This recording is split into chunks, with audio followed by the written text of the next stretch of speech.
Welcome to Get Sleepy, where we listen, we relax, and we get sleepy. I'm your host, Thomas. Thanks for joining me for this special episode featuring several summary tales that will help you drift off to sleep, all of which I have read. Before we get to our stories, I just want to mention a brand new YouTube channel from the team here at Slumber Studios. It's called Snuggle, and it features cozy bedtime stories for kids, with many of the voices you'll already be familiar with from this show. Each story is paired with a sweet, relaxing video that kids will love if they enjoy following along visually while they listen. So check out the link in the description for this video, and please hit subscribe on our Snuggle YouTube channel to help us reach as many listeners as possible that need some help getting to sleep. Thank you all so much. So, let's prepare to listen to our extra long episode by getting comfortable and taking 1 or 2 extra long breaths. Find a position that feels cozy and supportive for your body. And when you're ready, close your eyes and draw in a nice deep breath. Then breathe back out just as slowly. One more time. Breathe in steadily and breathe it all the way back out. And now, let's begin our collection of lazy summer stories.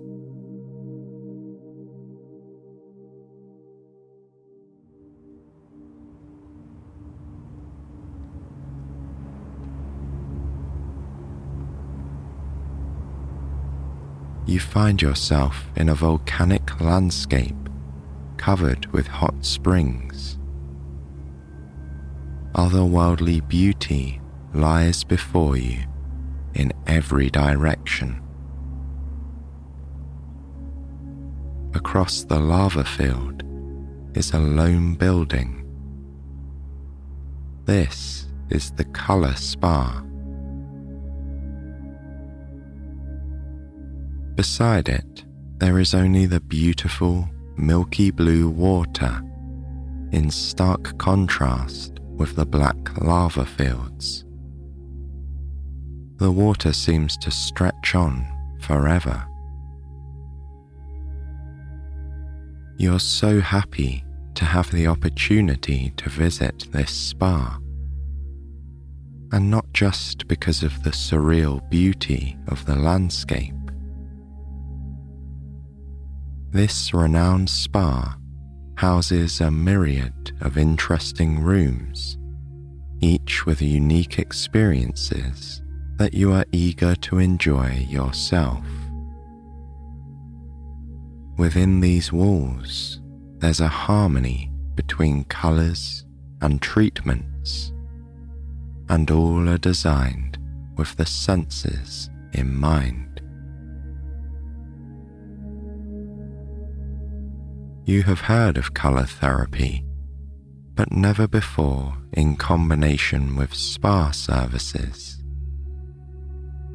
The experience seemed too irresistible to pass up. So, here you are, walking on a cobblestone path towards the mahogany double doors that loom ahead. Above, a wrought iron sign welcomes you to the spa. Pulling on the decorative door handle, you leave the outside world and enter a spacious, circular room that is lined with cedar. The room seems to sparkle, The domed ceiling is adorned with an ornate pattern of colourful, precious stones, and the scent of lavender lingers in the air, immediately putting you at ease. You approach the reception desk directly ahead, where a woman sits. She's been expecting you, she says with a smile, as she beckons you to follow her. There's a small changing room painted a cool ice blue that instantly creates a serene atmosphere. Before she leaves, the woman gives you some instructions. She explains that when you're ready, you should go through the door to the right, and then follow the rooms that connect to one another. Each space offers a different wellness experience.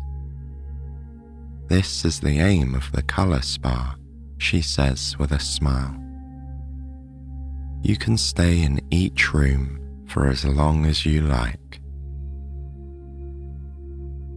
With that, the woman takes her leave.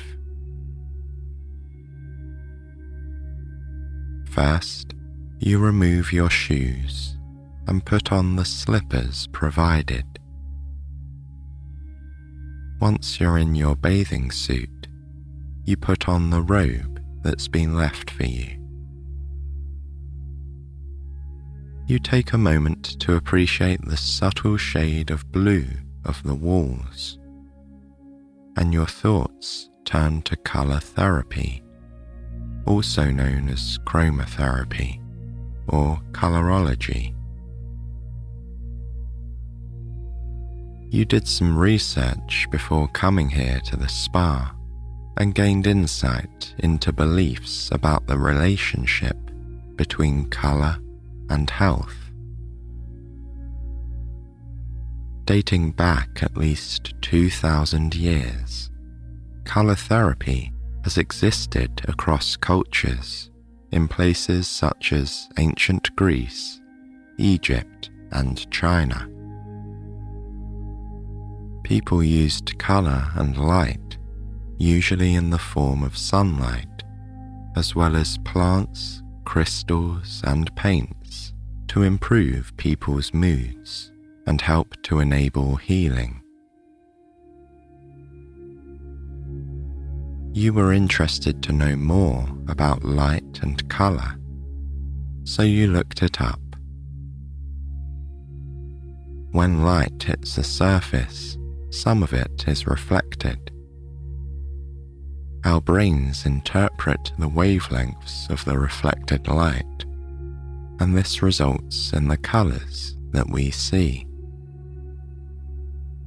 For example, a tomato absorbs all of the light on the visible spectrum of colours, all except red, that is.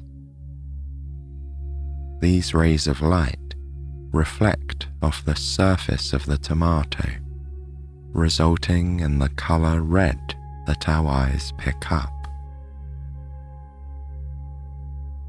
Interestingly, some people believe that light and colour enter our bodies not only through our eyes, but through our skin as well. This is essentially the premise of colour therapy. It's believed by practitioners that both methods of entry lead to the activation of electric impulses in our bodies. This causes the release of certain chemicals and enzymes, ultimately affecting how we feel. After reading this, you reflected on how the world is bathed in colours. You might expect the practice of using colours as a form of healing to be more widespread. But surprisingly, this spa was one of only a few that you could find where the mood-changing effects of colours were combined with spa treatments. Many of the treatments you had not even heard of before, but they were ones you wanted to try. And now, as you stand in the changing room, you're keen to get started. So, you open the rich mahogany door connecting to the next room. Stepping over the threshold, you find yourself in a circular room with a domed ceiling, about twice the size of the changing room. Instantly, you recognize the room for what it is: a salt cave. The floor is covered with loose pink rocks, which match the pink Himalayan salt bricks that make up the walls. All of this gives the room an orange-pinkish hue. The tinge of orange creates a sense of warmth that you find comforting. And the pink salt rocks give the space a whimsical feel. It's as if you have stumbled upon a faraway cave in cliffs by the sea, completely untethered from normal, everyday life. The salt cave is dimly lit. There's a subdued, peaceful glow emitted by the salt lamps on the ground that encircles the space. The atmosphere is peaceful and serene. And despite the cool ambient temperature, you find the room to be comfortable. You take off your slippers and hold them in your hand.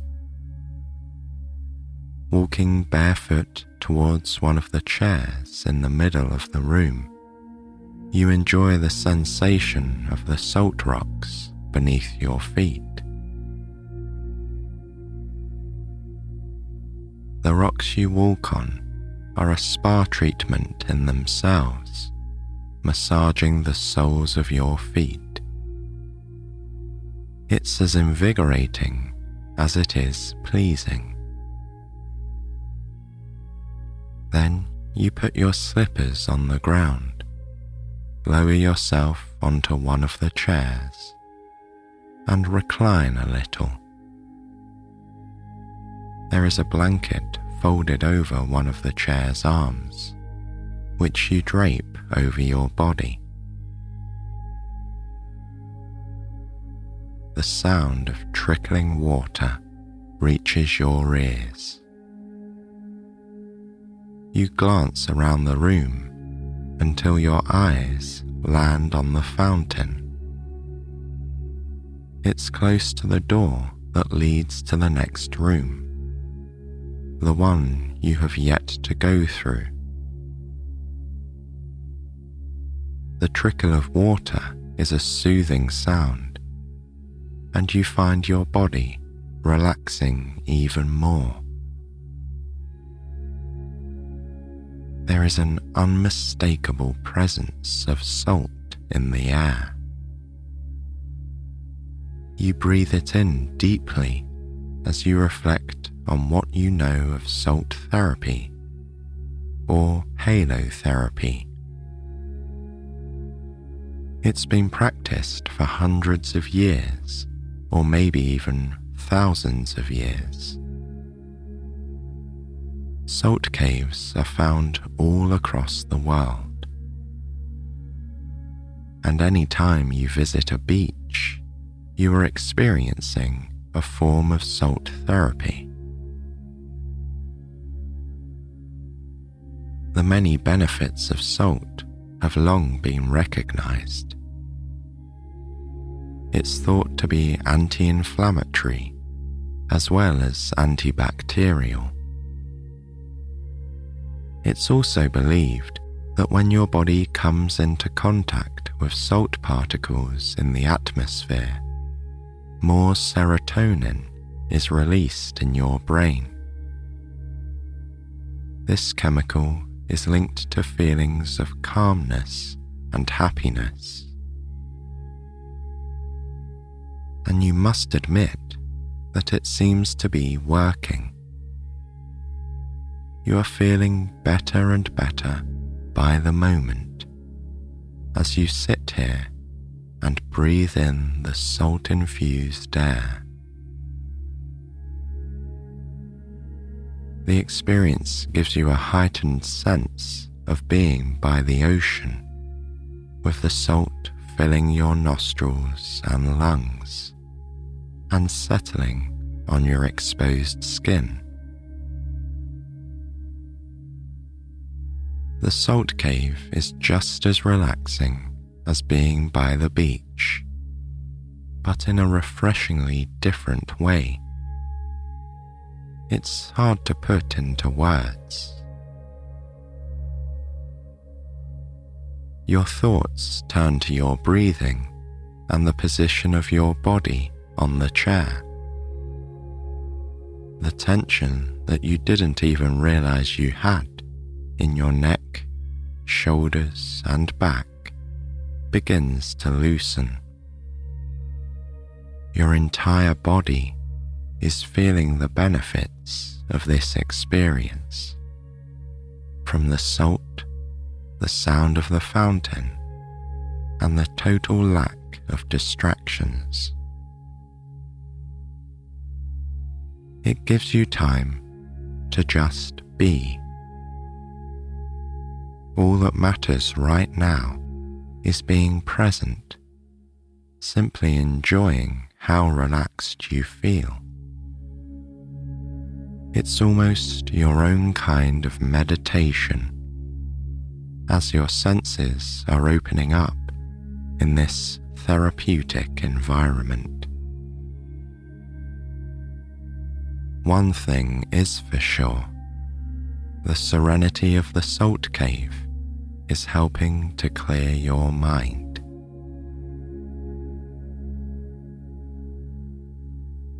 You could easily linger in this room, but not wanting to miss out on the other experiences that are waiting for you through the next door, you open your eyes. Peeling off the blanket, you fold it and leave it on the chair. Then you rise and plant your feet once more on the gritty surface of the pink floor.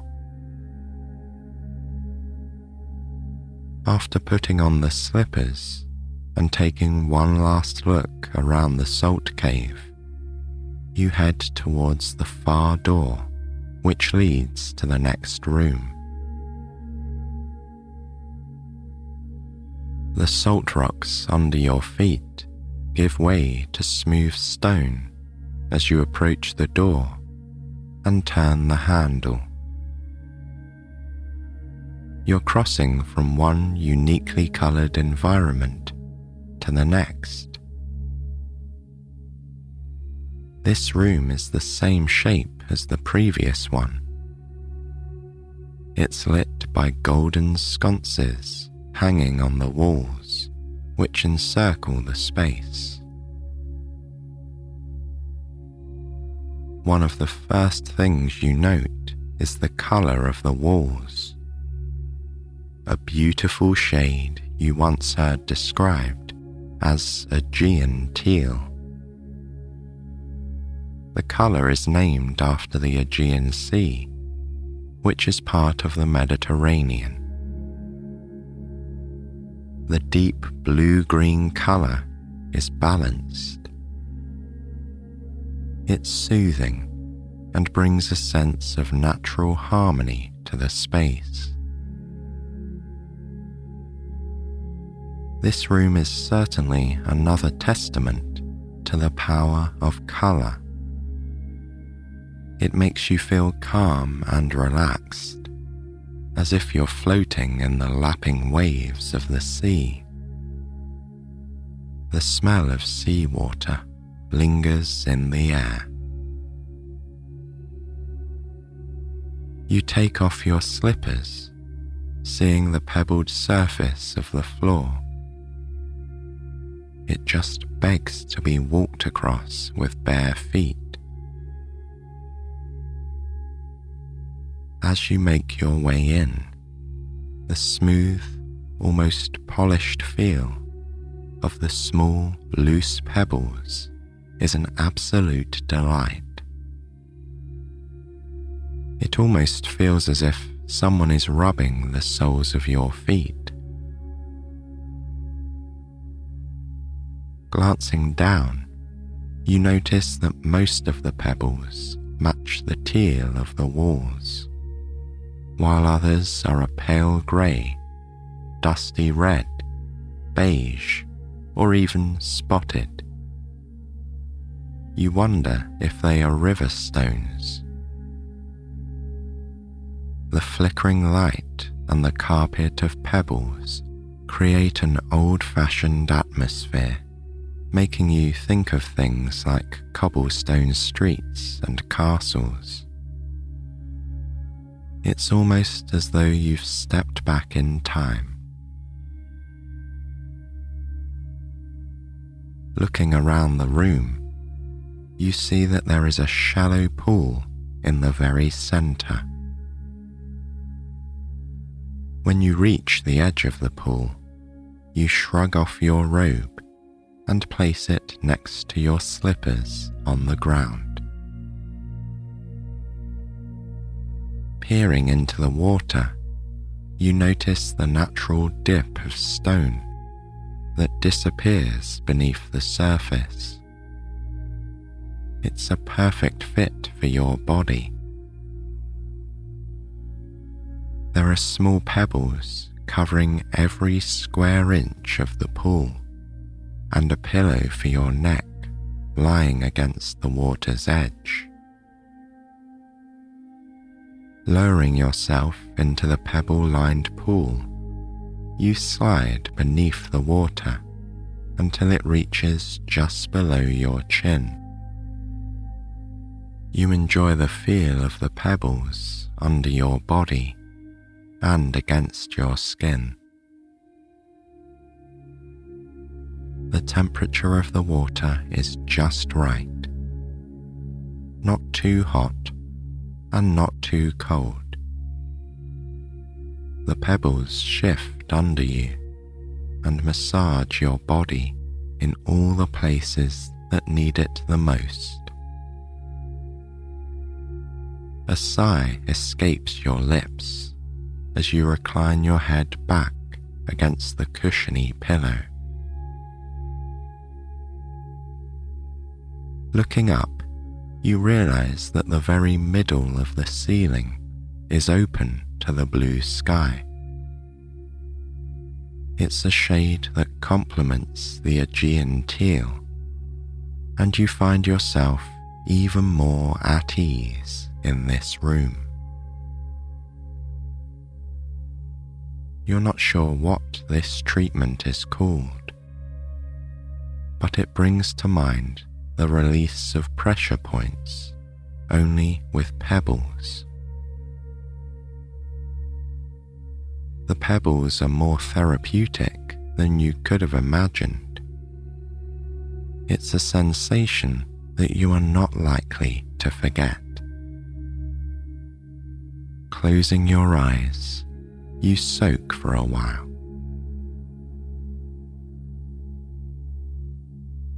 Soon, your body, and especially your neck, back, and legs, feel wonderful and much more relaxed. You decide it's time to visit the next room. Opening your eyes, You take in your fill of the colours around you, and you slowly climb out of the pool. There is a little pile of thick plush towels resting on a small table close to you. You take one and dry off before putting on your robe. Next, you slide on your slippers and make your way toward the door located on the far wall. Intrigued to see what awaits you in the next room, you turn the handle and step over the threshold. You enter a space with a shade of blue, like a jewel. This room is also circular, and you guess that the remainder of the rooms will be similar in shape. The majority of the ceiling is open, so the sunlight spills into the room. You close the door behind you and step further inside, your head turning to take it all in. This room appears to be built around part of the landscape outside. There is a natural hot spring in its center, and the floor is a polished black, similar to the onyx-colored lava fields you saw before entering the spa. Both the walls and the water of the hot spring are a vivid aqua blue, with a barely noticeable touch of green. It reminds you distinctly of aqua aura quartz. In fact, the hot spring looks like a massive chunk of quartz, with the middle scooped out to accommodate the water. There is a ring of brown rock that encircles the blue water of the hot spring. It's the colour of the earth. Gazing at the slightly transparent colour of the blue-green pool, you consider the effect that light has on the water. It's the light that ultimately produces the gemstone hue. It interacts with various sediments in the water, resulting in this colour and clarity. Blue and green are regarded as two of the most soothing colours. They are the colours most of us subconsciously look to when feeling stressed or in need of a healthy dose of calm. You stare at the dazzling blue of the water, balanced by the hint of green, and you think of all the times you felt calmer and more serene when you were outside looking up at the sky, or even at the trees and plants around you. Blue and green are the colours of nature, instilling a sense of peace and tranquility. And you must admit, you are already experiencing these effects, even though you've only just stepped inside the room. Being able to soak in the hot springs is one of the reasons you wanted to visit this spa.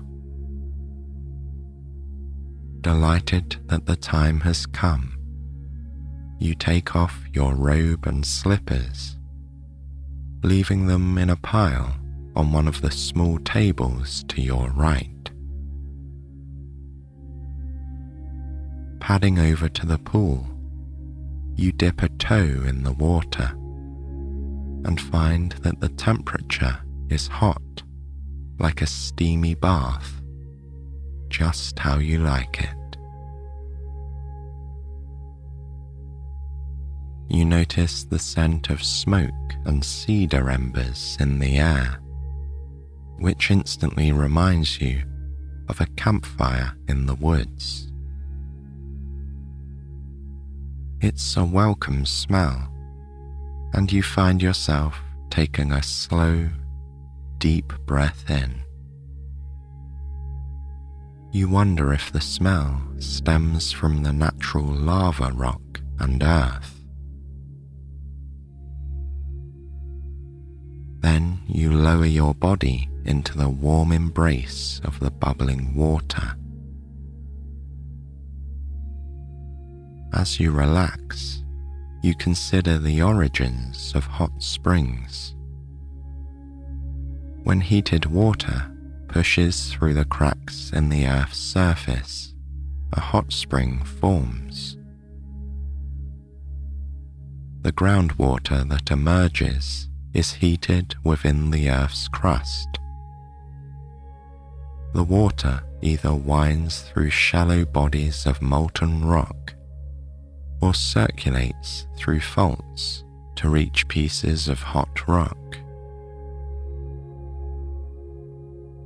It is fascinating to think of how nature gives us gifts like this. You can't help but think of a hot spring as nature's own kind of bubble bath. Soaking in one now, your whole body feels somewhat weightless. The heat of the water seeps into your skin and muscles, releasing more tension that you didn't even know was there. The hot water produces a gentle, tingling sensation on your skin. It must be from the high mineral content of the hot spring. The heated water can hold more dissolved solids, so a hot spring is like a multivitamin for the skin. And it feels like that now. Your skin is already becoming noticeably smoother and softer. The gurgle of the water around you is a lullaby to your ears. And from your neck down, your entire body is fully submerged in the heavenly swell of the hot spring. Leaning back against the smooth surface of the rock, you close your eyes and let the heat work its magic. It seeps through your pores and loosens your muscles even more the longer you sit here. You're not sure how much time has passed, but eventually you open your eyes and decide it is time to move on to the next room. You're curious to see what else awaits you. You climb out of the hot spring and find a towel on the table next to the one with your belongings. After drying off, you let yourself cool down a bit before getting into your robe and putting the slippers back on. Then, with one last look at the hot spring, you head towards the next room and push open the door. This room is shaped like the others, but the walls are a dark green, making you think of a forest or the woods. The colour creates a soothing, comforting atmosphere, and you instantly find yourself relaxing. In the middle of the room lies some sort of futuristic white pod in the shape of a massive egg. It's tilted and open at the sides. As you walk closer to it, the lights in the room suddenly dim. The pod, which holds a kind of chair, begins to hum to life, emitting a soft blue glow. It's setting the scene for what will surely be a one-of-a-kind experience. This must be the sensory immersion chair, a state-of-the-art piece of equipment that combines all kinds of holistic and high-tech wellness practices. The inside of it looks so comfortable, you almost want to call it a bed. You take off your slippers and then carefully step into the pod. The second your back touches the chair, it rumbles and begins to recline. You can feel the individual cushions aligning with your body, and the beads inside have begun to massage you from the top of your head all the way to the tips of your toes. Slowly, the embedded panel of lights overhead changes from soft blue to a deeper indigo colour. At the same time, something that sounds like white noise filters through the air. In fact, these are binaural beats, which can be used as a form of sound healing. This kind of therapy involves listening to two tones with slightly different frequencies in each ear. When the brain hears these two tones, it perceives a third one and begins to produce brain waves at the same rate. This audible form of healing is soothing to hear. It's believed to affect the brain, leading to relaxation and the melting away of stress. Sound healing is an ancient art. Different cultures throughout time have used the voice or instruments, such as gongs or tuning forks, to produce certain sounds. They're believed to affect the energy centers of the body, inducing states of harmony.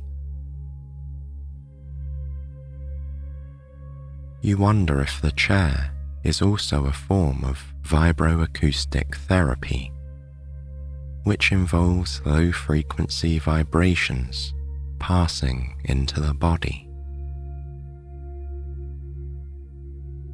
Like sound therapy, it may help to bring the body into a healthy, relaxed state.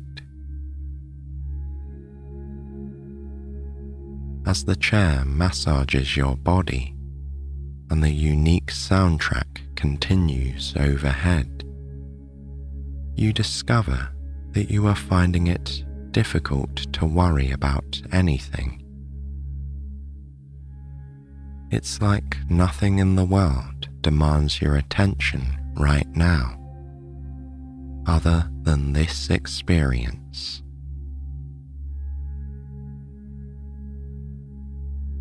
A moment later, the scent of lavender and eucalyptus greets your nose. It's cleansing and calming, and you breathe it in deeply. Essential oils have long been utilized in all kinds of holistic healing. When the scent molecules are inhaled, they travel directly to the brain, and they go to the amygdala, the part of the brain responsible for emotions. Right now, you are feeling a rush of positive emotions. Overhead, the indigo colors start to fade away as a deep coral red takes its place, bathing you in warmth. A tingling sensation washes over your skin. You could definitely get used to this. With everything combined, this chair is enveloping you in pure bliss.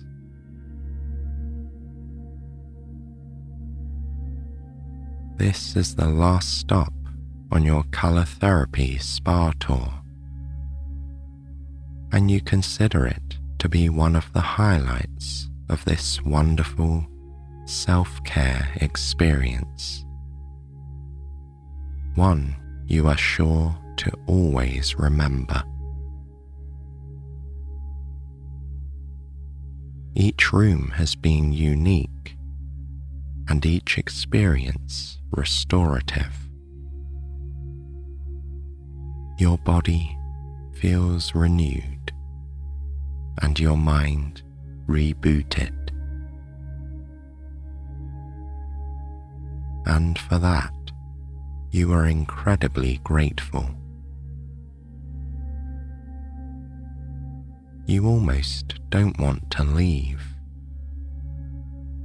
Maybe you'll sit here for just a moment longer, relaxing in the colour spa.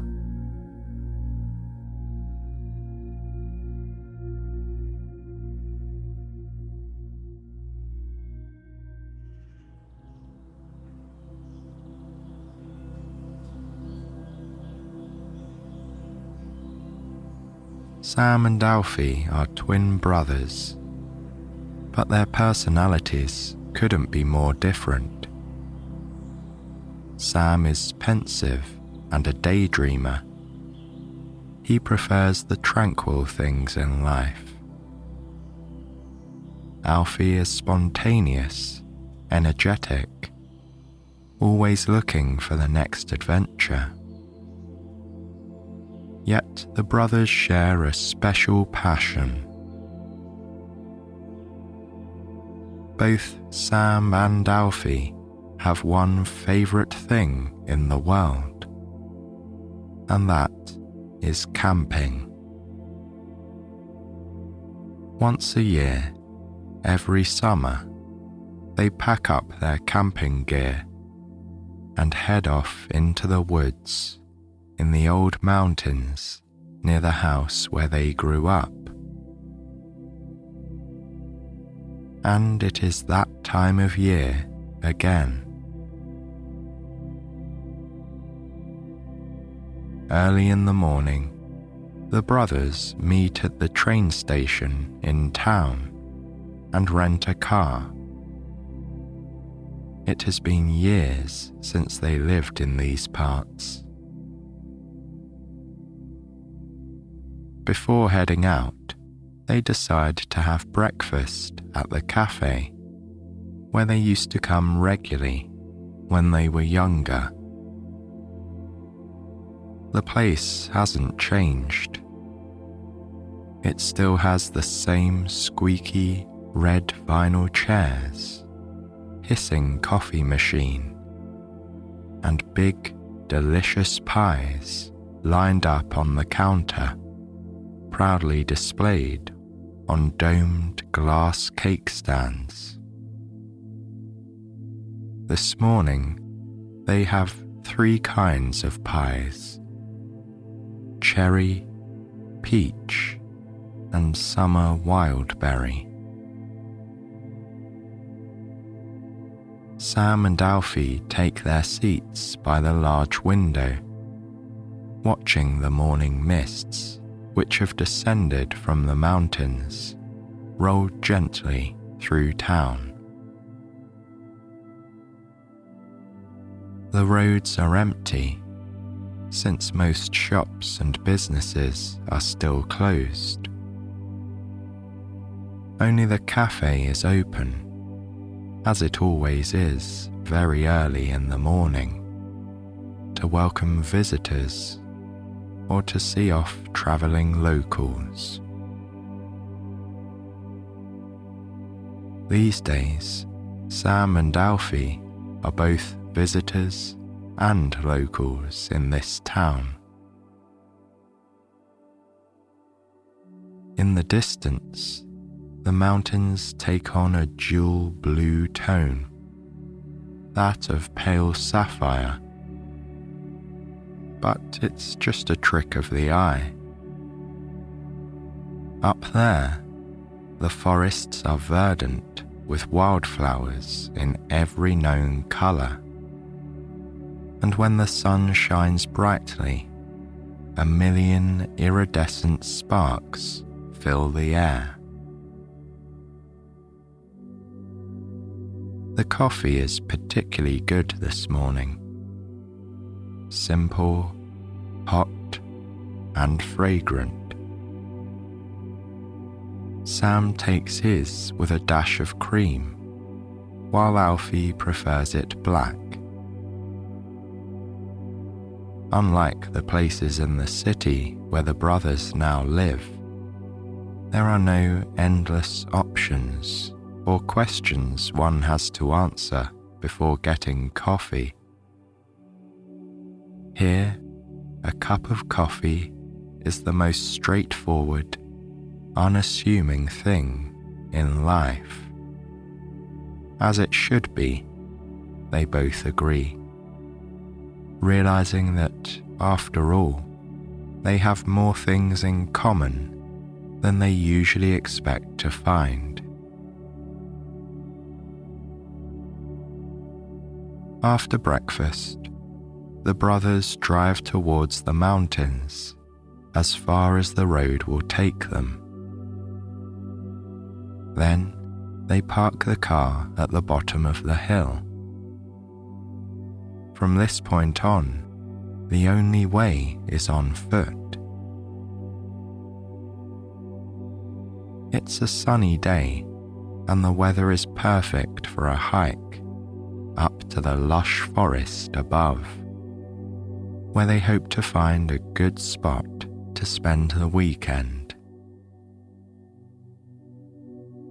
The brothers look at each other and smile as they take their first steps along the narrow path, which has formed naturally over the years. Sam and Alfie know that for the next few days, it will be only them and the wild beauty of these untouched lands and boundless skies. It's a welcome change of pace from the usual busyness of life. In these parts, one of the most striking features is the changing face of their surroundings with each season. The path, which leads from the foot of the hill to the forest, is lined mostly with quaking aspen trees.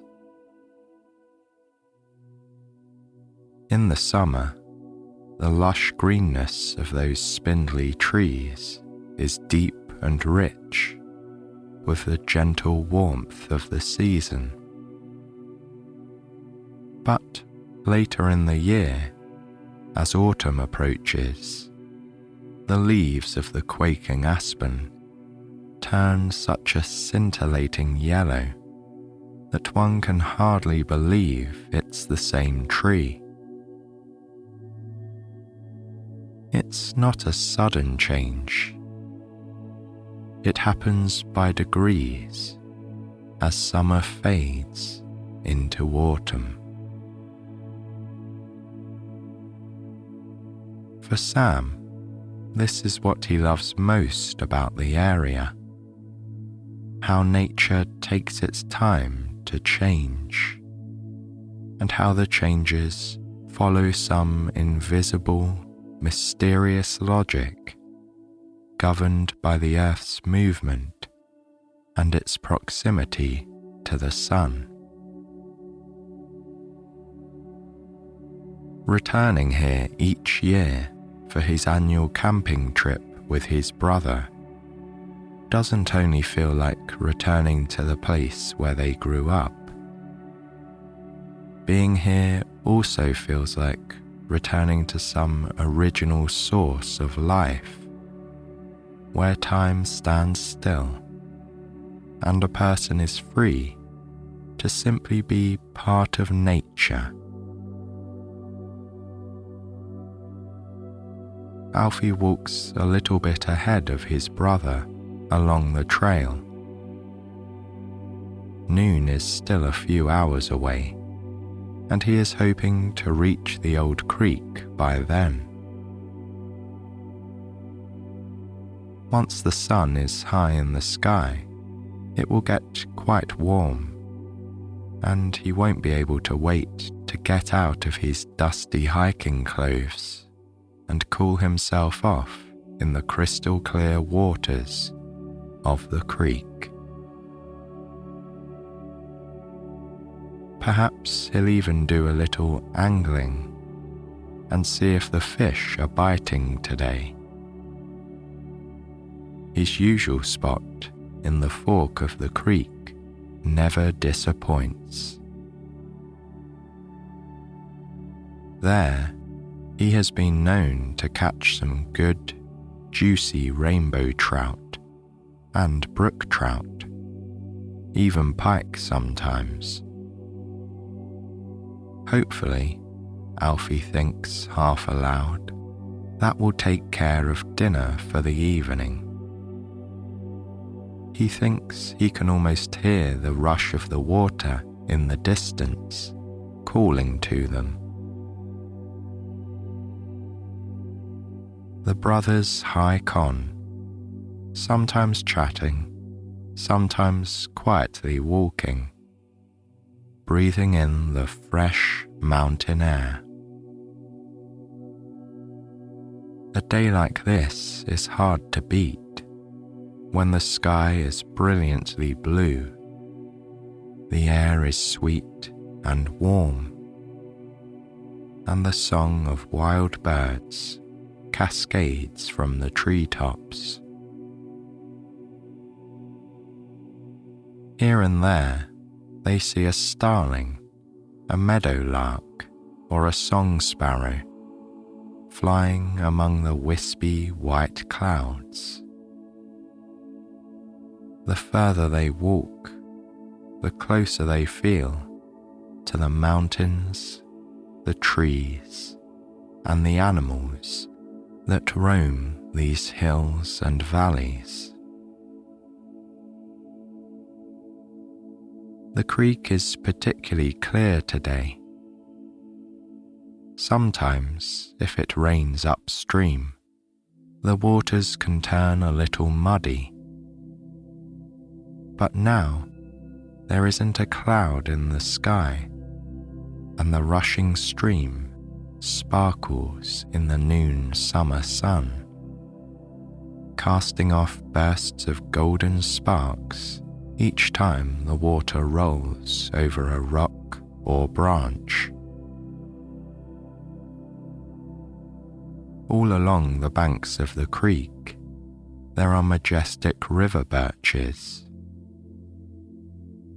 Over time, exposed to the winds and the stream below, the trees have gently dipped towards the water.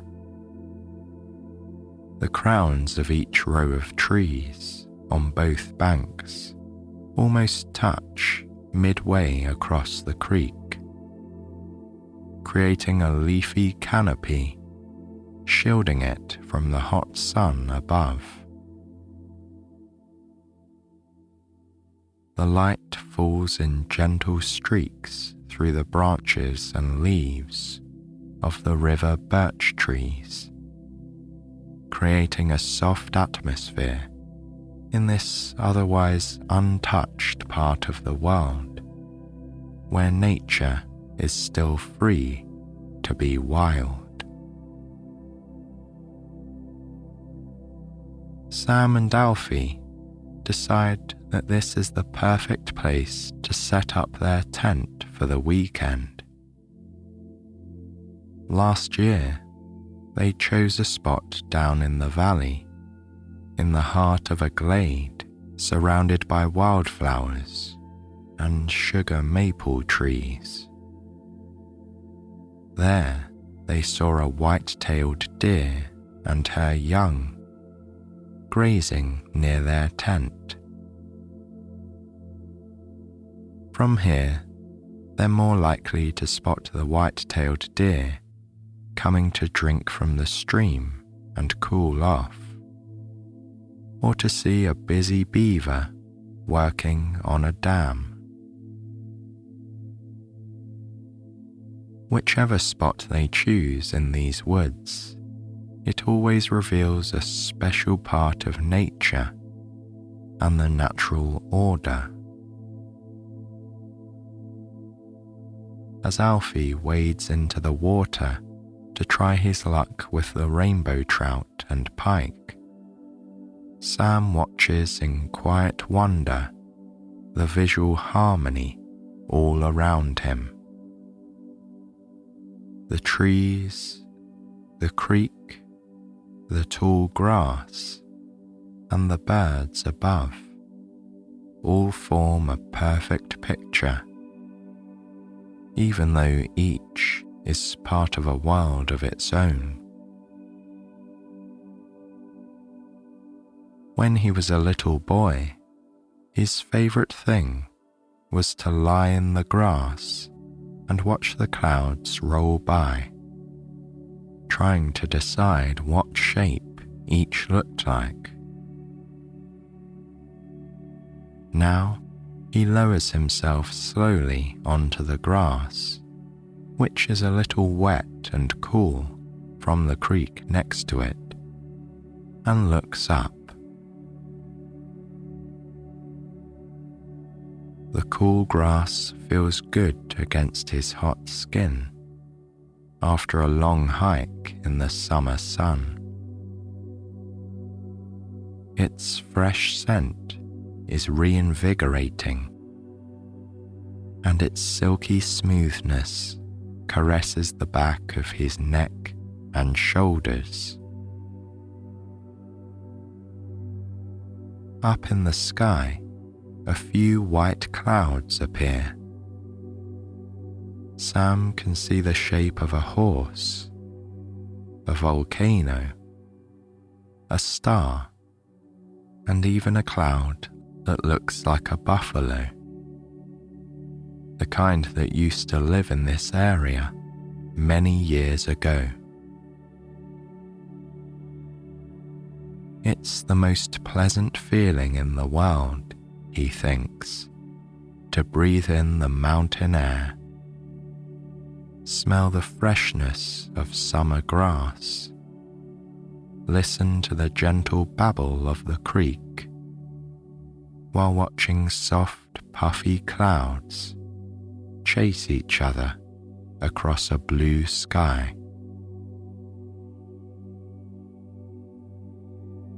Sam must have dozed off, because when he opens his eyes, he sees that Alfie has already lit a fire and is grilling the fish he's caught in the creek. He goes over to his brother, and Alfie hands him a plate. They eat well, enjoying the delicious, freshly caught fish, a hearty, homemade potato salad brought along by Sam, and good bread from the bakery in town.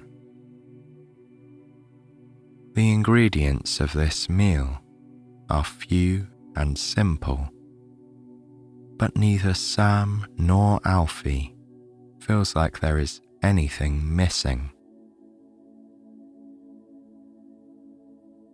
After lunch, both brothers feel particularly good and are ready to explore their surroundings. They put out the fire safely, get their backpacks, and head towards the forest. They do not know exactly what they might be looking for, but decide to hike a bit further up the mountain, where they've heard there are some old caves.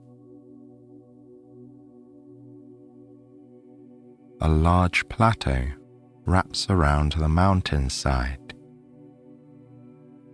Sam and Alfie stand there, looking over the lush valley ahead, carpeted in the most beautiful shades of green. They can't see the creek from up here, but they can see all the way across the valley, where the other side of the mountain range appears as a misty blue against the electric blue of the horizon. Not many people know about this place, but it ought to be considered one of the wonders of the world, Alfie thinks to himself.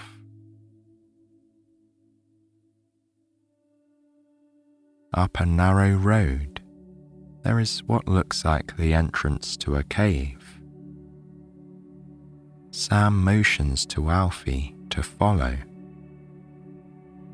They enter carefully, but realize quickly that this cave is a thing of beauty and not a desolate place. Air, wind, and water have, after thousands of years, eroded the outside of the cave walls and left it pockmarked with round holes, which let in the sunlight. Shafts of bright white light shine into the cave from its sides and roof, creating an almost kaleidoscopic play of light and shadow all around them. Further inside the cave, they find a natural pool that glows turquoise in the daylight coming through the roof above. The water is crystalline, and the ripples of the surface reflect on the walls of the cave. White, wavering flickers of light dancing all around them. Sam follows the reflected ripples along the cave walls with his eyes. They lead his gaze to a wall on the far side of the cave, where the shafts of light can't quite reach. He walks over and is met with an amazing sight. Sam calls his brother to join him, who is still by the pool, refilling his water bottle with fresh water from the spring. "Look," Sam says with wonder, pointing to the colourful wall in front of them. I've never seen anything quite like it." Alfie shares his brother's amazement. They are standing in front of what must be ancient cave art. The images on the rock face are a mix of pictographs, painted pictures in colours of brown, red, and rust, and petroglyphs, images carved into the surface of the cave wall. At first glance, Sam and Alfie can see certain images that are not difficult to identify. Elk, buffalo, birds, and spears. There are also different human forms painted and carved on the wall, but these are not as easy to interpret. Some could be scenes depicting hunting. Others could be depicting celebrations or other rituals, given the wide, dramatic arm gestures. But it's hard to tell, since the carvings and painted forms have blended over time into the cave's rocky surface. The brothers are standing in the same spot where, many, many years ago, men and women stood, carving and drawing images on the inside of this beautiful cave. Perhaps they did so to share something with their contemporaries, or maybe to leave their art behind for people who would visit in the years to come. Standing in this spot, where past and present connect, makes both Sam and Alfie feel the full power and beauty of these mountains, these woods, and the surrounding valleys. For all the years they've been visiting these parts, the brothers have never before come across rock art. The images are breathtaking, they both think. There is a special beauty in stories being shared through time.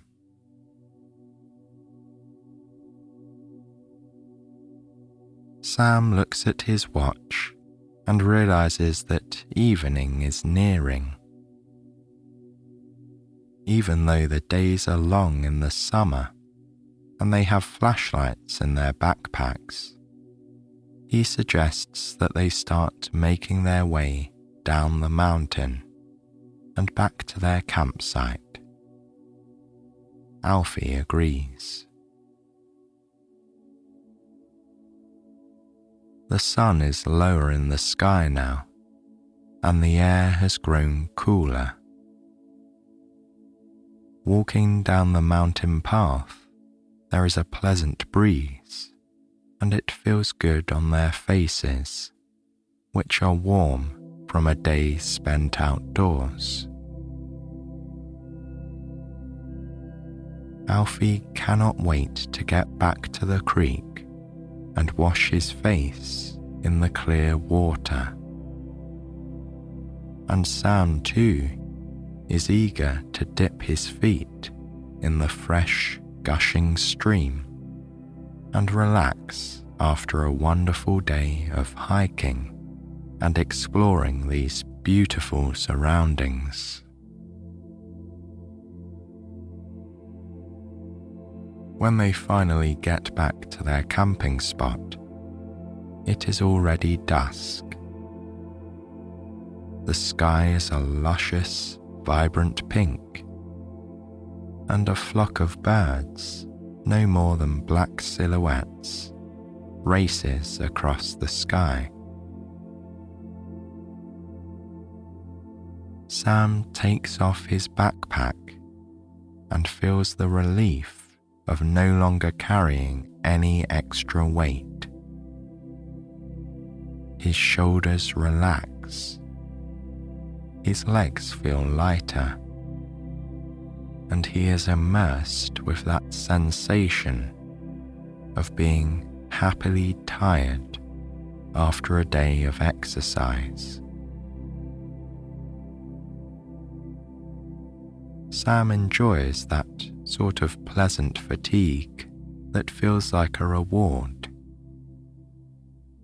It was how he would feel on summer evenings as a boy, after spending the whole day climbing trees and building forts with his brother and their friends.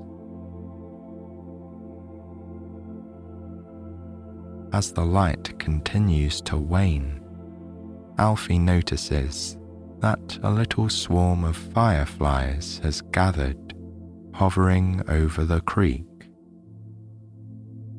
The forest and the mountains, he thinks to himself, are a place of constant action. There is always something going on. This place never sleeps, he thinks, as he wades into the creek and fills his palms with the clear water, now an inky blue in the evening light. He splashes his face with it, feeling how it not only washes the dust and sweat from his skin, but relieves him of any lingering tension.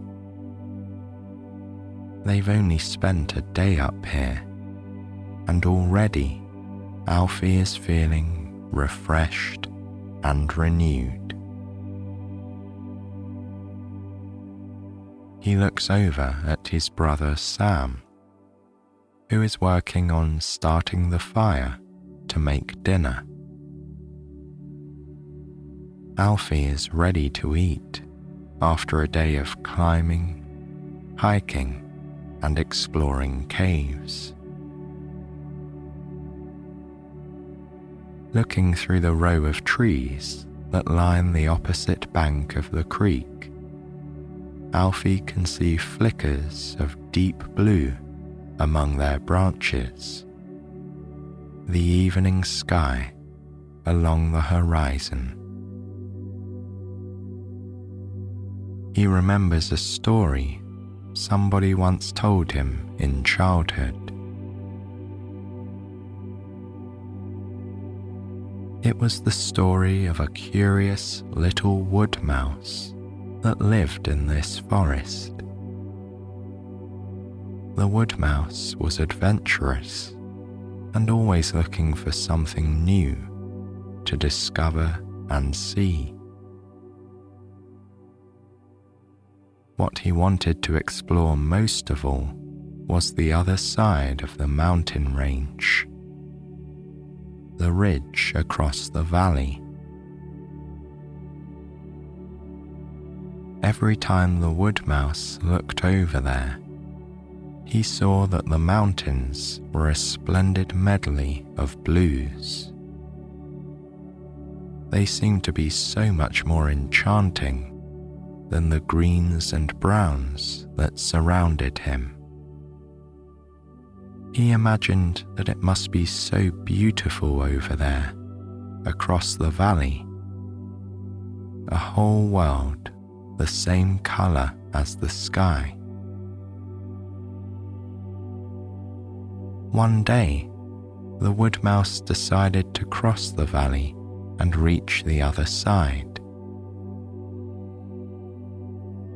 He made his way through the forest, down the mountainside, and headed towards the blue mountains on the horizon. Along the way, he managed to evade the hawks and eagles soaring overhead. and along the way, he made new friends, like a rabbit and a red squirrel.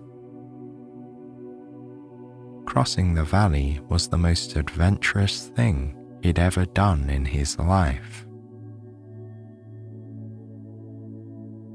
But as he approached the opposite side, he started to think about a world that was only different shades of blue, and wondered if that was where he wanted to live, because he had begun to miss his forest, the trees that he knew, the glades where he roamed.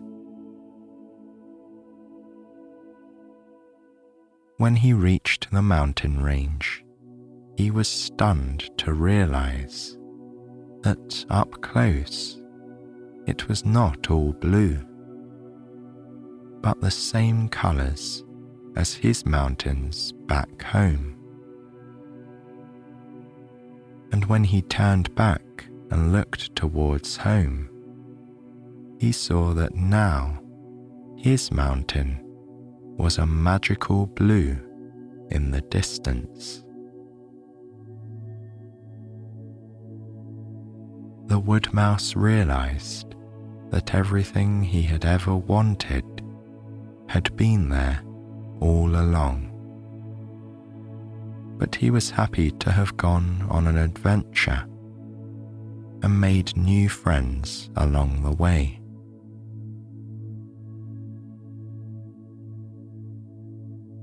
Thinking to himself now, Alfie realizes he has always felt like the curious wood mouse. He's always sought out new adventures around the world, and he has always been happy to return here, to come home.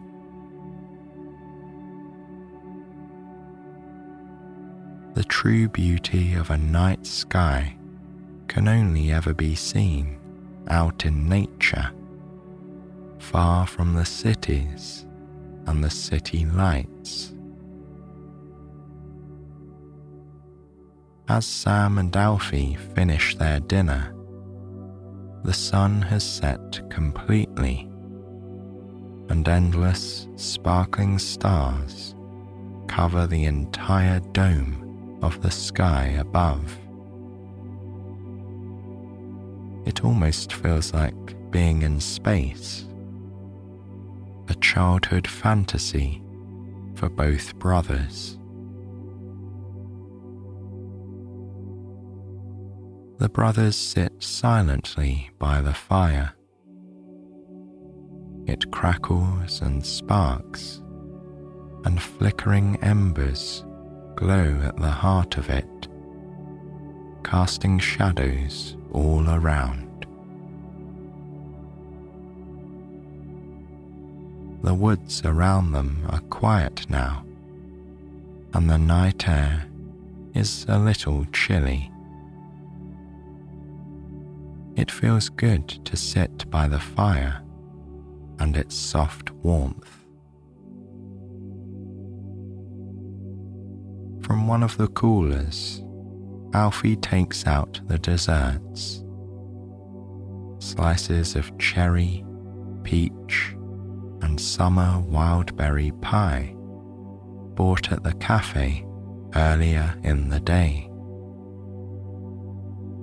They divide the slices between them and serve them with hot cups of tea, which are brewed right there on the fire.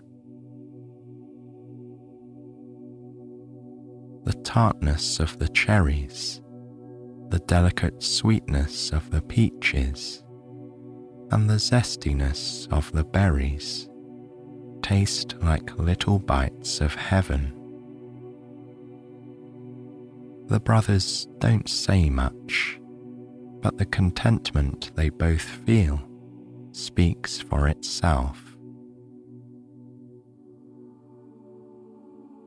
Once the full moon is high in the sky, it is time for bed.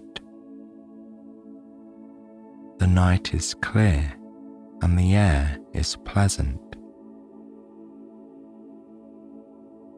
Both Sam and Alfie take their sleeping bags out of the tent and decide to turn in right there, under the stars. The brothers take turns identifying the patterns in the sky, constellations they have looked at since they were little boys. Sometimes they even find new clusters of stars and clouds that take the shapes of familiar objects. They point these out to one another. That looks like an oak tree, and that like a cat. That one is reminiscent of those forts we used to build. And softly, gently, instead of counting sheep, they end up counting stars and their endless patterns until they fall asleep, dreaming of new adventures and what awaits them tomorrow up here on the old mountain.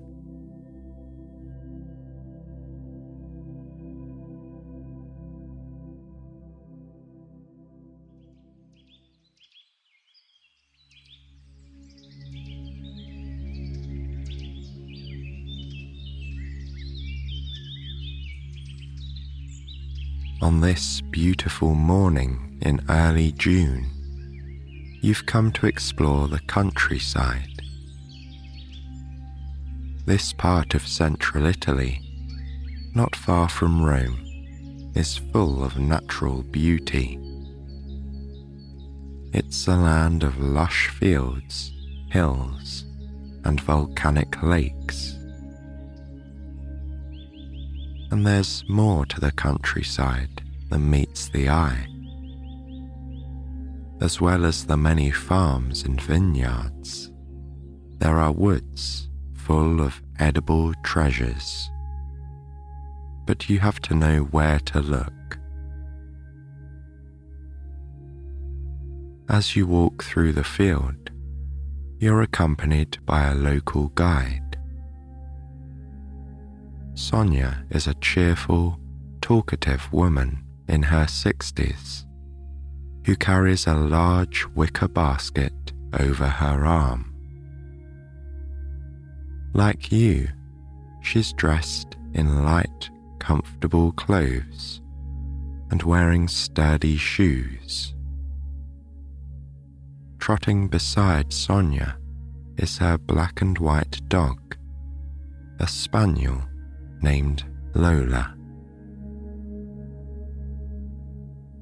Together, the three of you walk slowly through the long grass, which is dotted with bright red poppies and other wildflowers. You can feel the sun gently warming the back of your neck, as well as a cool, pleasant breeze. It's going to be a hot day, but right now, mid-morning, the temperature is perfect. The gradual transition from spring to summer is such a lovely time of the year. The days become warmer, but they're still fresh. And the coming of the new season brings a subtle change in atmosphere, as well as the rich sense of new flowers in bloom. You can appreciate these changes in the city too. but they seem even more special out here, immersed in nature. It's so quiet and peaceful. This part of the countryside has remained almost untouched. There are no cars, buildings, or even other people. It's pure nature. The only sounds are the melodic birdsong in the background, and if you listen closely, the low buzz of insects.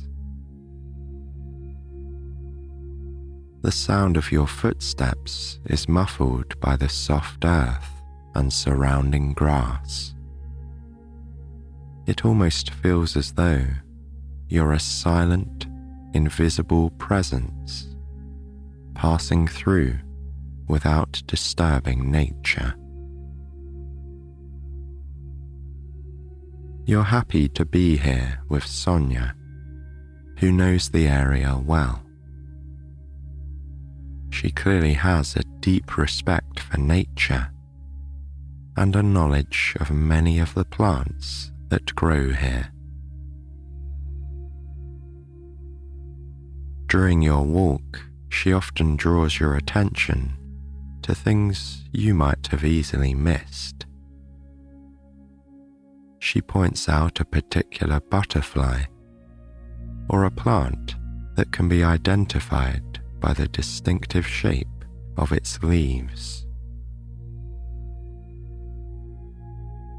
Sonia explains that she has always been observant ever since she was a child.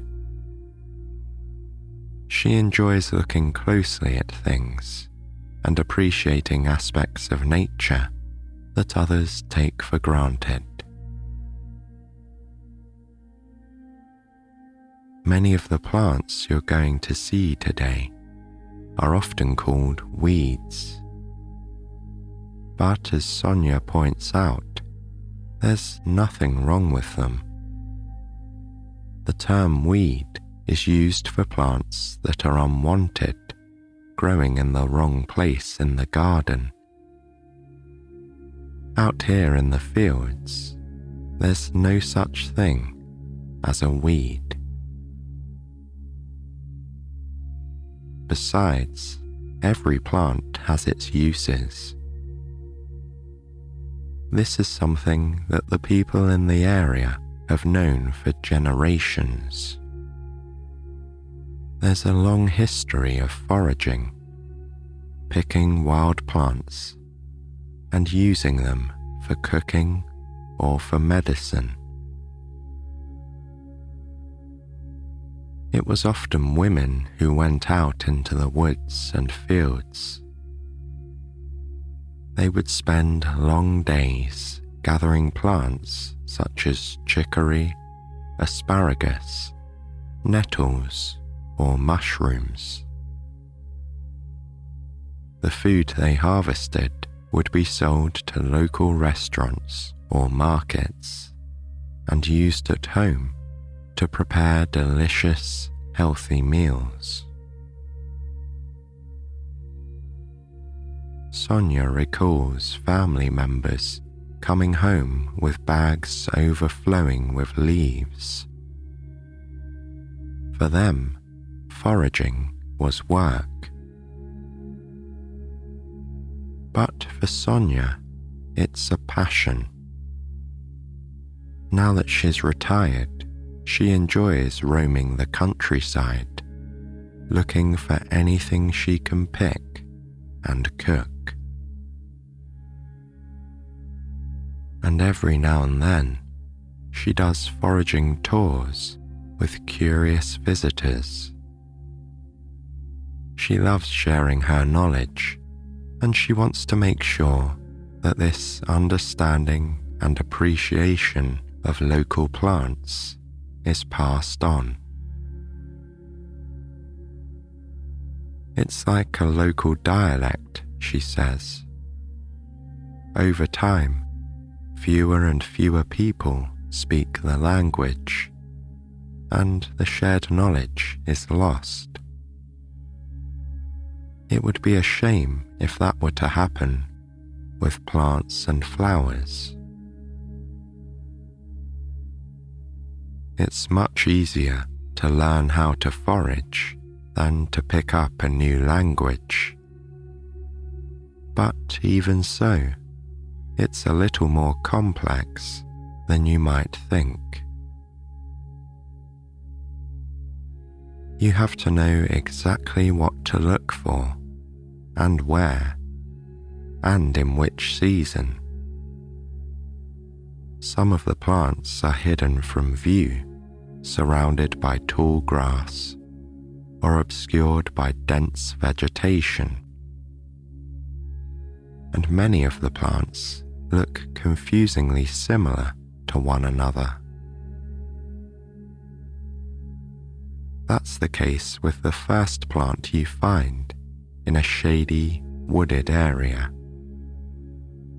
Sonia points out 2 patches of leafy plants, which are almost hidden by the grass. To your eyes, the plants look identical. They have long, dark green leaves and look like a cross between spinach and rocket, or arugula. Sonia picks some of the leaves to the right and explains that this one is the edible plant. It's wild chicory, or cicoria in Italian. Soon it will flower, and it will be easier to recognize, as it has gorgeous, bright blue petals. But even now, without the flower, there are ways to identify chicory. One telltale sign is the shape of the leaves. They are pointed, resembling serrated arrowheads. Another clue is the arrangement of the leaves near the soil, in rosette formation. The chicory leaves spread out like a star. As you bend down to help Sonia pick the leaves, she tells you more about the plant. It has a strong, bitter taste and is full of fiber and vitamins. In this part of Italy, chicory is often cooked and then fried with oil, garlic, and chili. In the winter, another kind of chicory is used in a crisp, delicious salad known as puntarelle. The leaves are soaked in cold water and then covered with a dressing made from oil, vinegar, garlic, and anchovies.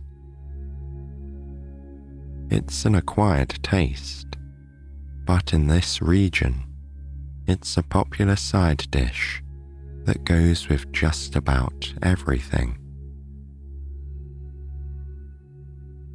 You ask Sonia what she plans to make with these particular leaves. With a laugh, she explains that these are just a souvenir from your walk. Like spinach, it takes huge quantities of chicory to make anything. Even so, it feels good to pick the leaves, feeling the slight rough texture between your fingers. You like knowing that this plant has so much potential and that you're taking part in a kind of tradition.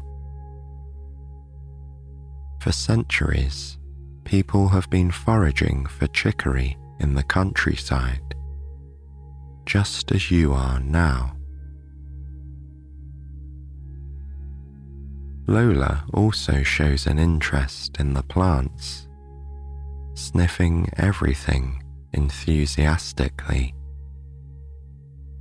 She can't help with this kind of foraging, but with her keen sense of smell, she could hunt for truffles. One day, she might be trained. But for now, Sonia is happy just to have her company as the dog bounds through the grass, tail wagging.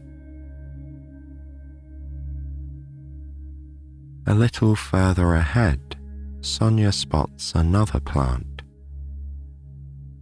Growing in the shade of an oak tree are long, thin shoots of asparagus. These are easier to recognize as they're so distinctive. They look like delicate green spears with feathery tips. You're surprised by just how long the stalks are. Some are more than a meter in length. When they sway in the breeze, they make you think of strands of kelp underwater. There are moments when this secluded grove reminds you of being in the sea. The vegetation and long grass are like plants on the seabed, and the sunlight that filters through the leaves above has a dreamy, underwater quality. The atmosphere is so tranquil that you find yourself moving slowly, picking the asparagus one strand at a time, then placing it in Sonia's basket. You take your time, trying to gather as much as possible. Unlike the chicory, Sonia plans to use the asparagus in her cooking. She'll use some of it for a creamy pasta dish with a dash of white wine and parmesan sprinkled on top. But her favourite way to cook asparagus is in a frittata, an egg dish similar to an omelette. It's so quick and easy to make, and it brings back happy memories of family meals and picnics. Her grandmother made the most delicious frittata. Each slice was bursting with flavour, and Sonia found it hard to limit herself to just one piece. As Sonia talks, you find yourself getting hungry. Then, as if reading your mind, Sonia tells you that there's not long to go till lunch. Afterwards, she'll take you to her house, where you'll enjoy a traditional meal made from foraged ingredients. Walking a little further, you soon come across clusters of borage, also known as starflower. The first thing that catches your attention is the flower itself. The central part resembles a red starfish surrounded by vibrant lilac petals shaped like triangles. But the stem and leaves are also unusual, as they're covered in soft white bristles, almost like a layer of fur. Each flower seems to droop, bowing its head, while the asparagus shoots stood tall and proud. The borage looks shy by comparison. The flowers are so beautiful that you're almost reluctant to pick them. But Sonia encourages you to go ahead. At this time of year, they are everywhere, and these ones will be put to good use. Sonia will give some of the leaves and flowers to her sister, who likes to make borage tea.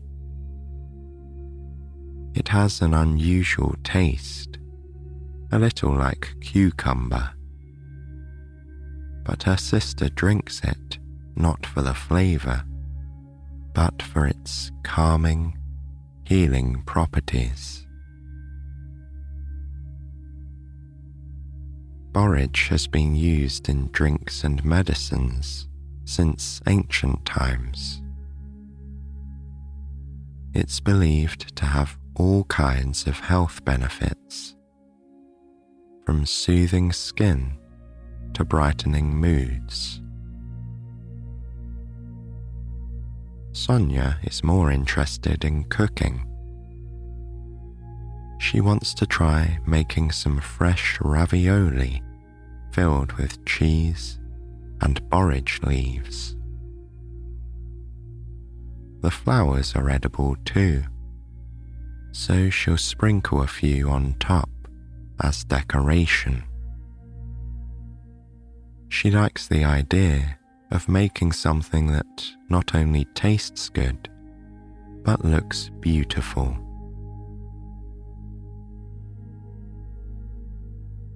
After gathering some of the flowers and leaves, you walk on, deeper into the woodland. Lola seems happy to lead the way, bounding ahead. The winding trail soon opens out into a sunny clearing, encircled by trees with little white flowers. Sonia is just as surprised and delighted as you are. She'd intended to take another path, and she'd completely forgotten about this part of the woods. Bending down to stroke Lola, she thanks her for being such a good guide. Lola has brought you to an area filled with elder trees. Each one blooms with clusters of tiny, cream-coloured flowers. They resemble little white trees springing out of the green leaves. In the rays of the sun, some of the flowers almost seem to glow, a bright, radiant white. Sonia takes out a pair of pruning shears and cuts one of the little bunches of elderflower. Then she hands the flowers to you and asks what you think of the smell. Inhaling deeply, you notice a rich floral scent mixed with an almost citrusy aroma. It's the smell of summer. Sonia takes a sniff and agrees with you. When the elderflower smells like this, it means it's perfect for harvesting. As you take it in turns to cut the flowers, you ask Sonia what she intends to do with them. You imagine she'll make a syrup and use it as a cordial or cocktail, or perhaps a dessert. Sonia smiles. "You'll find out later," she says. "It will be a surprise." Once you've finished gathering the elderflower, you cross the clearing and follow another trail. Along the way, Sonia points out other plants and flowers, including some nettles which she says are edible. Nature has so much to give, she says, if you're patient and learn how to look. She could easily spend the entire day here, searching every bush and grove. But it's time to move on, as lunch awaits. And as much as you're enjoying the walk, you're looking forward to sitting down, resting, and of course, eating. When you come out of the woodland, you can hardly believe your eyes. In front of you, in the middle of the greenery, is a bright patch of blue. It's a lake. The still surface is like a mirror, reflecting the sky and the glittering sunshine.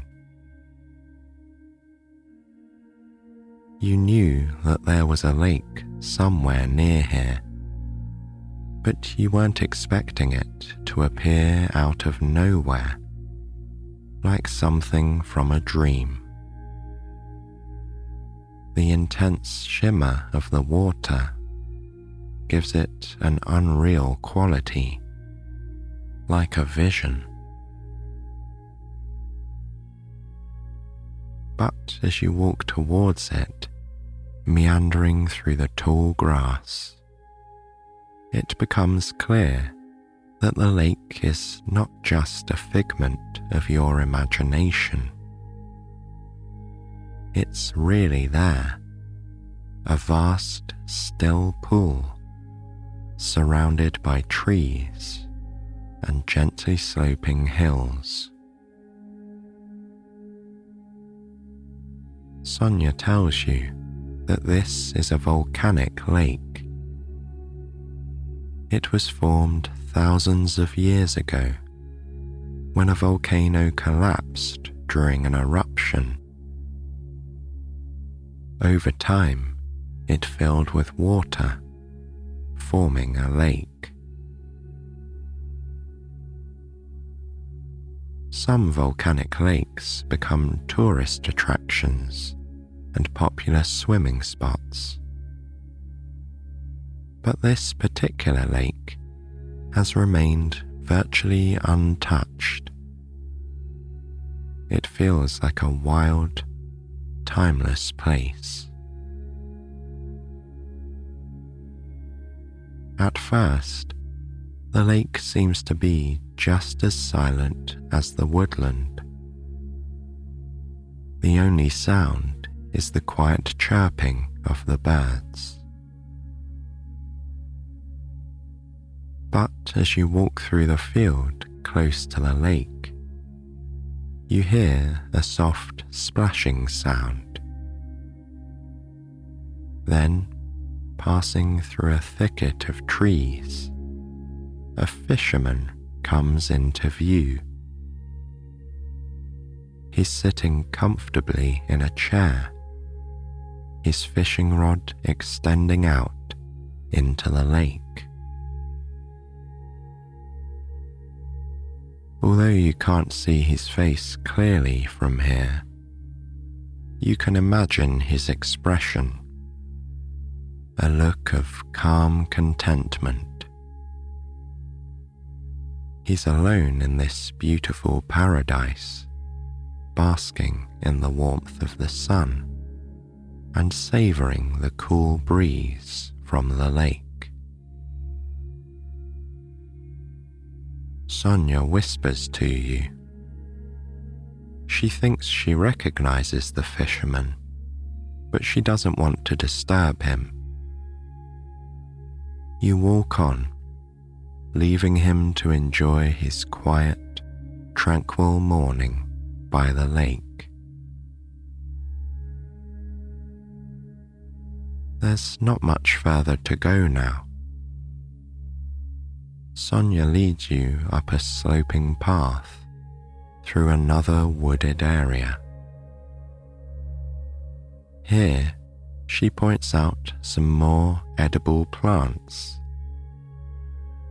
Some are eye-catching flowers, while others are ordinary-looking plants camouflaged in the grass. Sonia is amazingly observant, able to pick out edible treasures even in the most unlikely of places. You notice everything with interest, but this time you don't stop to pick any plants. You're feeling a little tired and hungry, and you're keen to get to Sonia's house. She says it's close by, but it's hard to imagine anyone living in such a remote part of the countryside. There don't seem to be any roads nearby, and you haven't seen a single building or any people apart from the fisherman. You continue on, up a hill that gradually becomes steeper. When you reach the top, you take a bottle from your bag and drink some water. In this moment, it feels like there's nothing better in the world. Just a few refreshing sips are enough to fill you with a new energy. After a sigh of satisfaction, you tell Sonia that you are ready to walk on. But there's no need to walk any further.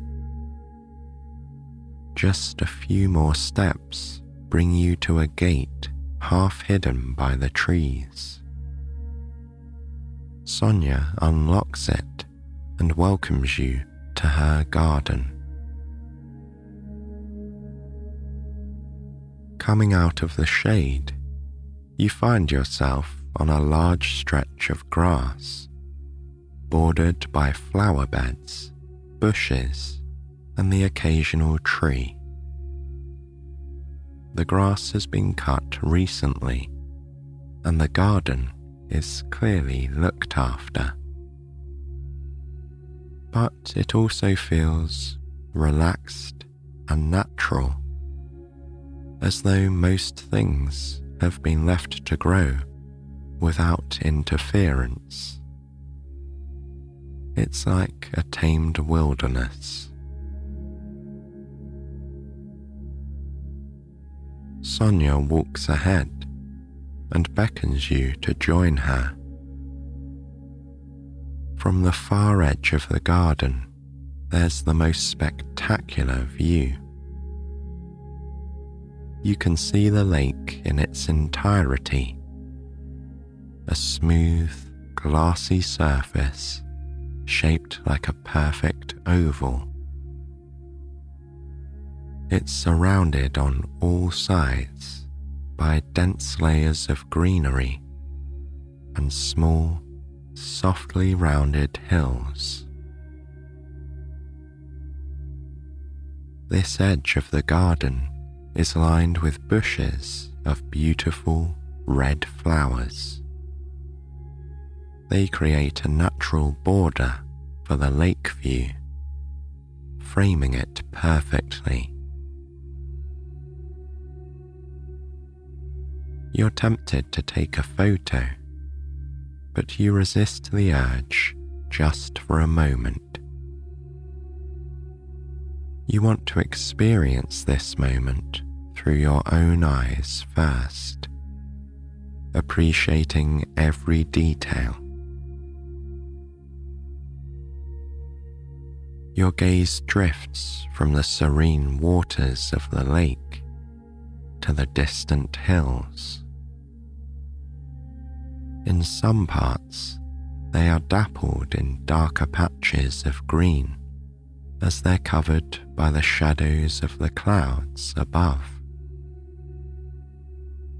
And then you look up at the sky itself, a celestial shade of azure. Afterwards, somehow, you feel satiated. It's like the sensation you had earlier, drinking the water until your thirst was quenched. Experiencing this kind of natural beauty fulfills a need you didn't even know you had.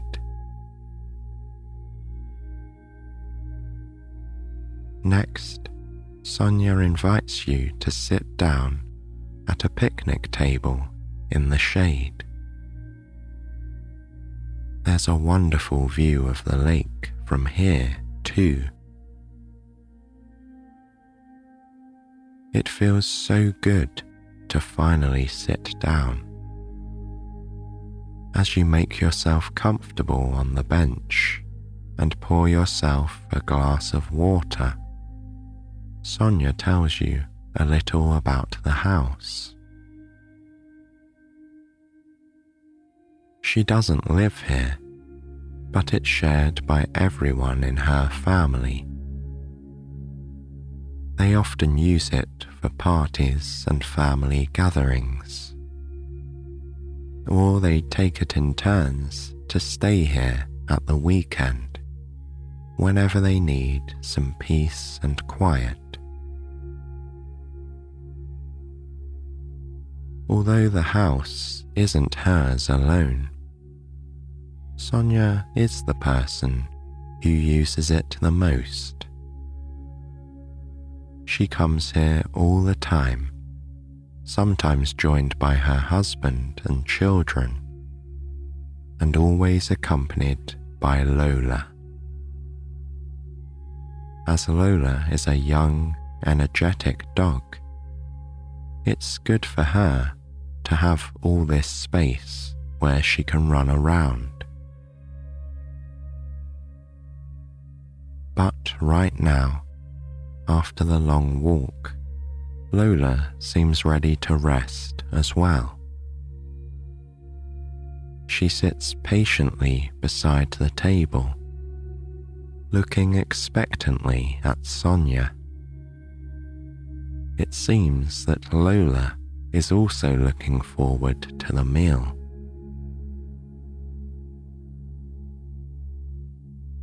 You remain sitting here while Sonia moves between the garden and the house, often followed by Lola. Rather than cook from scratch, Sonia is serving some food she's prepared earlier. You offer to help her, but she shakes her head and tells you to relax. You are a guest, after all, and she enjoys being a host. It doesn't take long for Sonia to bring out all the food. But when she's done, every inch of space on the table is filled. The food is simple but delicious. There are fresh salads dressed with flavorful olive oil and cooked chicory with garlic and chili. Of course, there's an asparagus frittata, which Sonia makes just like her grandmother used to. There are also some green olives, a selection of local cheeses and honey, and slices of crusty bread. At one point, Sonia goes back into the kitchen.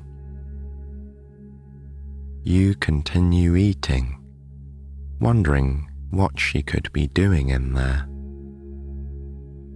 There are already so many wonderful dishes. You doubt there's any space left on the table or in your stomach. But then Sonia returns with yet another plate and presents you with the final dish. It's a pile of crispy, honey-coloured leaves, as well as some strange formations that look like bouquets of little golden bubbles. Then you look closer and realize what they are. They are borage leaves and elderflowers, lightly fried in a crispy batter. You take one of the fried flowers, holding it at the tip of the stem so your fingers don't get greasy. Then you take a bite, feeling the warm bubbles melt on your tongue. It's a subtle flavour, but absolutely delicious. The layer of batter is remarkably thin, creating a light, salty coating around the flowers. The leaves have the same delicate consistency.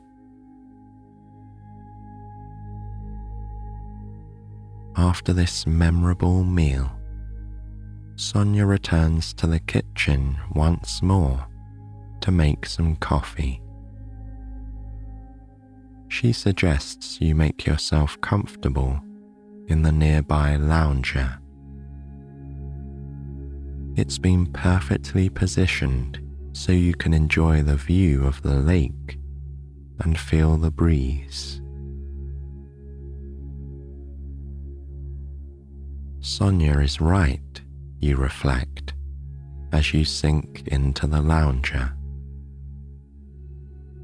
Just like the meal, every aspect of the garden has been carefully considered to make the most of its natural qualities. There's nothing that could be improved. It's perfect exactly as it is.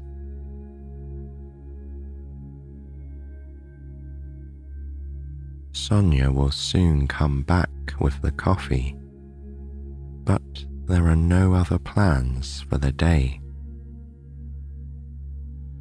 You can stay here as long as you like, gazing at the lake and drifting into a state of deeper relaxation.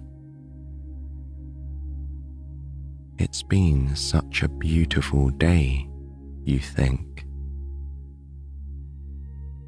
And just moments later, you give in to the urge to close your eyes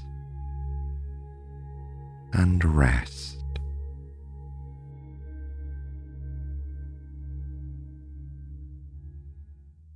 The late summer shower patters heavily on the pavement outside. Dense rivulets of water cascade down the bakery windows, shining gold as they catch the sun, which peeks out behind large puffy clouds. It's one of those days where the weather can't seem to make up its mind, Lily thinks to herself as she wipes her hands on her apron. Just like me. She smiles, looking down at the white, flowery handprints now decorating the apron's front pocket. The cinnamon rolls are done.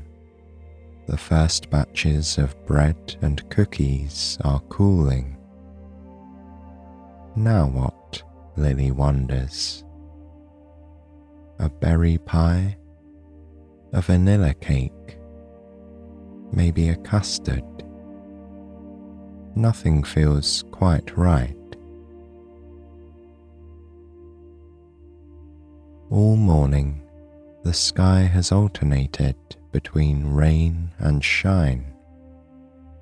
A sudden downpour will leave behind puddles which glisten like fiery pools when the clouds part and the sun comes out in all its summer splendor. But then, just moments later, the clouds will gather in the sky once more, casting shadows on the ground. The air grows chilly, and the rain starts again.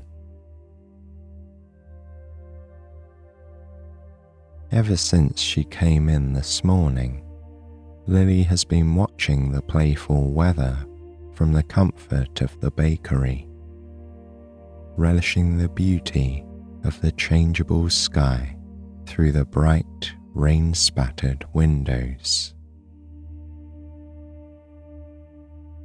Seamus arrived early today, shaking out his umbrella after getting caught in a downpour. Even though he carried it tucked inside his raincoat, his newspaper needed a few minutes to dry out. By the time he was sipping his coffee and eating his cinnamon roll, the sun had appeared. The edges of the slightly smudged paper drooped a bit as they dried. But that didn't bother Seamus. He chuckled, saying, "The news is still the news, damp or not," before setting it aside in favour of another bite of his cinnamon roll. Rose stopped by quickly. "No time to chat today," she said, stamping her boots on the mat with a refillable mug in her hand. She was dog-sitting for a neighbour and had to go and play with her four-legged friend while the sun was still out. Lily smiles now, recalling these little conversations. The weather here certainly has its own personality, just like all the residents, she thinks. And being in such a small town, it's often what people talk about. Nobody here is surprised by the rain. Stormy days are a given. And yet, people always have a few moments to spare to chat about what kind of rain there is today, or to wonder if the sun will come out at all, even on the greyest of mornings. It's why these late summer days are some of Lily's favourites. The unpredictability, the interplay of light and shadow, the bright, glorious sun, and the moody, towering clouds. These are what make this rainy place so special. Not to mention, late summer days are perfect for making one of Lily's favourite treats, fresh fruit tarts. Summer is the season for fruit, and a tart is perhaps the most aesthetically pleasing of all fruit desserts.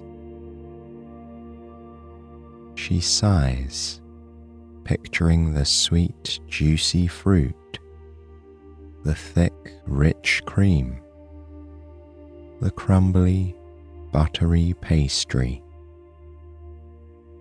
Each tart is a work of art, the glossy berries and fruits cut to perfection and arranged in an intricate and colourful pattern.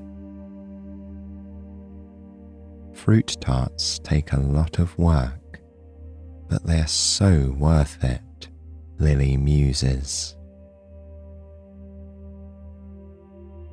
Her eyes come to rest on a bowl full of peaches and nectarines from Quincy and Myrna's orchard. The last of the wild blueberries are in the refrigerator, and she just picked up a few cartons of plump, ripe strawberries from the market. Glancing around, she spots a couple of kiwis trying their best to blend in with the wooden cutting boards. A fruit tart it is then, Lily thinks. After all, why pick just one flavour to work with when you can have them all? She pulls out one of her recipe books. It's a large 3-ring binder with typed and handwritten recipes tucked into clear protective sleeves. Lily flips through the pages, enjoying the sound they make as they swish against each other, until she comes to the fruit tart. She mentally ticks off where all the ingredients are. The first stop is the pantry. Carefully, she gathers flour, cornstarch, salt, baking powder, sugar, and the jar of vanilla beans. Next, she finds the eggs, milk, apricot jam, and butter. Then, Lily chooses the freshest peaches, nectarines, berries, and kiwis, and sets them on a plate so none of them are tempted to roll away. Finally, she pulls out all the utensils, pots, pans, and dishes that she'll need, along with a little sack of dried beans. She's been meaning to purchase a set of ceramic pie weights for blind baking, but hasn't got around to it yet. So today, her bag of trusty dried beans will have to do.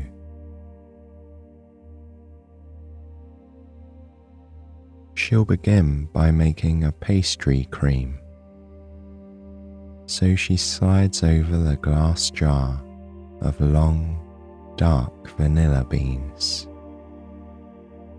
Once the lid is unlatched, it comes open with a slight pop. Lily reaches her fingers into the jar and selects a bean. She closes the jar to preserve the others, and then finds a small knife and a cutting board. Lily applies gentle pressure to the knife, sliding its tip lengthwise down the thin vanilla bean. She doesn't press so hard that the bean is cut in half, just enough that it opens the topmost layer. Once the bean is split, she uses her fingertips to spread out the sides, so it resembles a flat leaf with slightly curled edges. It almost looks like a Viking longship, she thinks. The ends of the bean curve upwards like a prow and stern. Then she flips her knife over and scrapes its flat edge along the inside of the bean, releasing the seeds. Clumped together, they are almost a fine paste. Looking at the tiny flecks of black, she thinks of creamy vanilla ice cream served over a warm peach cobbler. But that's for another time, she reminds herself. Maybe when the weather gets a bit colder. She'll have to be sure to get a few more peaches from Quincy and Myrna before summer truly comes to an end. When they first talked about growing stone fruit like peaches, plums, and nectarines, most people raised an eyebrow.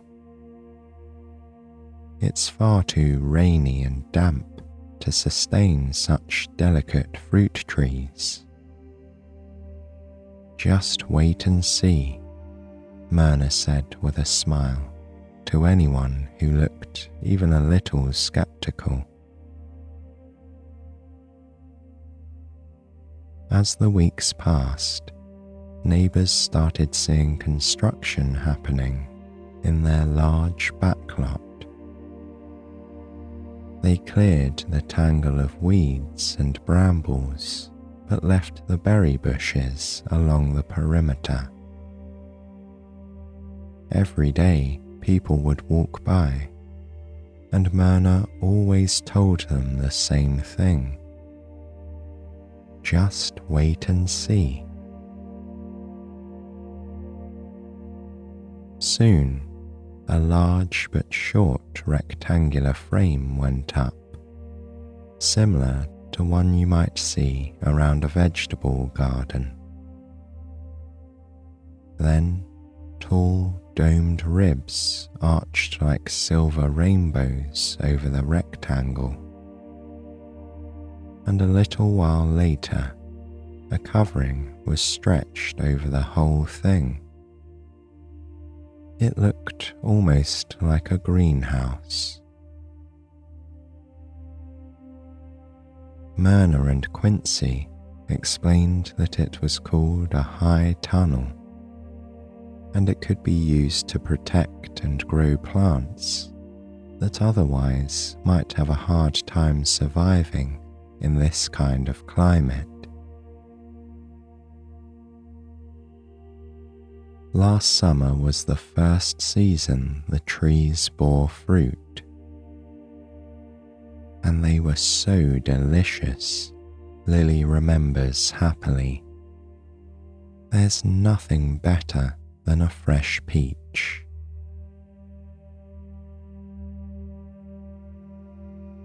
Turning back to the task at hand, Lily pours the milk into the saucepan and begins to heat it. Her mind drifts as she stirs it gently, waiting for tiny bubbles to form on its surface. She looks up at the fairy lights twinkling cheerfully. A man sits in the corner, sipping a hot chocolate. Lily didn't recognize him when he came in to order his drink. He must be from out of town, she thinks. Perhaps he's visiting friends or family. Or maybe he likes traveling to small, tucked away places. Delicate bubbles begin to show around the edges of the saucepan. Lily continues to stir the warm milk. The rain has started up again. She hears the rhythmic tapping on the window panes and watches puffy grey and white clouds roll over town. The tapping grows heavier as a cloud passes overhead, and then lighter as it drifts away. She moves the wooden spoon around the saucepan in gentle circles until bubbles appear across the whole surface of the milk. She then removes it from the heat. Next, she whisks together egg yolks and sugar, then adds a pinch of salt and some cornstarch to thicken the mixture. Slowly, she pours a thin stream of hot milk into the egg and sugar mixture, whisking as she goes. The ribbon of white falls gracefully into the bowl. When it's combined, she pours all of it back into the saucepan and heats it once again. She feels the pastry cream thickening in the pan as she continues to whisk it gently. With every stroke, she notices more resistance to the utensil.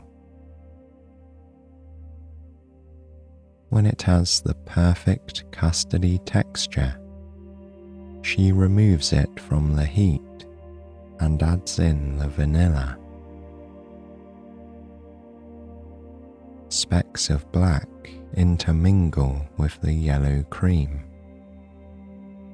It looks absolutely delicious, but it's not ready yet. Lily pours it into a bowl, covers it, and places it in the refrigerator to cool.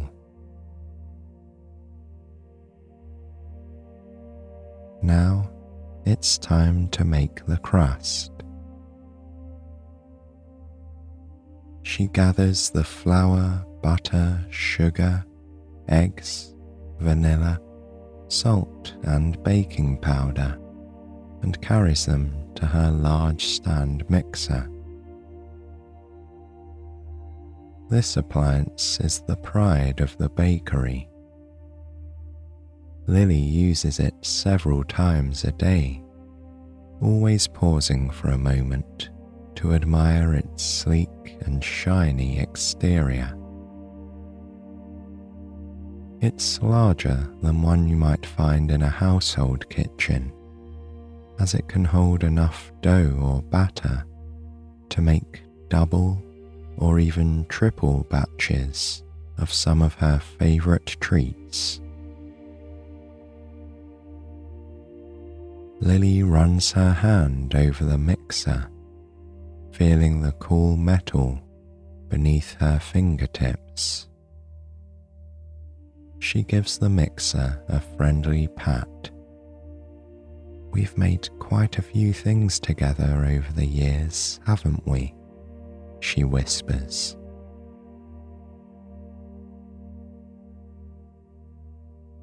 Lily pulls out measuring cups and spoons. She drops chunks of butter into the bowl of the mixer and then pours sugar over the top. She secures the metal paddle on the arm above the bowl and locks it into place. Then she flicks a switch on the side of the mixer and it whirs to life. Lily loves the sound it makes as it creams together the butter and sugar. It gives off a sort of whooshing noise, somewhere between a buzz and a hum. The sound gets louder and softer as the paddle spins through the sweet contents of the bowl. Before long, the mixture is creamy and fluffy. She cracks an egg into it, pausing the paddle for a moment to scrape down the sides of the bowl with a spatula. Then it begins to whir again, and the mixture turns from off-white to yellow as the egg is incorporated. She adds vanilla and salt, and then uses a whisk to combine the flour and baking powder in a separate bowl. This she spoons into the wet ingredients bit by bit until it's fully incorporated. The last spoonful lands with a dry plop on the edge of the paddle, sending a small plume of flour into the air. It dusts the mixer and Lily's skin with fine white particles, a bit like fresh snow. Once the dough for the crust is finished, she turns off the mixer and uses the spatula to scrape any remnants off the paddle. Then she rolls the dough into a ball, wraps it, and places it in the fridge to cool beside the pastry cream.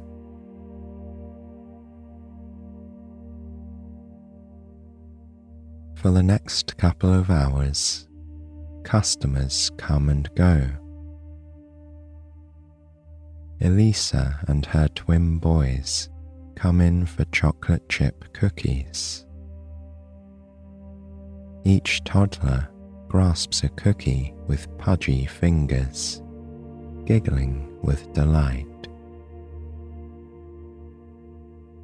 The man in the corner gets a refill of his hot chocolate. Lily asks if he wants whipped cream, and he smiles. "Is it even hot chocolate without whipped cream?" he asks with a wink. Lily shakes some extra sprinkles on top for good measure. She watches him carry the mug back to his table.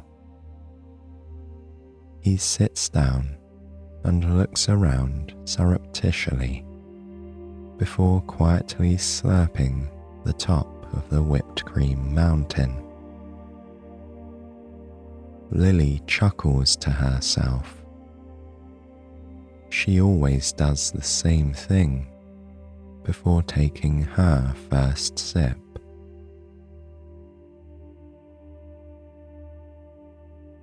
The rain comes in a heavy downpour that gives way to a light drizzle before the sun comes out, bathing the small town in a brilliant golden hue.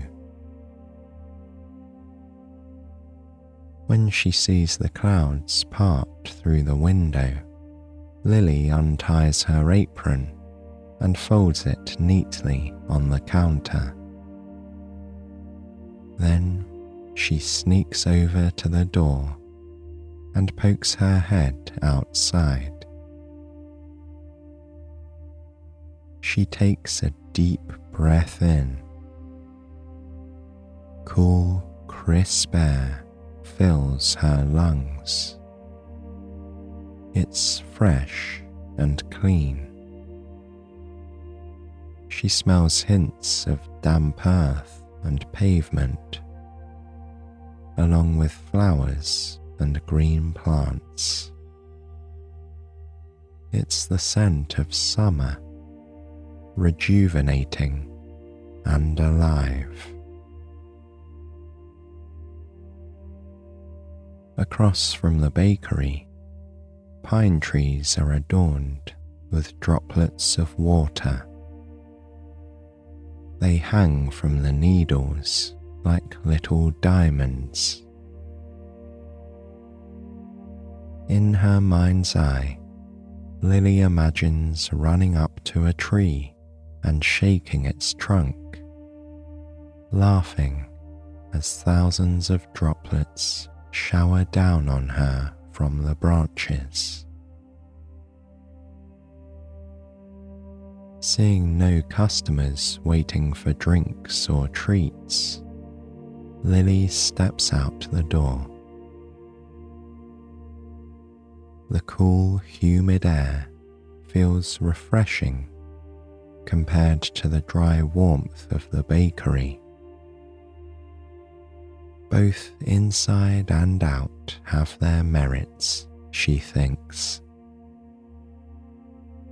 The tiny hairs on her arms prickle with the change in temperature, sending a delightful chill down her spine. She rubs her hands on her arms, taking another deep breath of the fresh air. A young girl zooms down the hill on a little orange bicycle.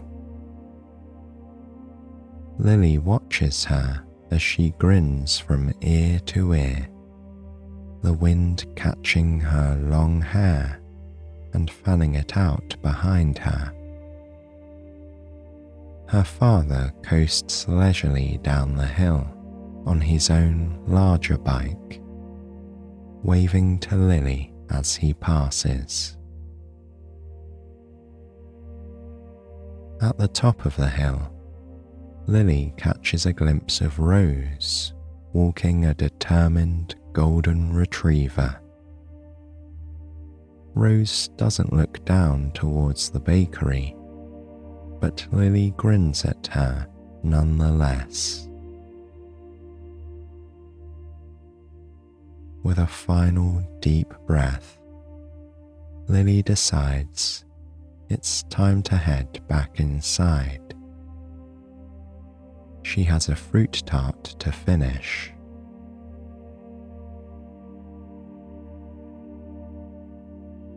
Lily preheats the oven. She pulls the apron over her head and ties it at the waist. Then she retrieves the dough from the refrigerator and sets it on the counter.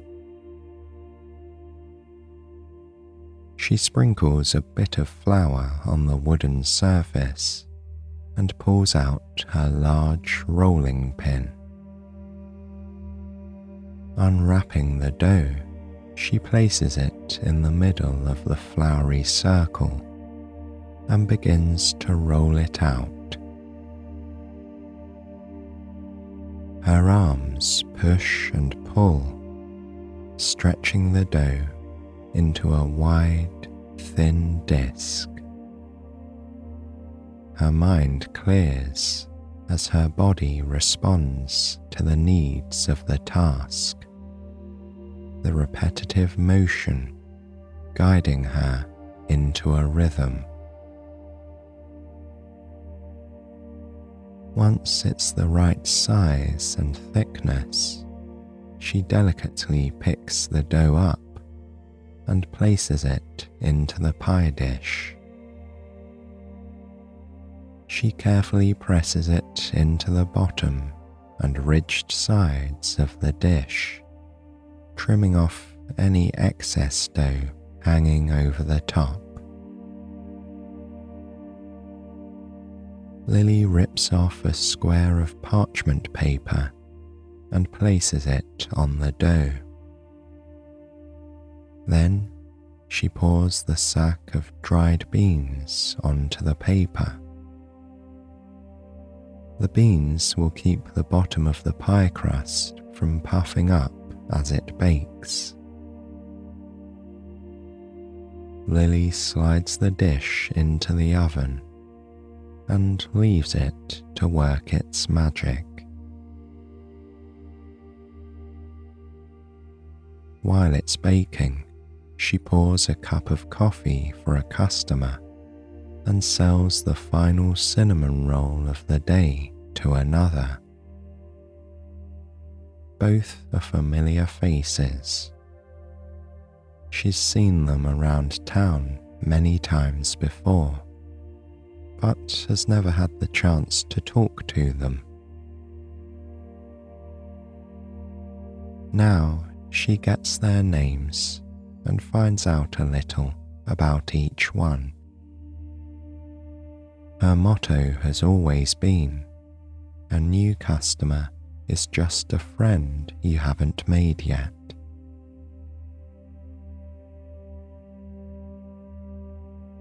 The oven beeps and Lily pulls out the crust. She removes the beans, pouring them back into their sack with a satisfying rumble. Then she returns the crust to the oven to bake for a little while longer. This is one of the reasons fruit tarts seem like more work. Even though the steps are easy, there sure are a lot of them, she thinks to herself. But that's to be expected for such an exquisite dessert. When the oven beeps a second time, she sets the crust on a rack to cool. Steam rises from it in subtle wisps. As it cools, she prepares the fruit. This is Lily's favourite part of the process. First, she washes and dries the produce. She cuts the green tops off the strawberries and pops one of the little red morsels in her mouth for good measure. She peels the kiwis and peaches, but leaves the skin of the nectarines intact. It's such a pretty colour, she thinks. Then she slices the kiwis into rounds. The peaches are cut into perfect wedges, and the nectarines are made into thin, delectable crescent moons. She cuts some of the strawberries in half and leaves others whole. The blueberries are perfectly ripe and juicy. Once the crust is completely cooled, Lily finds the pastry cream in the fridge. She spreads a generous layer of cream into the shallow crust.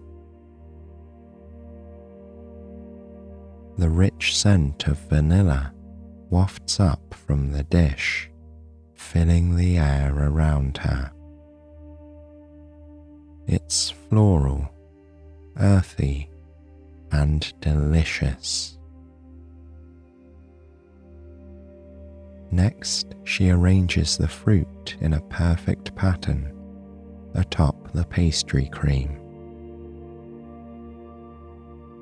She goes slowly and takes her time, setting each blueberry in its own perfect nook, aligning every plump red strawberry with the edge of the crust. She tucks in a few extra blueberries among the strawberries to fill any open space. Once the concentric berry circles are finished, she moves on to the peaches. She nestles each glossy orange slice against the one before it, creating a beautifully overlapping design.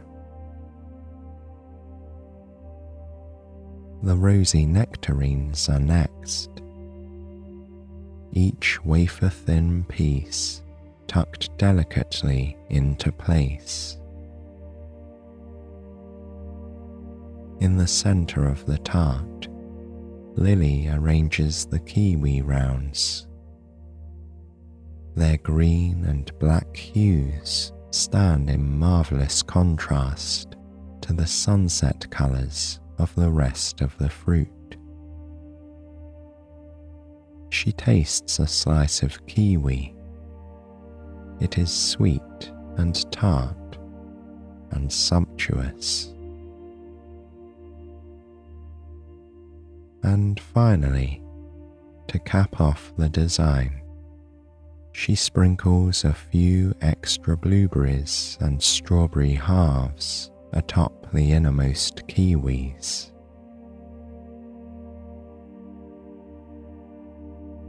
Once the fruit is placed on the pastry cream, Lily steps back to admire her work.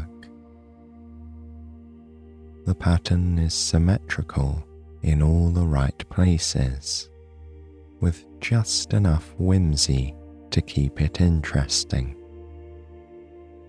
But it's still not quite finished yet.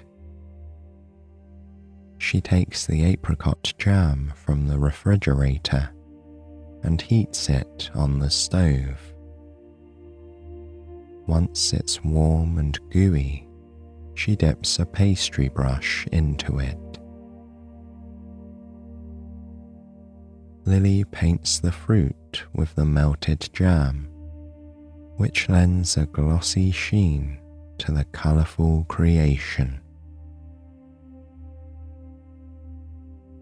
Coated in the translucent jam, the fruit shines in the light, as bright as the rivulets of water glimmering on the windows in the afternoon sun. Perfection, Lily whispers.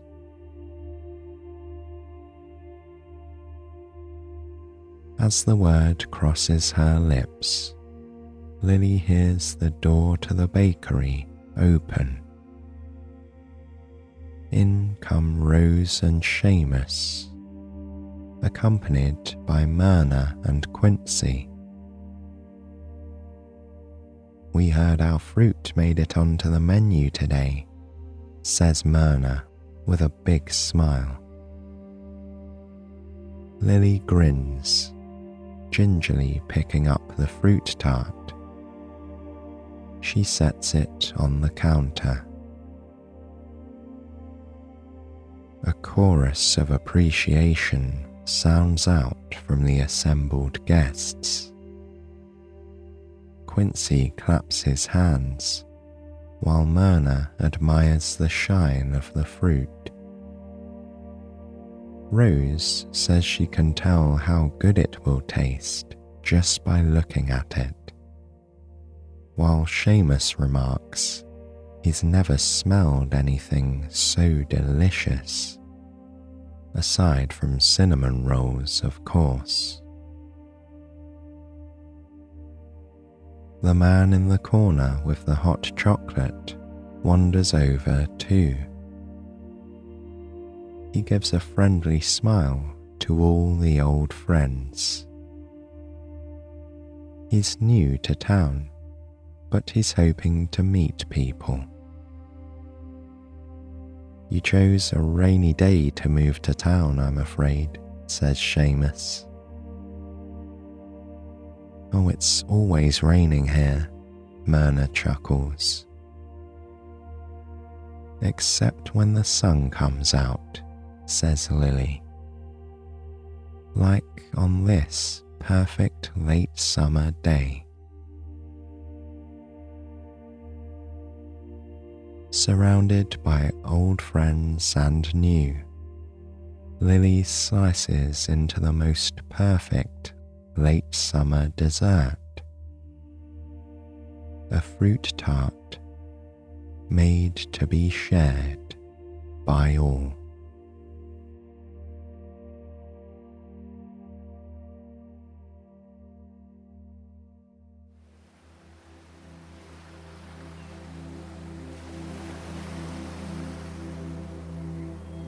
The word deckchair is typically used to mean a folding chair made of treated wood. Most of us might picture a chair with canvas or vinyl dropped like a hammock between wooden frames. They have a portable design. These chairs can be folded easily into a compact 3-inch wide form. They can be stacked in large numbers, which makes them ideal for public spaces like the beach. The classic deck chair goes hand in hand with leisure. For many, it conjures up images of holidaymakers on the sand, their eyes closed as they bask in the sunlight. Or people sitting in their fine summer outfits, sipping lemonade, watching tennis on the lawn. Others might think of the deck of a cruise ship, where passengers sit and take in the sea air. This is, after all, the place where deck chairs officially began, on the luxurious ocean liners of the late 19th century. In fact, though, the deck chair has far deeper roots, stretching more than 5 millennia into the past. Archaeologists have found remnants of ancient folding chairs in Germany, Sweden, and Jutland, Denmark. The site in southern Jutland was a mound of earth, named in English as Gold Hill. It was here that such a chair was found in its entirety when the site was excavated in 1891. Despite being dated to the 1400s BCE, the seat remains very well preserved. Its ash wood frame forms the shape of a letter X, with a seat of otter skin pulled across its top. Backless and armless, it's closer today to what we might call a stool. Though to people of the Bronze Age, there weren't such distinctions. The seat includes decorative pitch-black inlays or patterns carved into the wood. The seat is thought to have been a symbol of high status and likely belonged to someone who ranked high in the community. True, it was maybe 15 inches tall, but that was enough to allow the user to tower above the other people who would have been sitting cross-legged on the ground. It seems likely that it would have been used by a religious leader or village chieftain, someone with authority to whom people would listen. The site in Saxony, Germany, was excavated 8 years after the one in Denmark. Though it didn't yield a seat in its entirety, a great many chair fragments were uncovered. There were pieces of ash and maple wood, and a piece of leather which would have made up the seat. There were also a number of metal components, fixtures, fittings, and opulent decorations. Experts were able to compare their findings from Saxony to the chair discovered previously in Jutland. They used this to produce a reconstruction and bring to life the seat of the Nordic Bronze Age. The reconstruction of the Daneson folding chair can be seen today in Hamburg, Germany. It has 2 movable frames crossed over in an X shape, connected by a nail hammered into the wood. Gold-plated studs attach the fabric to its top.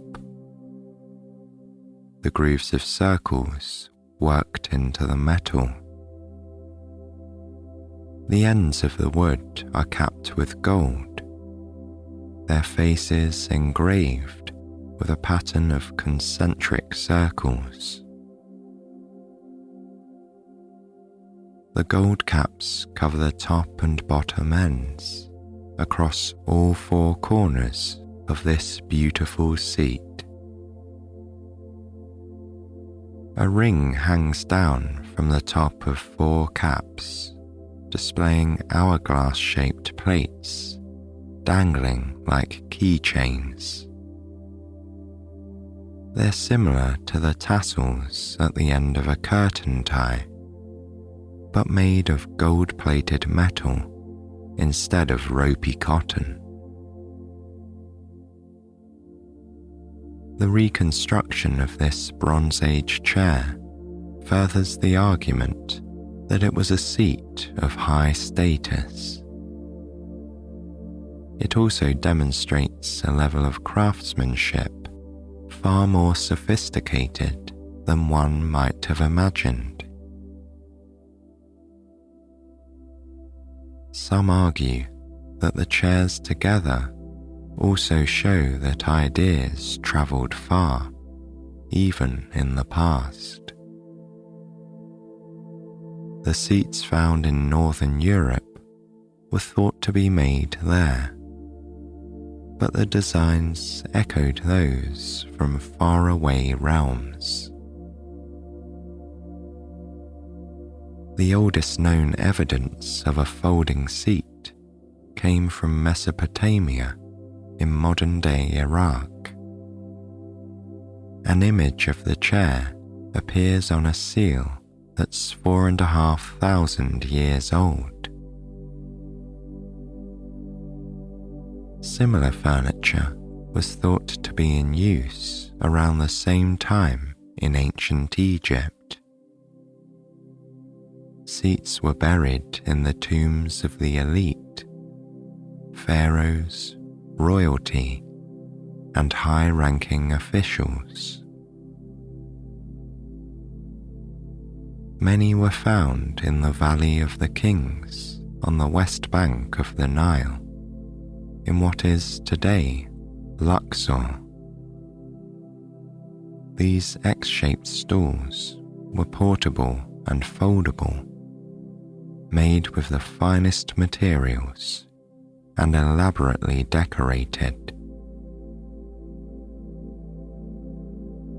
The most famous finding was in 1922 at the tomb of Pharaoh Tutankhamun. Amongst the many ancient riches owned by King Tut was a folding stool fit for royalty. A reinterpretation of the stool is housed in Cairo today. Beautifully carved in black ebony wood, it's decorated with markings of contrasting ivory. It's fixed at the end with caps of bronze and topped with a seat of the rarest leopard skin. This exact seat is pictured elsewhere, on the walls of a tomb belonging to an Egyptian official.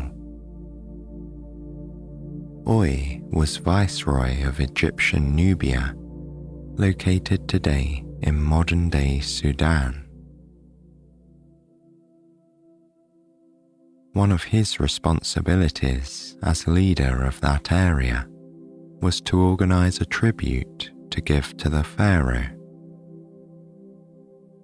We can see this play out on the walls of his tomb, which show him presenting the leopard skin stool. Tutankhamun died around 1324 BCE, and the chair is dated to around that period. It's thought that similar chairs had long been in use by that time though, that they were a typical piece of furniture amongst high-ranking Egyptians. Some liken the seats to portable thrones, taken on travels about the kingdom. They were included in tombs to take into the afterlife, where one hoped to be reborn into a state of luxury. It's clear that the seat was a symbol of high status. What's less certain is whether the Nordic chair is a copy of the Egyptian. Indeed, some feel that the similarities are too striking. We know that there were scouts who made their way far from home, despite the limitations of ancient travel. And they'd have had fewer miles to go back then, as Egypt had expanded its borders, reaching modern-day Turkey under Thutmose III.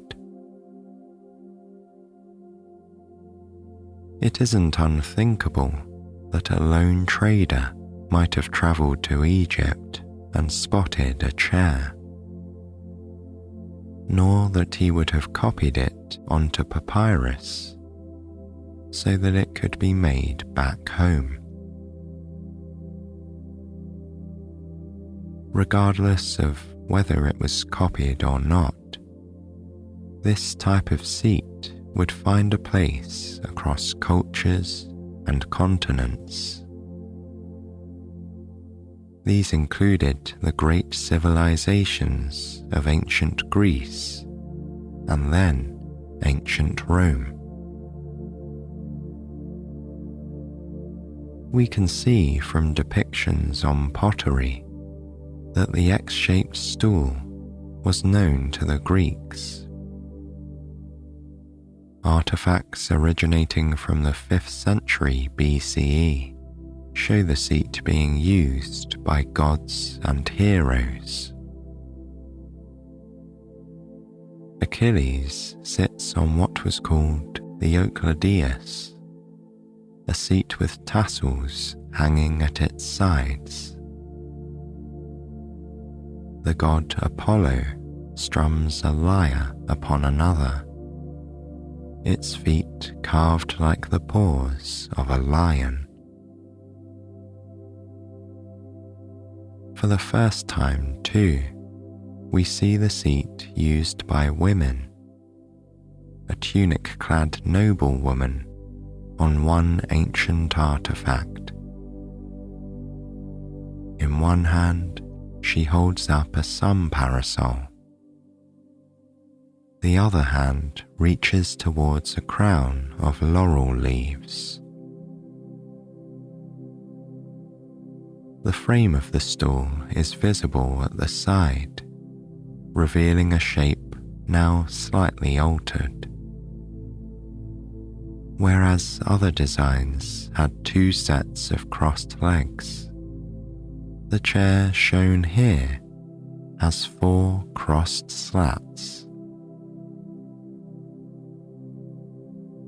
The Greeks were famous for their style and engineering, and would no doubt have experimented with the seat's design. However, the Romans seem to have reverted to the X-shaped structure when creating what they called the curule seat or chair. Like the Greeks, the Romans added a little flair, and the chair legs became curved like the lines of an hourglass. It was typical for the seat to be constructed from ivory, either in its entirety or as a veneer over wood. Only those with imperium were permitted to sit in the curule seat. This was a position of authority, someone in charge of either a military or governmental body. It was a seat from which officials would perform their business, be they politicians, generals, priests, or magistrates. One seat appears in the history books in 494 BCE at the Circus Maximus, where chariot races drew thousands of onlookers. Story tells of a magistrate being awarded the seat, a prize for his recent victory in battle. Centuries later, in 44 BCE, the folding stool is as important as ever. We're told by the historian Cassius Dio that the Senate granted permission to Julius Caesar to use the seat every place except the theatre. There, he would be carried in on a gilded chair and raised to the height of the gods. This type of chair has always been associated with power.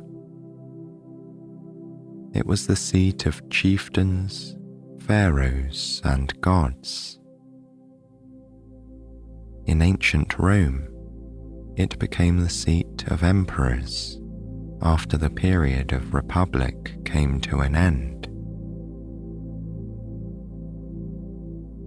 Before he became the first emperor of Rome, the young Octavian sought to further his position.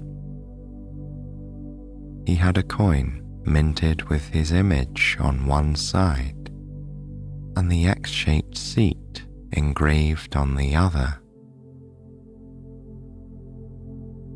As the Emperor Augustus, he would later use the seat as a portable throne on his travels. He would take it to war, like so many who followed him, and use it as a place from which to officiate Rome's business.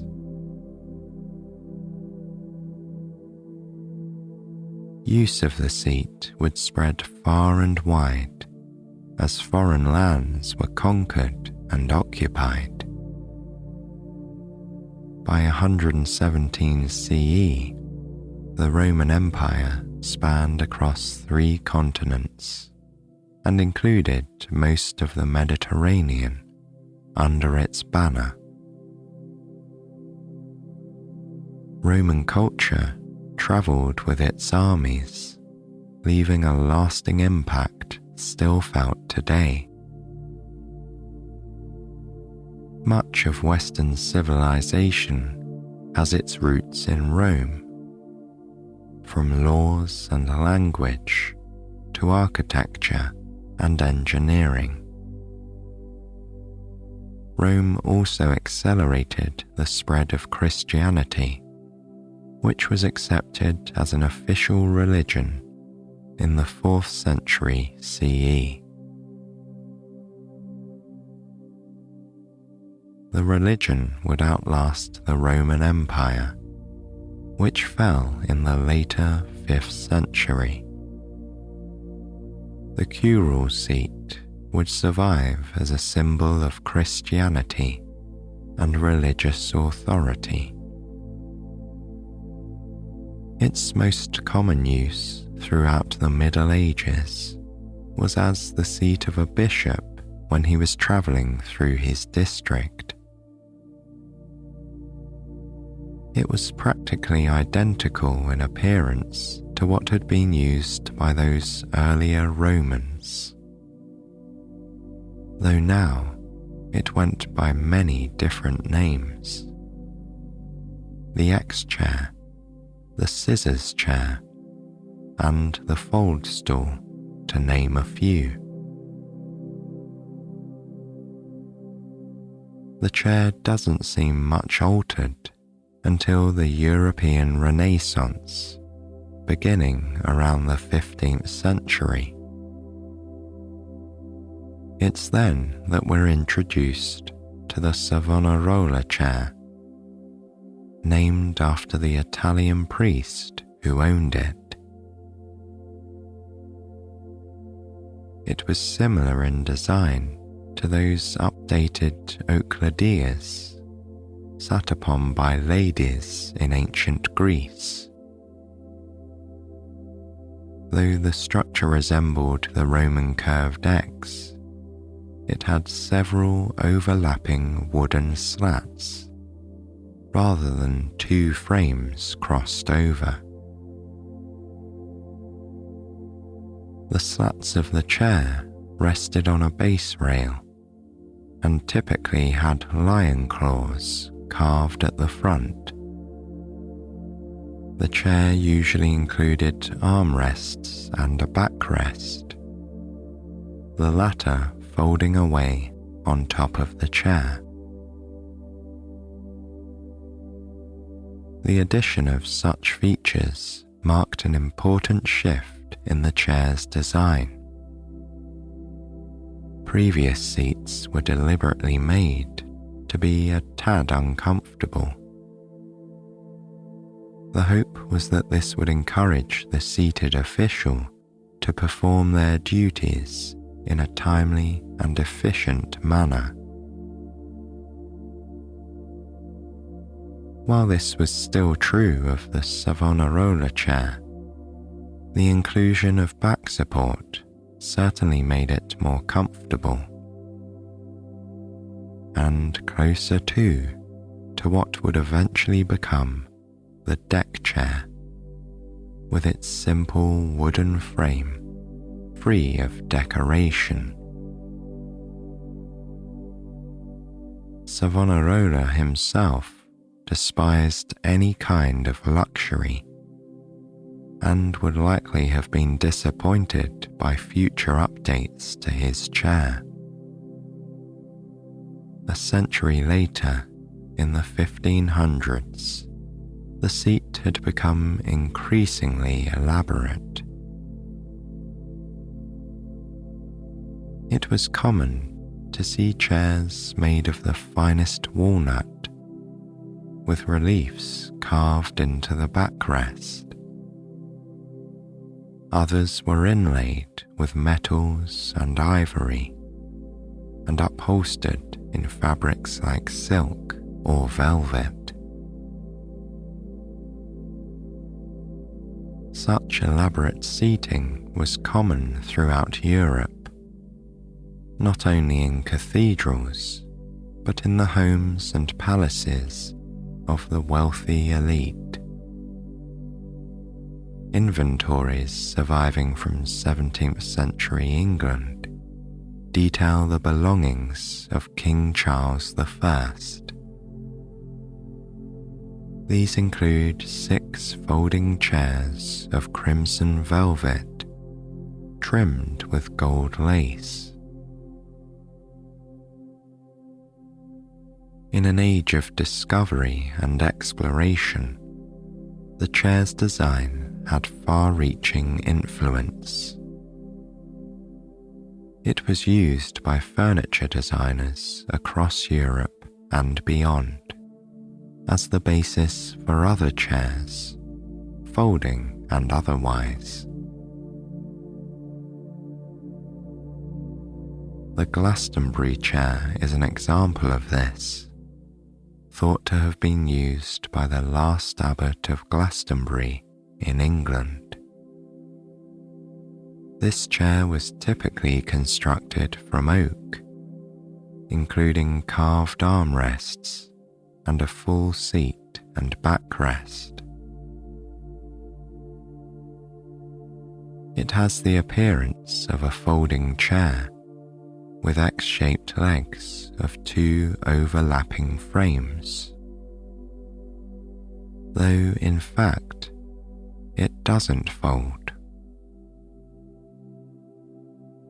Historians believe that the Glastonbury had been around since the early Middle Ages, before dropping out of use. Its re-emergence and popularity in the early 19th century makes it perhaps the closest ancestor of the early Deckchair. These first began appearing on the decks of ocean liners in the 1860s, just 2 decades after these ships started transporting passengers across the ocean. There's some debate as to who invented the modern Deckchair. John Cham of Boston, Massachusetts, took out a patent in 1855. This was for a folding chair, though it didn't yet include the canvas seat. Over 3 decades later, in 1886, an Englishman also obtained a patent for foldable and portable chairs. John Thomas Moore manufactured these chairs at his factory in Macclesfield. Moore produced two different types of deck chair. The hygienic was more of a rocking chair. It was marketed to help those with sluggish bowels, digestion being a hot topic amongst the Victorian public. The Waverley, as he called it, was the more typical deck chair, described as being suitable for a ship's deck or tennis lawn. The chair comprised 3 wooden frames, 2 crossed to form the age-old X shape. The third frame was used to prop up the seat's back. The Waverley is the first example of a deck chair that included a strip of canvas. It hung between the frames like the material of a hammock, allowing one to recline with feet on the ground. The original canvas was olive green in colour, but this would change over time. What was sometimes referred to as the Brighton Beach chair came to be known for its multicoloured stripes. Again, there's debate as to who made the changes. Some say the idea belonged to a Brit named Atkins. Others argue that it was American in design, pointing to an advert from 1882 showing the Yankee hammock chair. The earliest designs of the name Deckchair can be traced in print to the late 19th century. It's mentioned in the novels of Edith Nesbit, author of The Railway Children, in the 1880s. A decade later, the name appears again, this time in the reading materials of P&O ocean liners. Passengers packing for their transatlantic cruise were encouraged to bring aboard their own deck chairs. By the early 20th century, ships would commonly carry inventory of deck chairs, sometimes with numbers in the thousands. They were typically those without a canvas, closer in appearance to John Cham's design. They are most obviously a forerunner to the sun lounger, simple, elegant, and a little more upright. They had a tall back of wooden slats and a seat of either wood or woven wicker. They had curved armrests and leg rests too, ones that could be propped up and extended where required.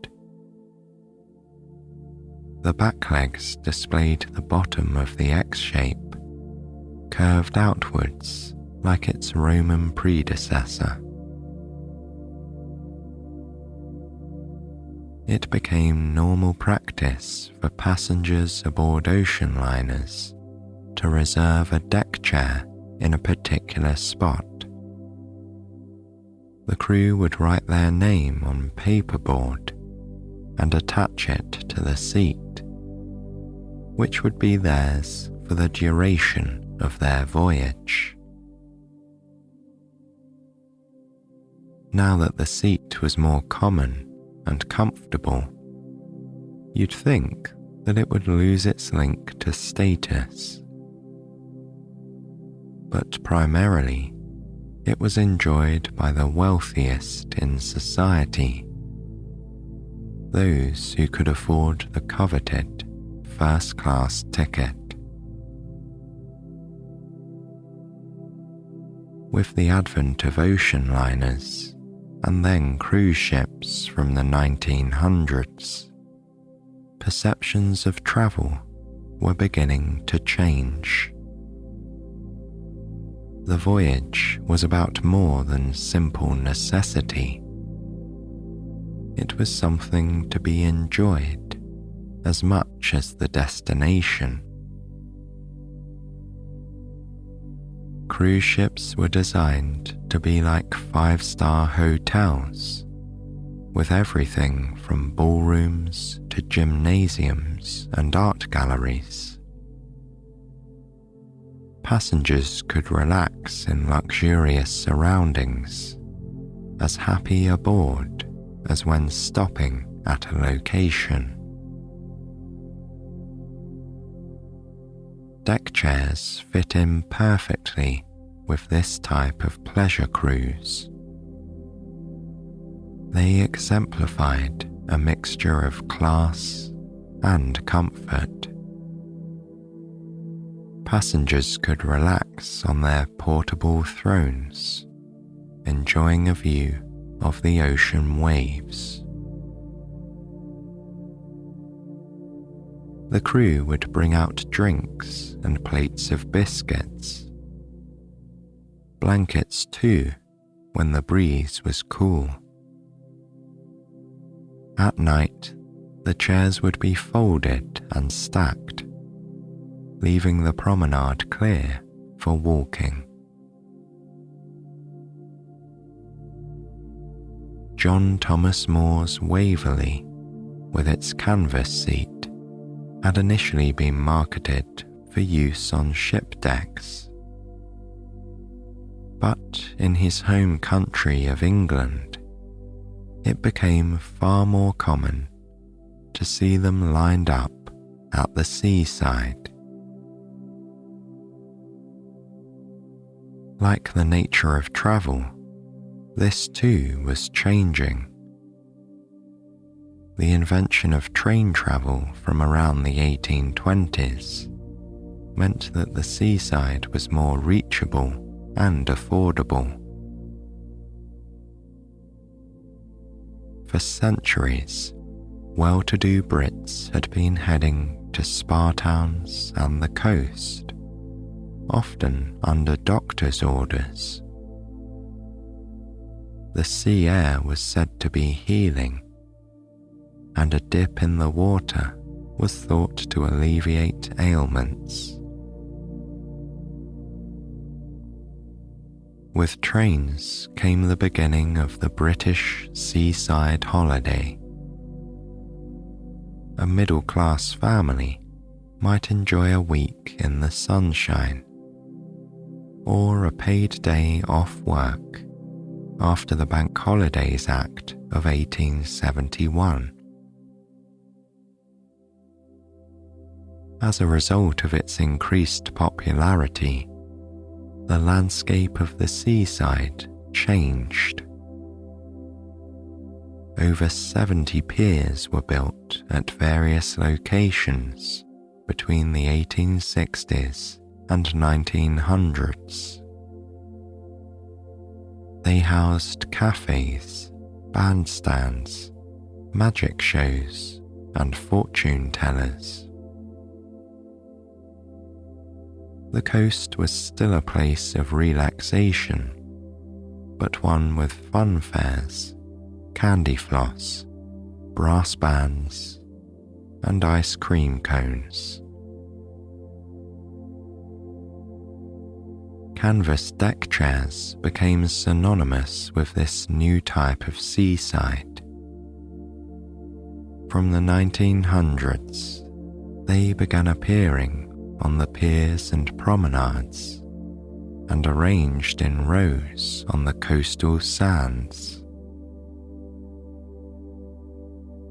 Previously, tourists might have paid to sit down on the few wooden benches along the promenade.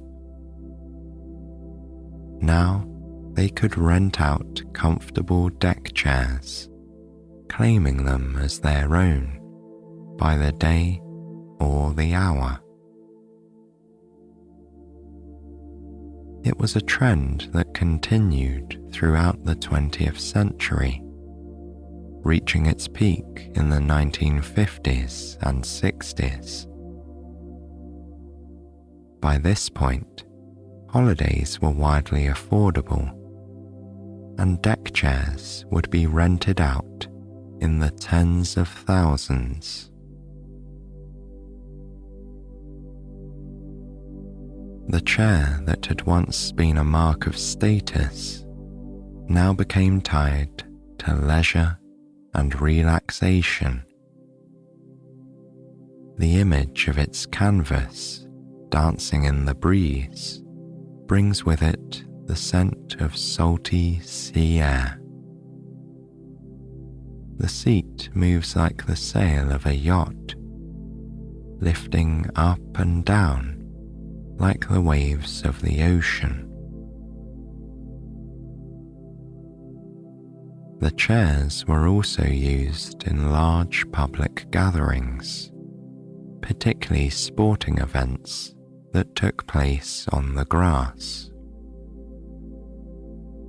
Spectators could lounge on their canvas seats whilst the croquet, tennis, or cricket played on. Equally, they were common at outdoor shows. Film footage from the 60s shows London's Hyde Park in the peak of summertime. We see the audience watching a brass band perform from rows of deck chairs beneath the shady trees. Today, the canvas deck chair is a rarely spotted creature, in its original form at least. You might come across them at summertime gatherings, like an outdoor concert, or within the grounds of a stately home. But you're less likely to see them in large numbers, parked on the sand of a British seaside. What you will likely see is an adapted form of John Cham's deck chair, the Sun Lounger. The back has been lengthened and ruts added so that the backrest can be positioned at different angles. One might easily adjust the back of the seat, sitting up to read a book or to sip a cool drink. It's also possible to recline completely, to sunbathe or nap on a flat surface. The seat and leg rest have been merged to form a flat bed-like shape. It's usual for a towel to be draped across the lounger, a makeshift mattress providing extra comfort.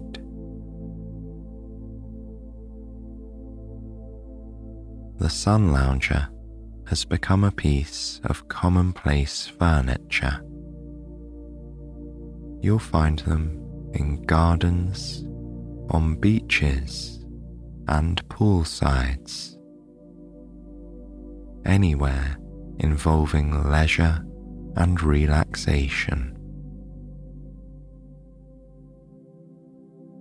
And the next time you use one, perhaps you'll remember the rich history of this portable throne.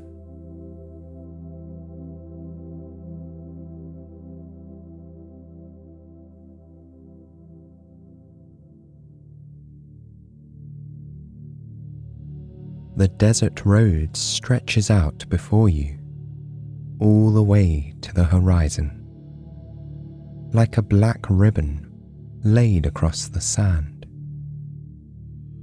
On either side of the car, the vast and open landscape extends as far as the eye can see. Green and brown succulents, cacti, and other hardy plants dot the arid terrain. Patches of beige dirt fill the space between them. Here and there, a lone lizard or jackrabbit ventures out into the sun, though most animals are tucked away during the heat of the day. You are nice and cool in your car as you make your way across this expanse of desert to the oasis that awaits you at the end of the road. The miles behind you have been marked by subtle changes in the landscape. The cacti getting a little larger in some places. In others, the mesquite trees becoming more prominent. It's a strikingly beautiful environment, you think to yourself. It's harsh and delicate in turn.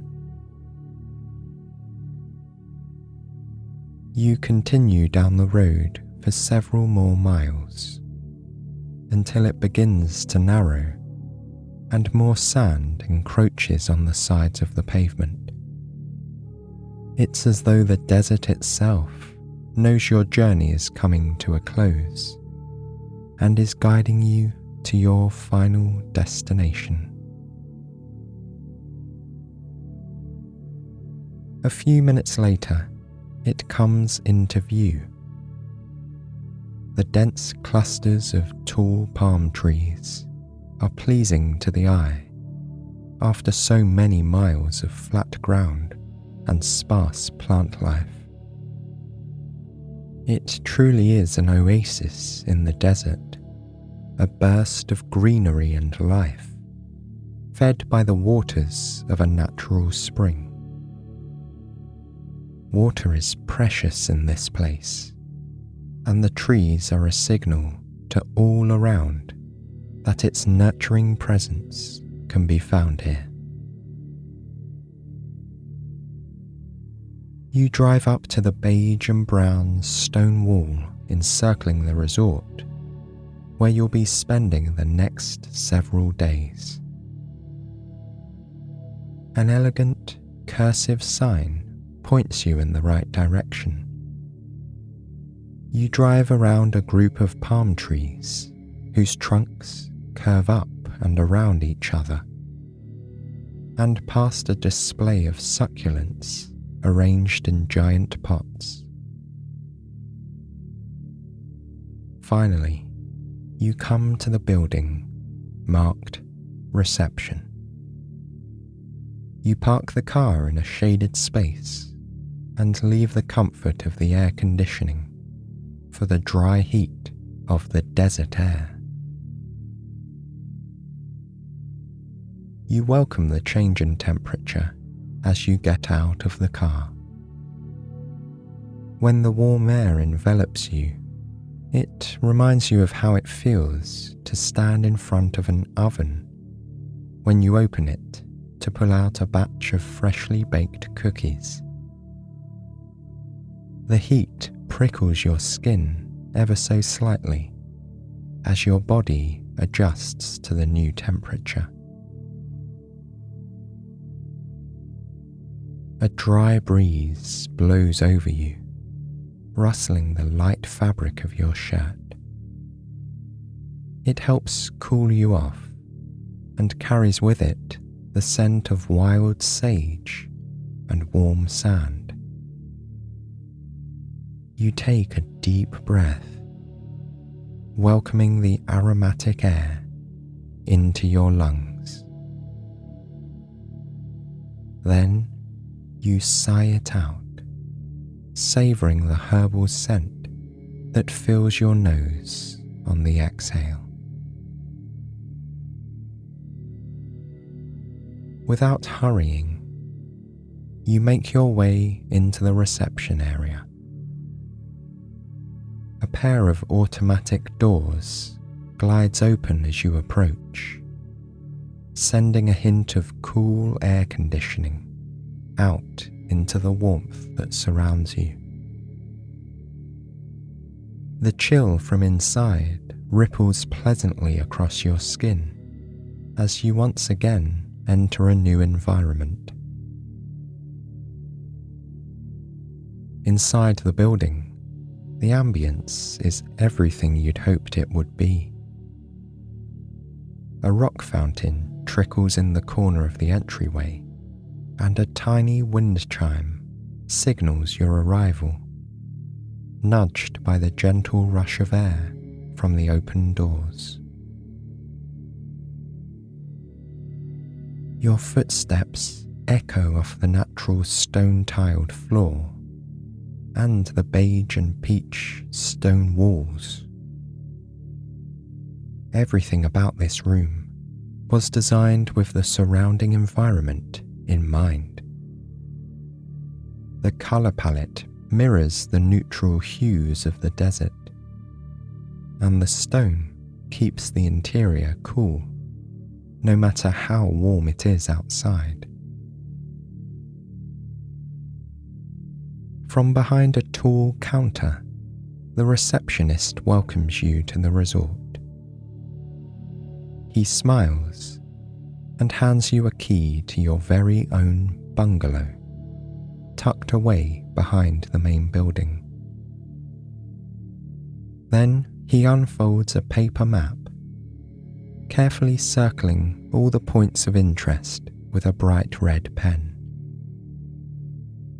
There's the path of the lazy river, which winds its way through the centre of the resort, a wave pool and a hot tub for relaxing at the end of the day.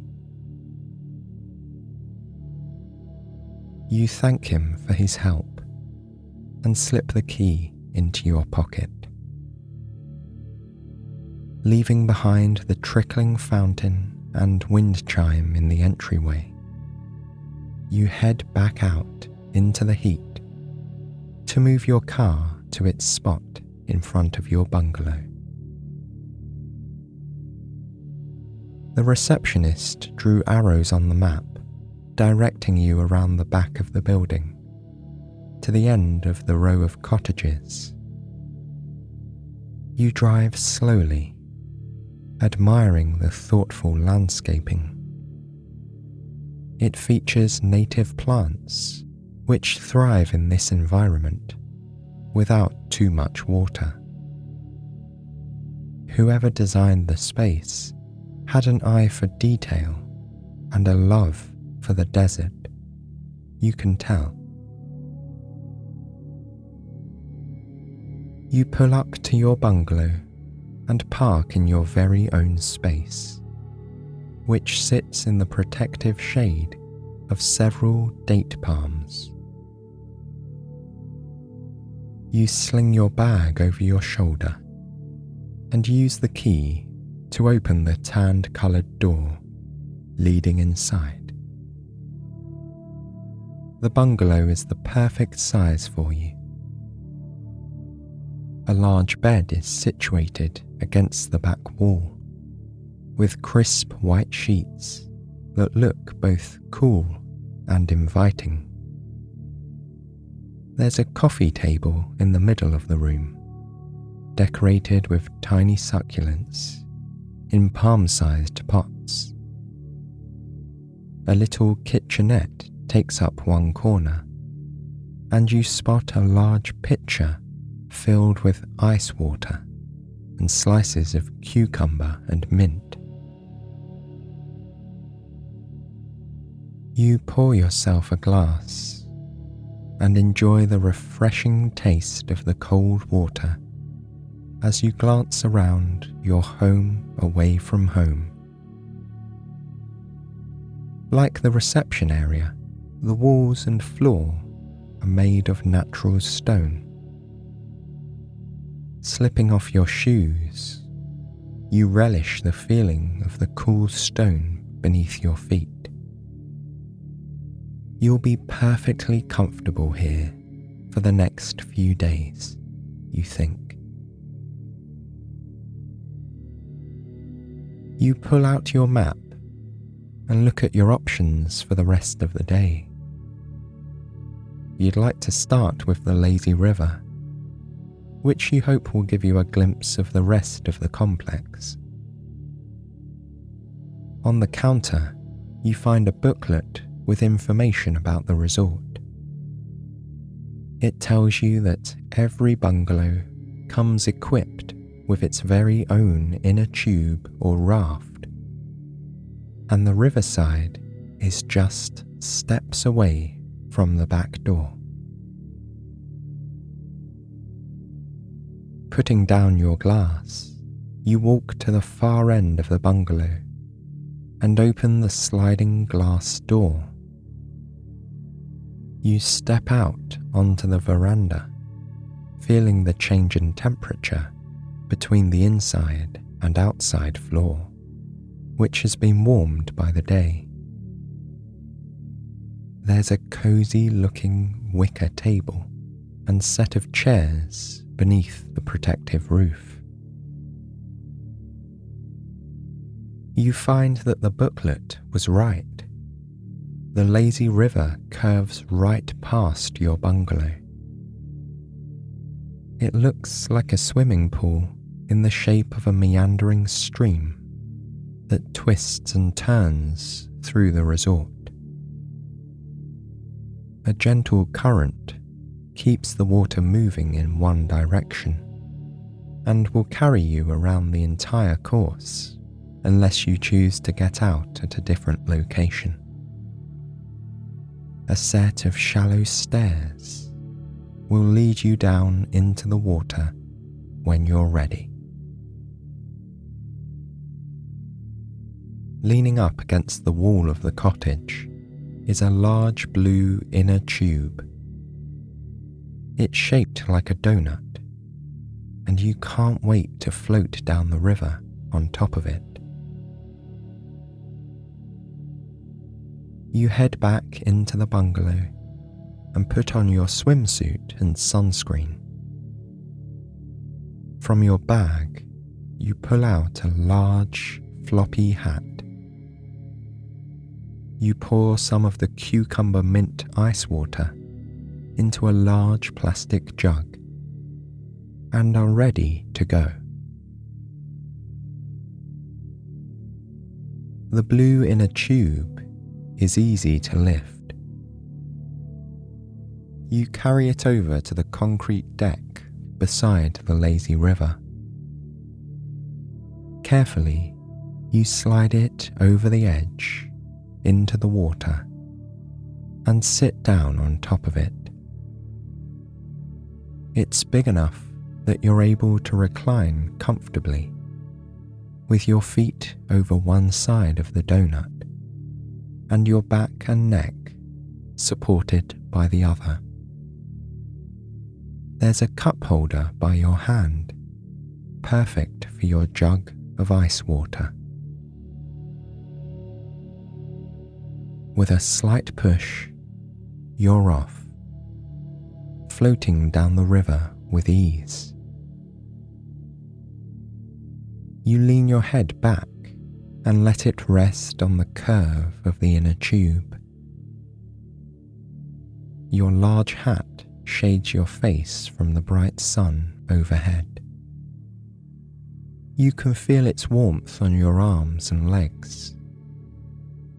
Your hands and feet hang over the side of the inner tube, far enough that you can dip them into the cool water whenever you'd like, helping to keep you at the perfect temperature all the time. As you drift around a bend in the river, you let your fingertips hang into the water. The slight current pulls you along at a steady pace, and you feel thin trails of water following your finger's path. Every once in a while, you lightly tap the surface of the water, sending up delicate splashes onto the side of the inner tube. They make a hollow sound, like a beach ball landing in the sea. Out of the corner of your eye, you see the other bungalows drift by slowly. They are similar to yours, with covered porches and thick stone walls. After a while, you close your eyes and focus on the bends and curves of the river. You can feel the inner tube being tugged delicately this way and that, kept in the center of the flow by unseen forces in the water. For that reason, you never move near the edge of the river unless you want to. For now, you're content to travel the middle path through its aquamarine waters. Date palms rustle in the breeze. You enjoy the sound of the fronds tapping against each other as they sway back and forth. Occasionally, you hear the sound of a sliding door opening or closing as other guests move out onto the veranda or back into the cool sanctuary of their cottages. Your inner tube rounds another bend, and you let your foot dangle into the water. Your toes skim across the surface, sending up droplets that land on your shins and knees. In your mind, you think you can feel them all individually, cooling your skin on contact. You smile to yourself, perfectly relaxed on this private river of yours.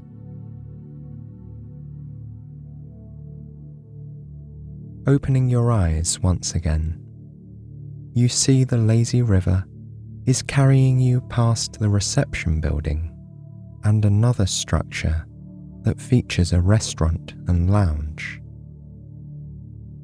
Perhaps you'll visit those later on, after you've finished taking advantage of the rest of the outdoor activities. You leisurely sip the ice water, occasionally holding a piece of ice on your tongue for a few seconds, enjoying the feeling of it melting in your mouth. It's a delightful contrast to the warm air that surrounds you, and the perfect complement to the cool river water splashing on your feet. After a few minutes more, you see the wave pool off in the distance. The resort has anticipated your every need, having placed a set of stairs leading out of the river at just the right bend. You use your body to nudge the inner tube toward the riverside and take hold of the concrete edge. With a plop, you slip off the donut into the water and then climb out of the river. You pull the inner tube up onto the deck and leave it in a safe place. You can always return to it later once you've finished exploring. The wave pool makes itself known by the gentle lapping of its current, followed by an occasional build-up of rushing water, ending in a satisfying crash, like waves upon a rocky shore. But as there's no coastline here, you know it's the sound of the waves against the concrete poolside. That doesn't make it any less pleasing to the ears, you think. You can't wait to dip your toes into its delightfully cool water. For the most part, it's a slightly lighter shade of aquamarine than the lazy river, due to its more gradual change in depth.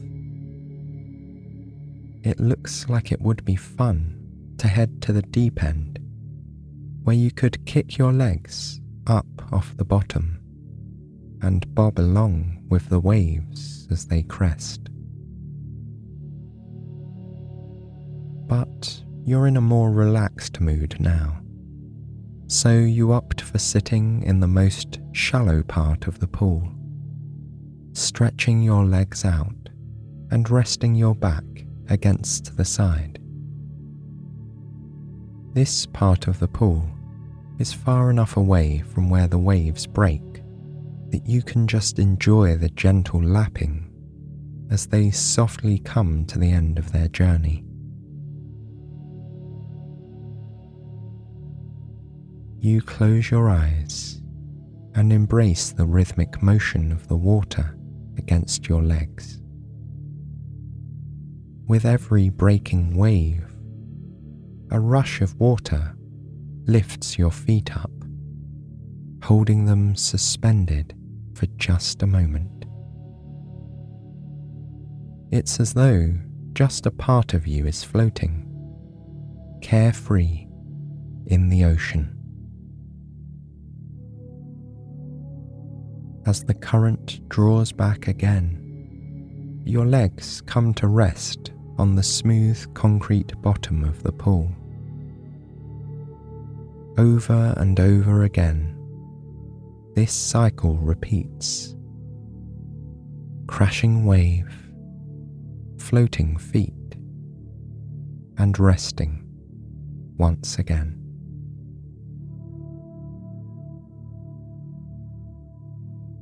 You aren't sure how long you sit like this in the wave pool, but after a while, you notice a reddish glow behind your eyelids. It's the changing light as sunset approaches, illuminating the desert in hues of apricot, fuchsia, and gold. The stone walls of the resort take on the vibrant sunset colours too. It's as though you're surrounded by a spectacular watercolour, which dances with the shifting light. With every evening comes cooler temperatures. Leaving the lapping of the wave pool behind, you go to find the hot tub. It's the perfect way to end your very first day here. The tub is located on a stone platform at the edge of the resort.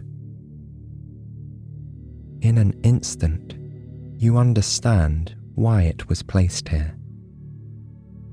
It affords stunning views of the landscape, now painted in evening hues of violet and peach. It's raised above the ground, so you climb a few steps to get to the edge. Slowly, you dip one toe in at a time. The water is warm and inviting. Now, with the air cooling off, You find the tub is a few degrees warmer than the ambient temperature. Inch by inch, you immerse yourself in the water. You find a built-in seat and rest on it with your back against the side. The jets turn on, sending thick columns of bubbles into the tub. You hold your arms out in front of you, watching how they float near the surface, held aloft by the powerful streams of water and bubbles. All around, the desert settles in for the night. Nocturnal animals make their first forays out into the world, now that the heat of the day has passed. The first stars begin to twinkle in the heather-coloured sky. The date palms stand tall, casting long, thin shadows across the ground. Later tonight, you'll go to the restaurant and lounge, then head back to your bungalow with its comfortable bed and crisp white sheets. But for now, you rest your head against the back of the hot tub, allowing your body and mind to relax in the warm and soothing water. The bubbles massage your lower back and shoulders. Your arms and legs float gently up and down.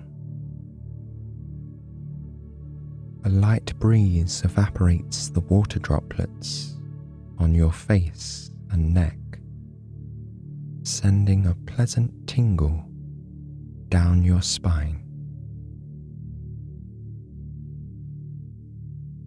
This really is paradise, you think, resting here in a hot tub at your very own oasis in the desert.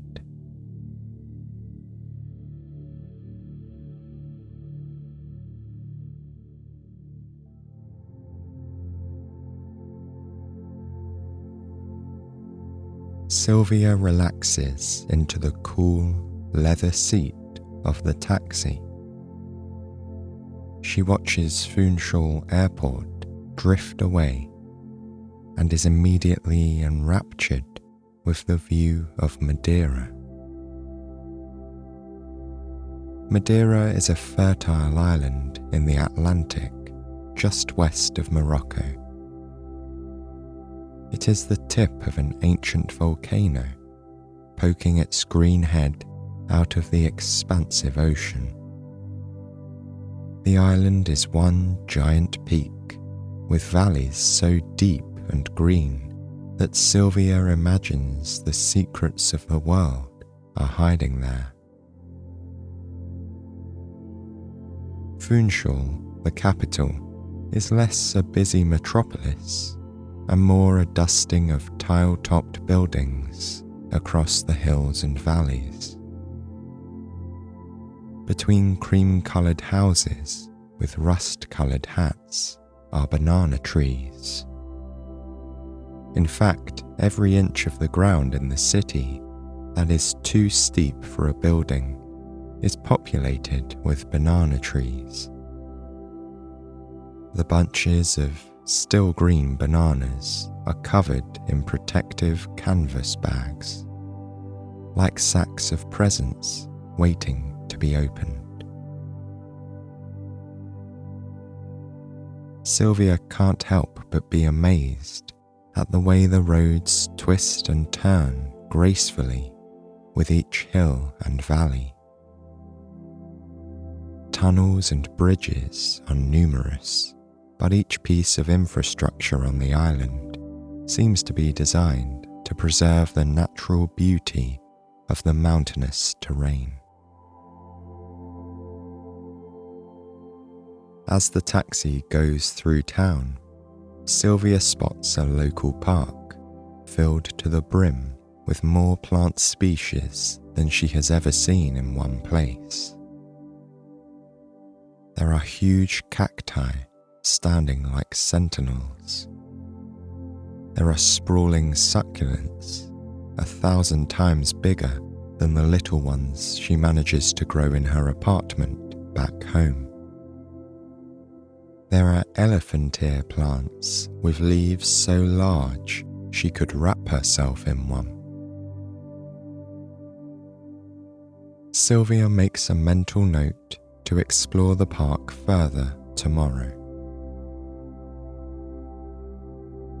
The dark volcanic soil on Madeira makes it a fruitful island, allowing the locals to be nearly self-sufficient.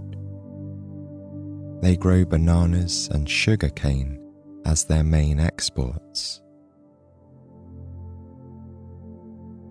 The smaller neighbouring Desert Oasis islands are still uninhabited, but teams of locals sail to them in turns to act as custodians of the wild flora and fauna. Madeirans take great pride in caring not only for their own island, but also for the deserters. Sylvia's taxi drops her off at the marina. She thanks the driver for the ride, his good service, and for taking her luggage to the hotel for her. He tells her to have fun and thanks her for visiting Madeira. Sylvia walks from beneath the shade of massive palm trees and onto the boardwalk. It is lined on one side with boat tour companies, seafood restaurants, and bars. On the other side are boats of all kinds floating peacefully on the glistening water. Sylvia has a few minutes before the first event of her vacation and decides to get a closer look at the water. She perches on a large grey rock that juts out from the boardwalk and peers into the water.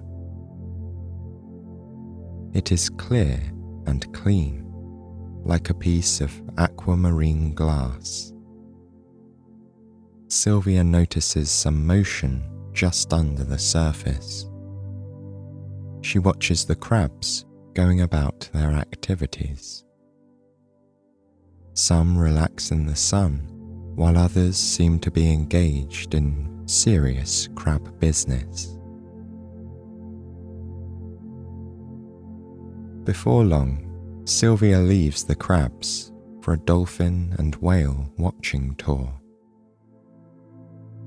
She and a few other tourists put on life vests and take their seats in a bright yellow boat. The skipper and the biologist that lead the tour welcome everyone on board. The biologist, a local woman named Carolina, tells them that the morning boat tour saw a lot of animals, and she is hopeful for the same this afternoon. The skipper, Antonio, expertly guides the yellow boat out of the marina and into the open ocean. They stay near the shore, following the coast around the island. From here, Sylvia can enjoy the beautiful landscape from a new perspective. Outside of Funchal, there are great swathes of mountainside covered in emerald green vegetation. Around the peak of the mountain is a permanent crown of fluffy white clouds. The clouds seem soft and weightless.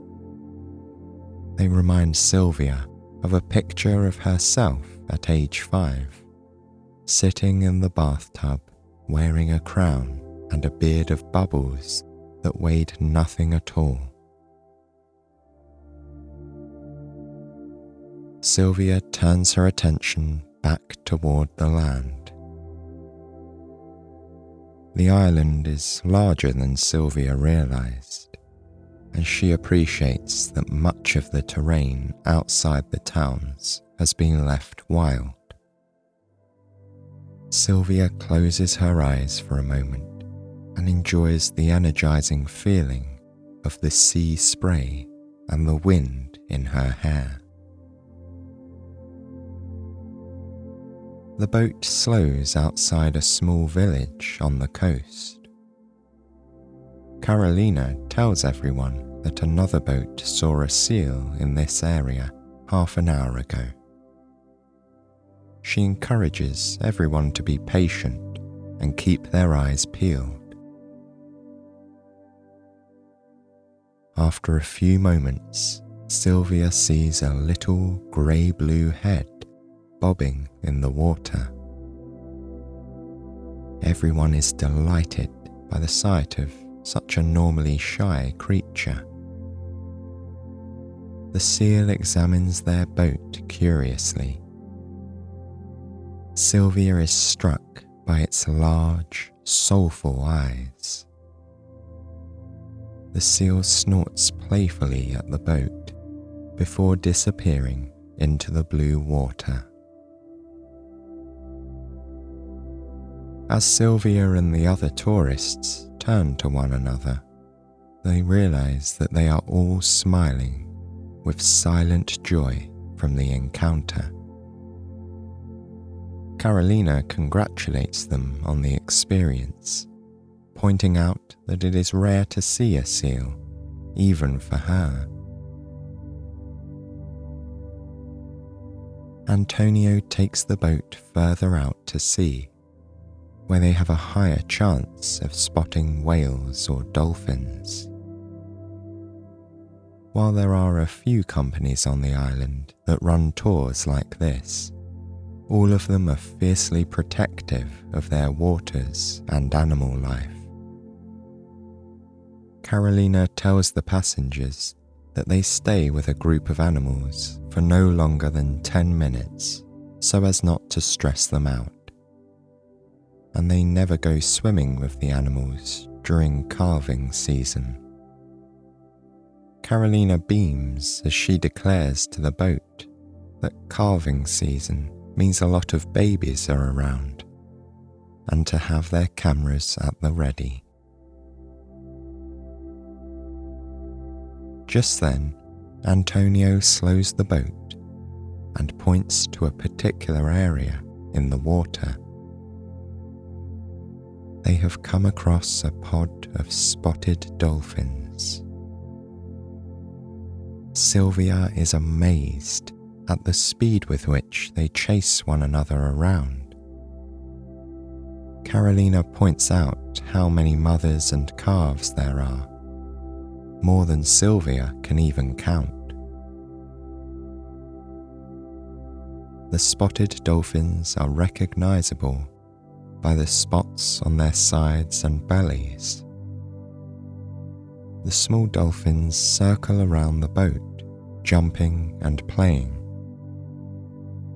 They are attracted to the yellow colour, but Carolina assures the group that this is also because dolphins are intelligent creatures.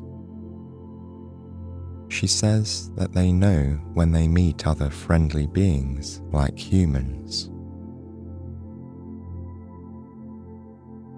After 10 delightful minutes of laughing and watching, Antonio announces that it is time to move on. He tells everyone to sit down and the boat begins to move. Then, Carolina gets a call on her radio that common dolphins have been seen not far from their location. The common dolphins are slightly larger and have a grey stripe down their sides. This pod is less playful than the last and is intent on fishing. Everyone in the boat watches in awe as these intelligent aquatic mammals coordinate with one another to feed on a shoal of sardines. After a few minutes, the boat turns back towards land. As Antonio urges the yellow boat faster, Sylvia is enveloped by the wonderful feeling of the wind whipping her hair. She takes a deep breath in, unable to keep a wide smile from breaking across her face, and laughs in pure joy. As the boat returns to the marina and slows, Sylvia reflects on the excursion. She is overjoyed. She has never seen animals that intimately out in the wild.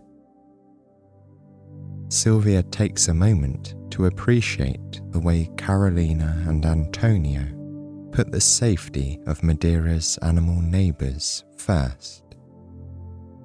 She thanks them for an unforgettable day. Back on dry land, Sylvia decides to wander through downtown Funchal. She turns inland from the marina and follows the cobblestone streets uphill. Her attention is caught by the sound of music drifting from an alleyway. Sylvia follows the alley to its end and is greeted by an array of colours, rhythms, and sweet scents. She has happened upon the flower festival. There are stalls selling Madeiran cultural items and trinkets, such as cork hats and purses. A sweet young girl helping her mother run the cork stall offers Sylvia a poppy, the flower of Madeira. The scent of the flower immediately eclipses Sylvia's senses. It is sweet and floral, showering her in an aura of peace. Flowers of all colours are everywhere, in bunches at flower stalls, in women's hair, growing from huge pots dotted along the street. It is a heavenly walk through the sweetest perfumes. There are beautiful women in traditional outfits covered in flowers, their colourful skirts gliding around them as they stop to chat and take pictures with anyone who asks. They seem to be almost floating down the streets like brightly coloured angels. There is a small concert in the square with jazz music. Sylvia stops to listen to an older woman with a beautiful voice sing a lovely rendition of "Come Fly With Me." She feels as though she could fly to the moon with no help at all. As Sylvia wanders away from the busy streets and up the mountain, she appreciates the way the small alleys are roofed with flags or flowers. a pair of cats lounge in a pile in the sun. One of them opens an eye as Sylvia approaches and detangles itself. Sylvia pets the cat for a few minutes before it returns to its nap. Sylvia continues her walk up the mountain, following signs for a famous local landmark. She is enticed by the rumour of gardens so beautiful that they rival those of Babylon. It is one of the reasons she was so keen to visit Madeira. When she reaches the botanical gardens, she finds them even more incredible than she imagined. They cover a massive area with seemingly endless varieties of plant life. Sylvia starts at the top and slowly begins her descent through the gardens. Along the many paths are tiles set into the garden walls, depicting the history of Madeira. The tiles are all hand-painted and bright. Some areas simply have tiles with patterns, each one more complex and beautiful than the last. As she walks, flowers, shrubs, and trees vie for her attention. Sylvia is drawn to a twisted olive tree with a thick trunk and small blue leaves. A plaque at the base of the tree tells her that it is over 1,000 years old. It lived for nearly 500 years in Rome before the Romans brought it to Madeira and planted it on the island. Sylvia reflects on the centuries of history this tree has seen as she examines its white bark. Birds sing throughout the garden, and Sylvia can hear a peacock in the distance.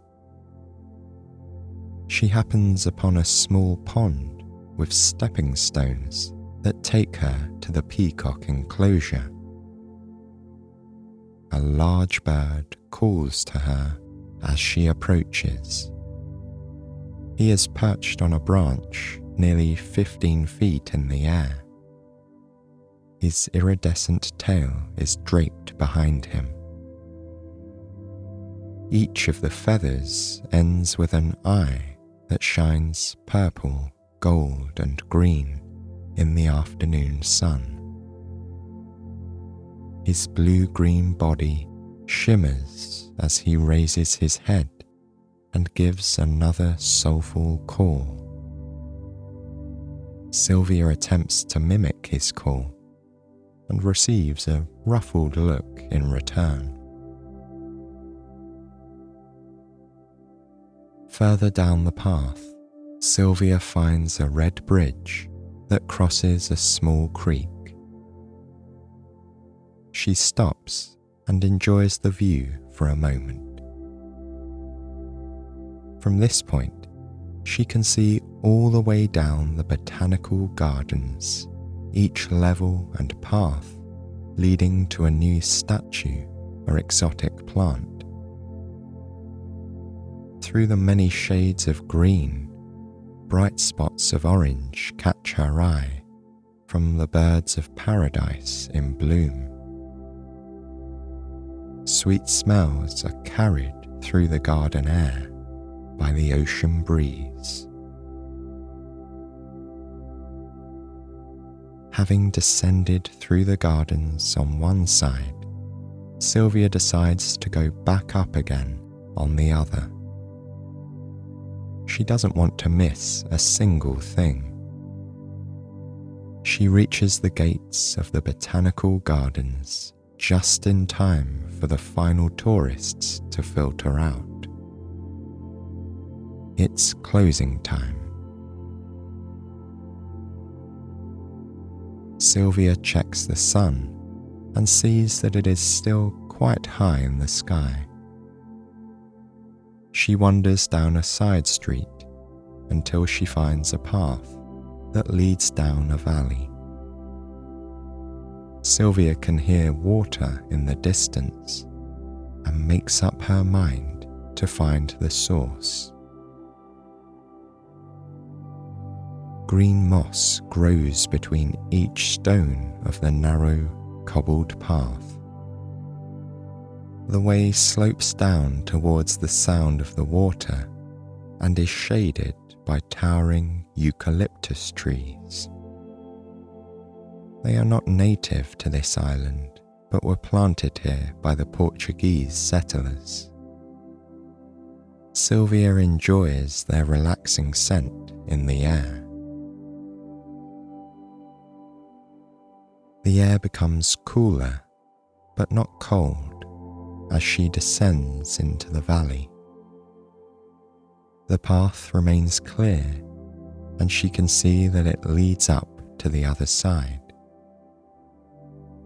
Yellow, orange, and pink flowers dot the way. Sylvia pauses to take a closer look at the sweet flowers.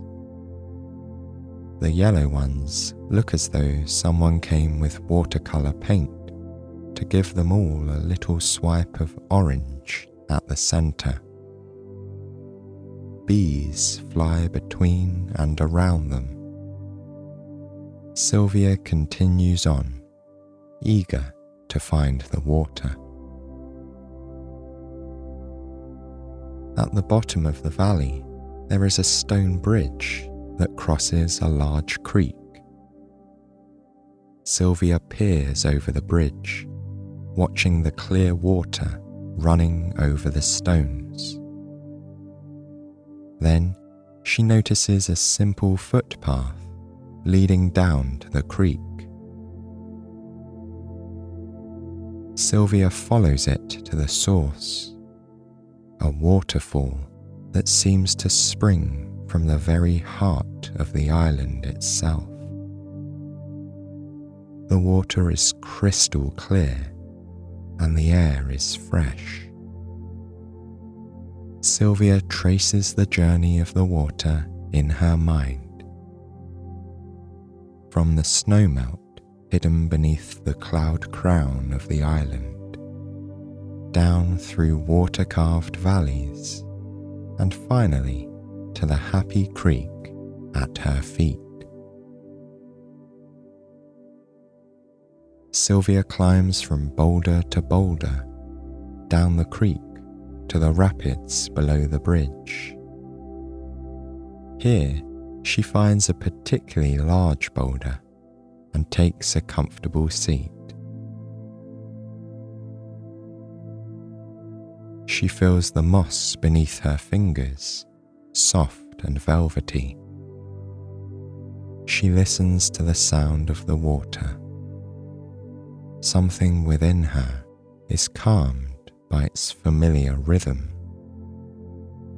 Her heart rate slows and she breathes more deeply. She watches the water move slowly downstream. Between and over any obstruction, water always finds a way. It flows, redirects, speeds up, and slows down as needed. It makes its own path through nature, bringing fresh nutrients that sustain everything along the way. Beyond the sound of the water, Sylvia hears a delicate bird song, accompanied by the rustling and whispering of the towering trees. She turns her eyes to the giants around her and notices the soft movement of the upper branches.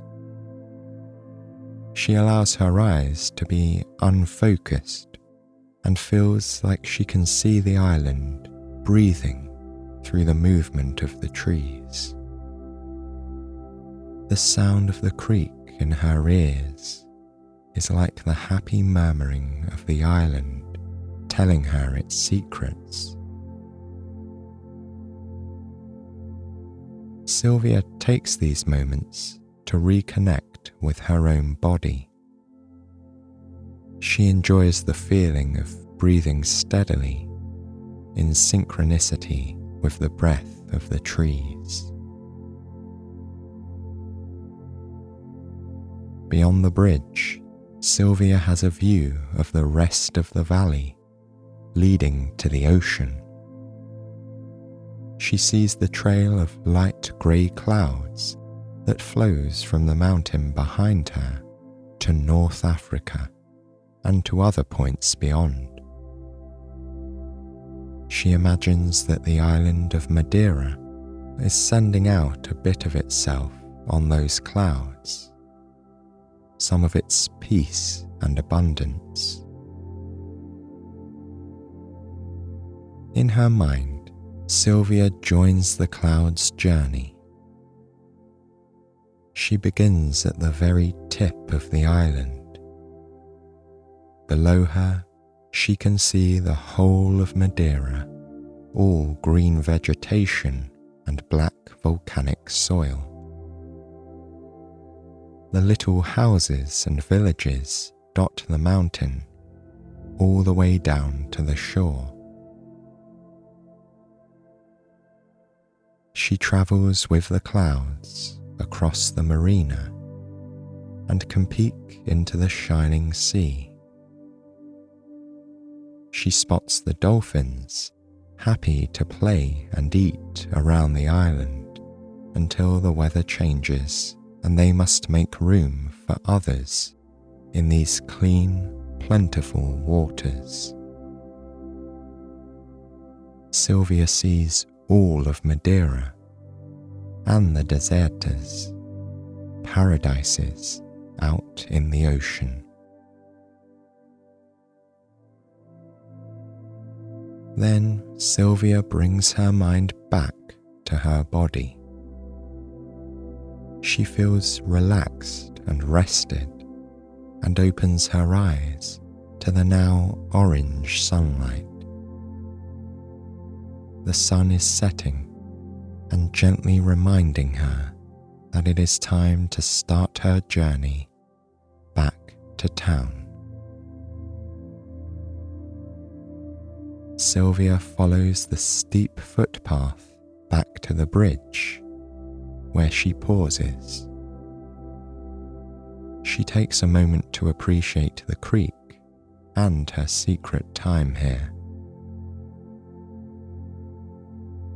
As she turns to start her ascent back the way she came, Sylvia notices that the orange light of the sun has changed everything around her.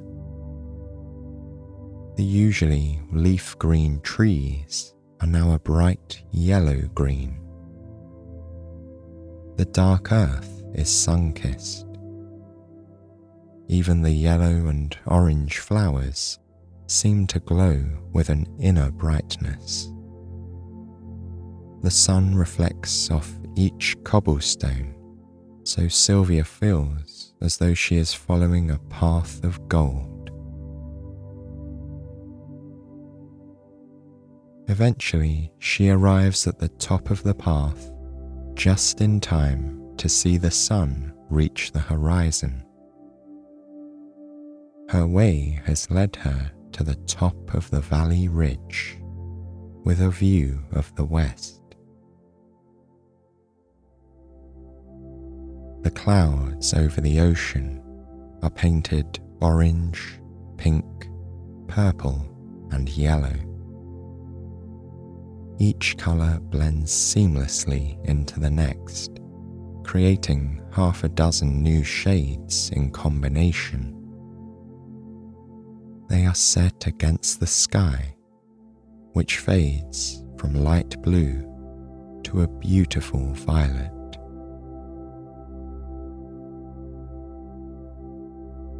As the sun dips its head, Sylvia notices stars are already starting to break through the dimming light.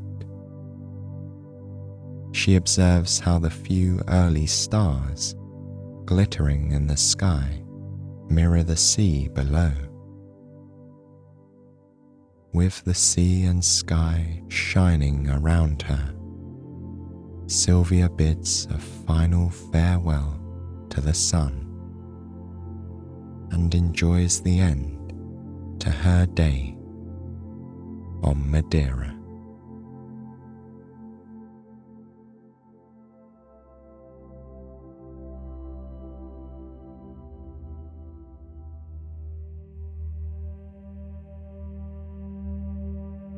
The trail branches off a road which is tucked away in the forest. There are few who ever come this way, and fewer still who leave the road itself and head down the narrow dirt path on foot.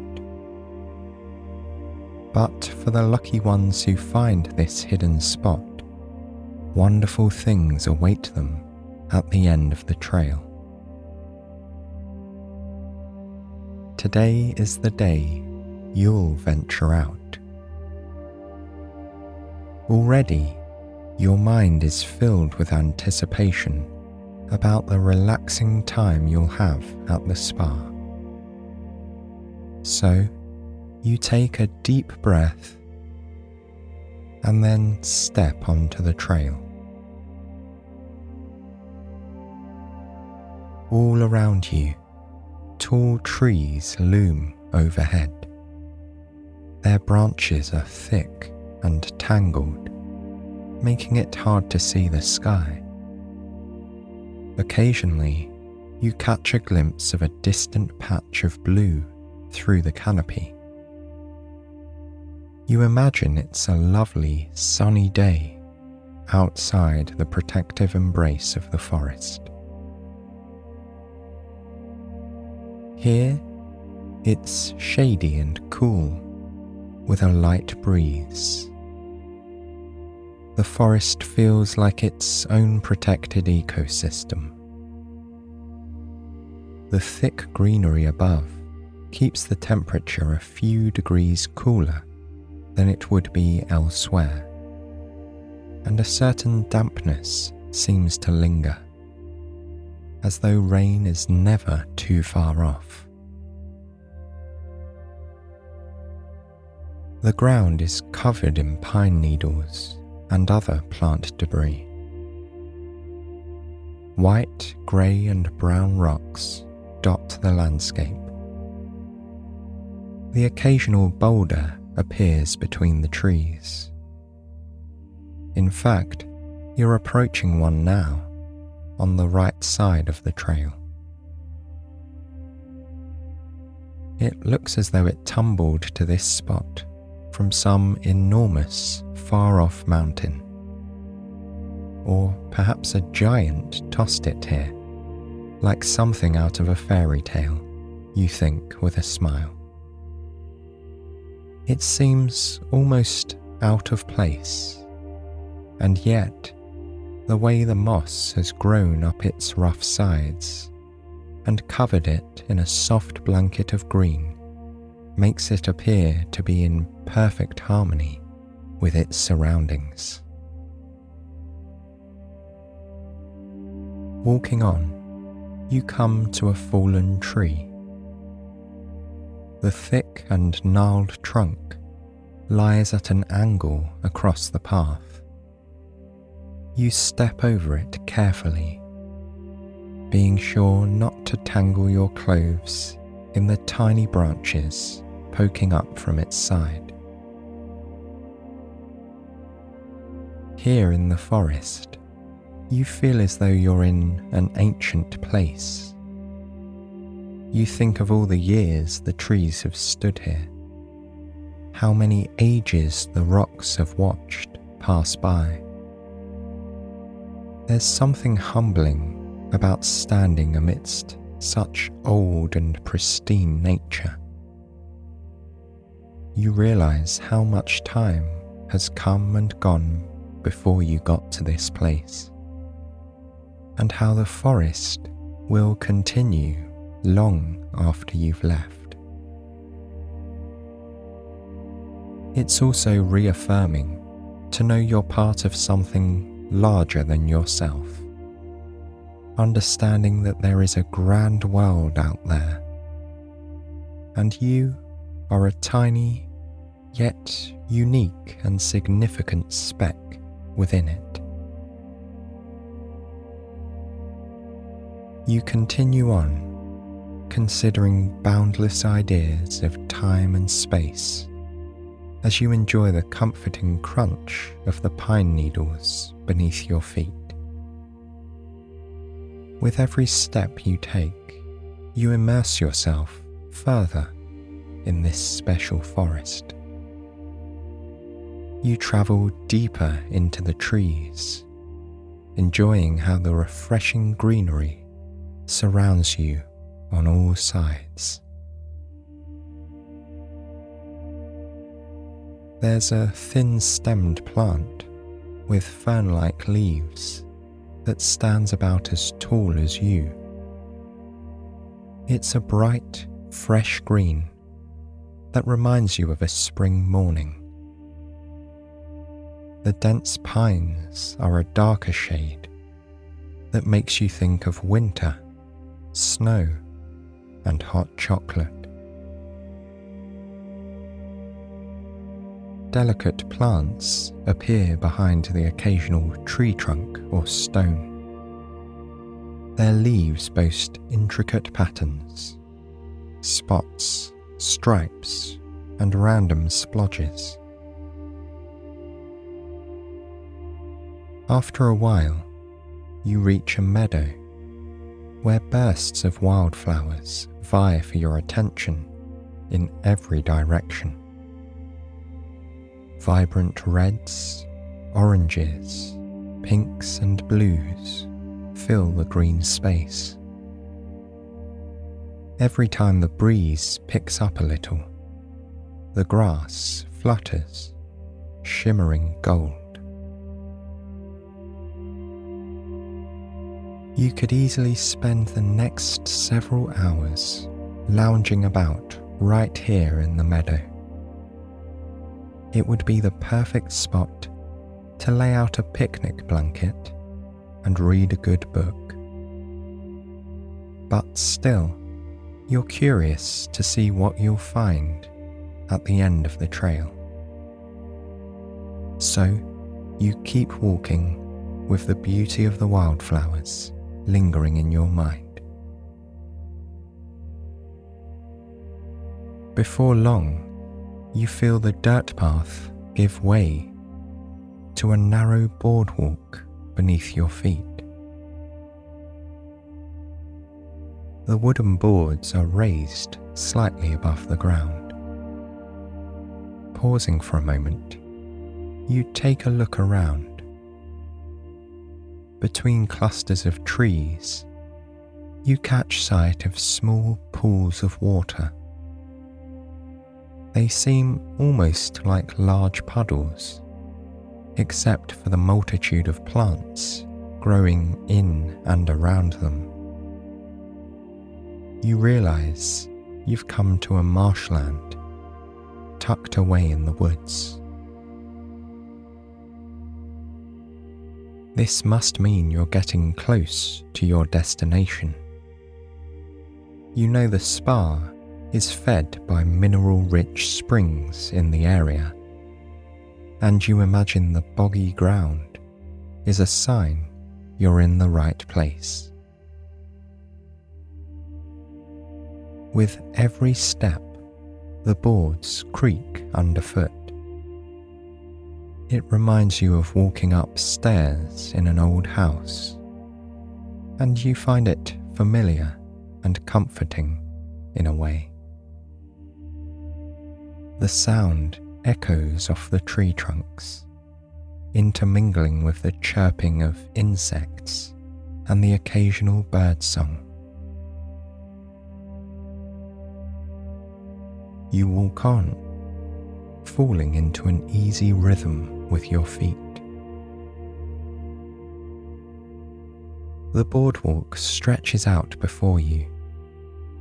It curves this way and that, leading you ever deeper into the forest. But then you spot a little hut in the distance. It's circular, with smooth, dark brown wooden walls and a sloping roof. You follow the boardwalk closer and closer, right up to the door of the hut. On it is a handwritten sign. Welcome to the Forest Spa. You are invited to enjoy any of the hot tubs, pools, and saunas we have here for as long as you'd like.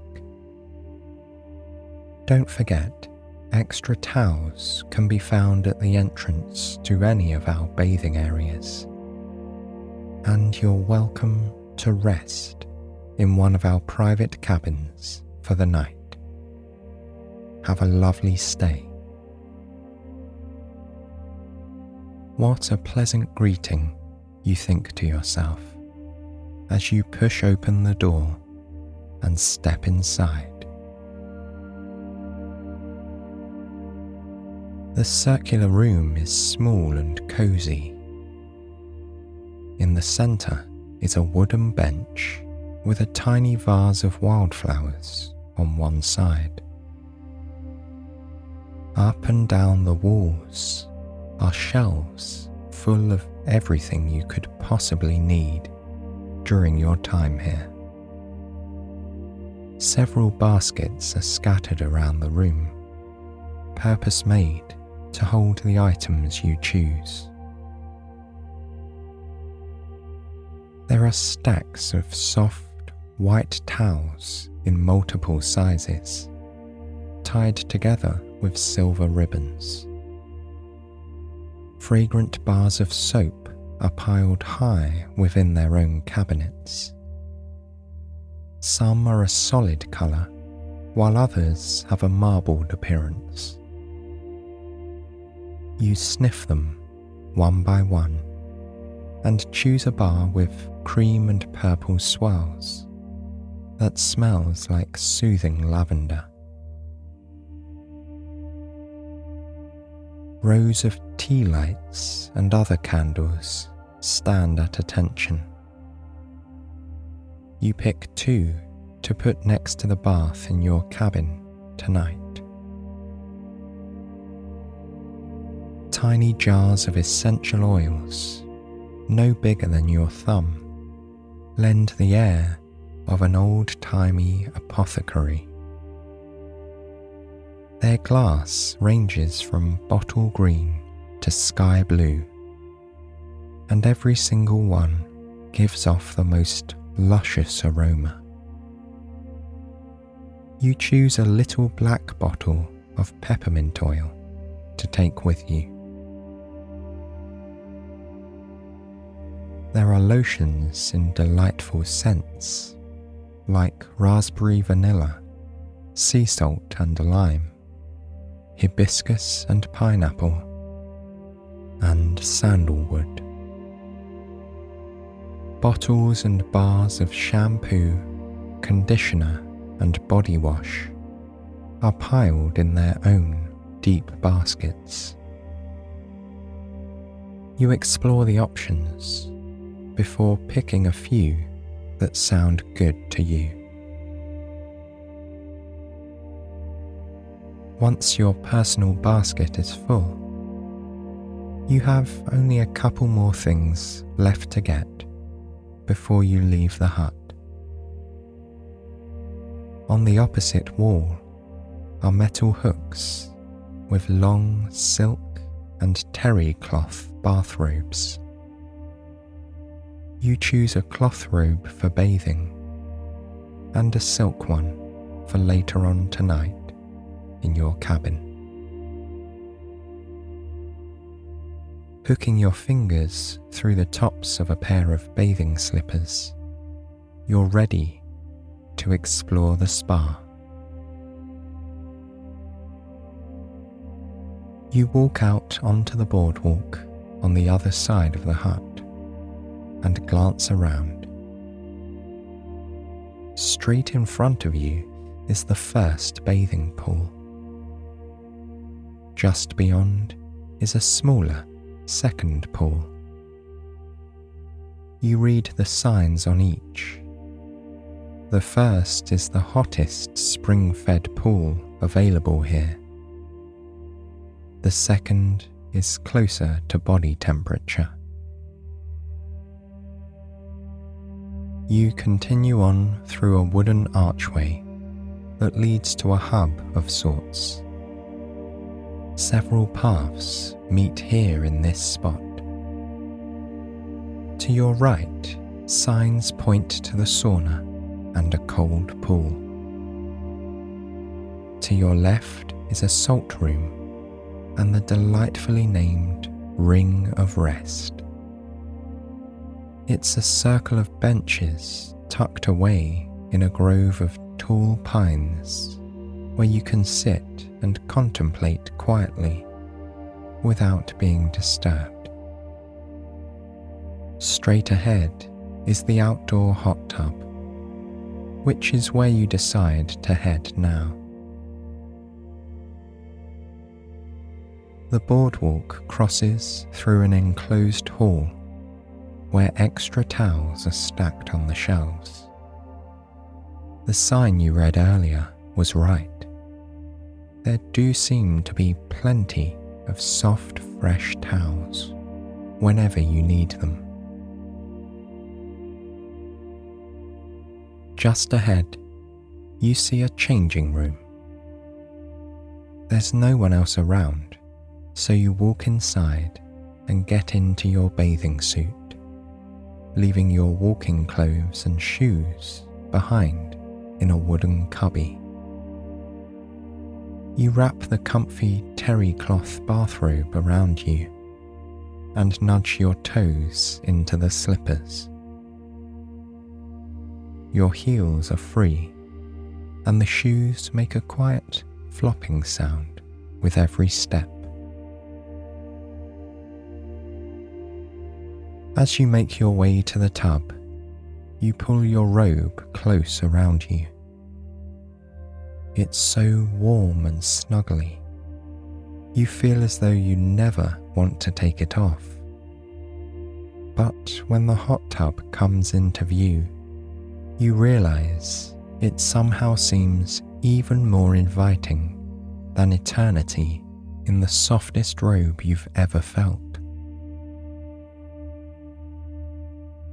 The exterior of the hot tub is made of wood. It rises above the ground, higher than you are tall, and has a wooden ladder for you to climb up and into it. Beside the tub is another bench for you to leave your bathrobe, towel, and slippers. After shedding your outerwear, you carefully climb up. Pausing for a moment, you gaze down into the warm, bubbling water, savouring the anticipation you feel. You can imagine how good it will be to sink down into the soothing water, and you want to enjoy every minute. When you're ready, you lift your leg over the side and dip your toes into the tub. Just as you thought, it's the perfect temperature for relaxing in on a cool day like today. You bring your other leg up and over and slip the bottom half of your body into the water. You float a little as you find a seat against the wall of the tub.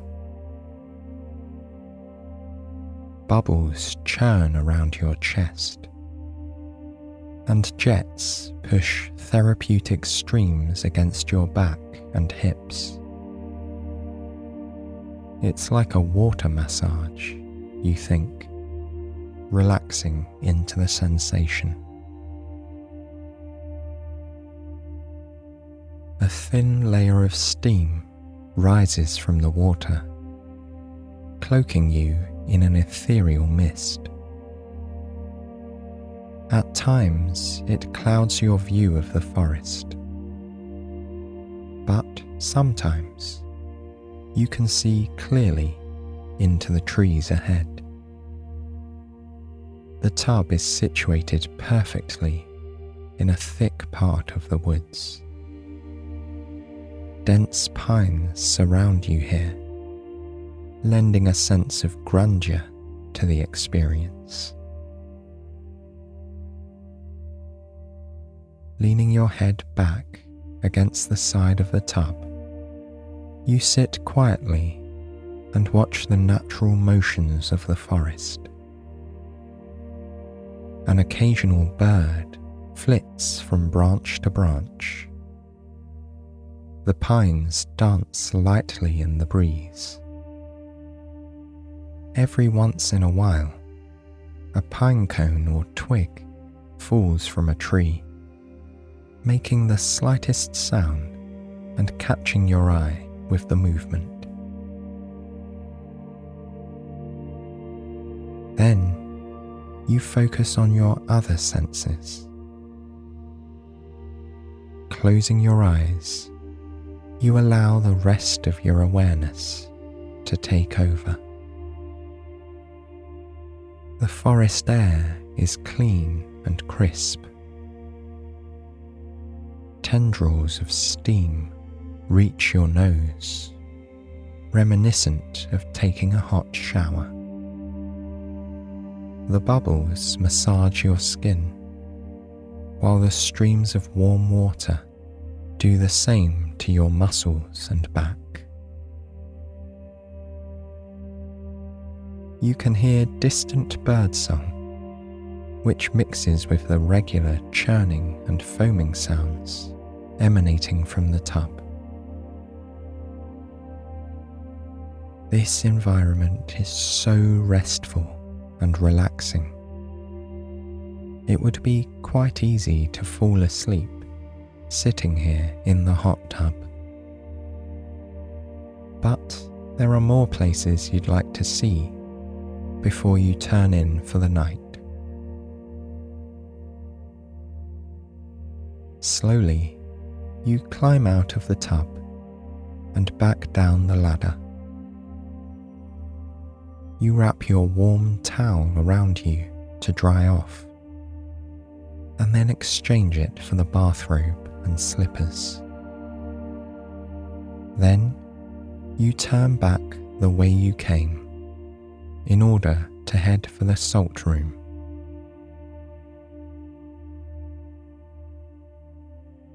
When you first step inside, the beauty of the room itself takes your breath away. Large chunks of salt, backlit with gemstone-coloured lamps, stand against every wall, which are also made of salt. The floor is covered with tiny granules that feels like soft sand beneath your feet. You take a seat on a wooden chair provided for you in the middle of the room. When you're comfortable, the overhead lights go out and the room comes to life. The richly coloured lamps give their full effect in the darkness. Warming reds, vibrant blues and greens shine behind the salt blocks, which look like enormous crystals and gems. Some of the lights dance across the walls, as though you're sitting in a kaleidoscope. The patterns and colours lull you into a restful state until you can feel your eyelids beginning to grow heavy. Before long, you doze off.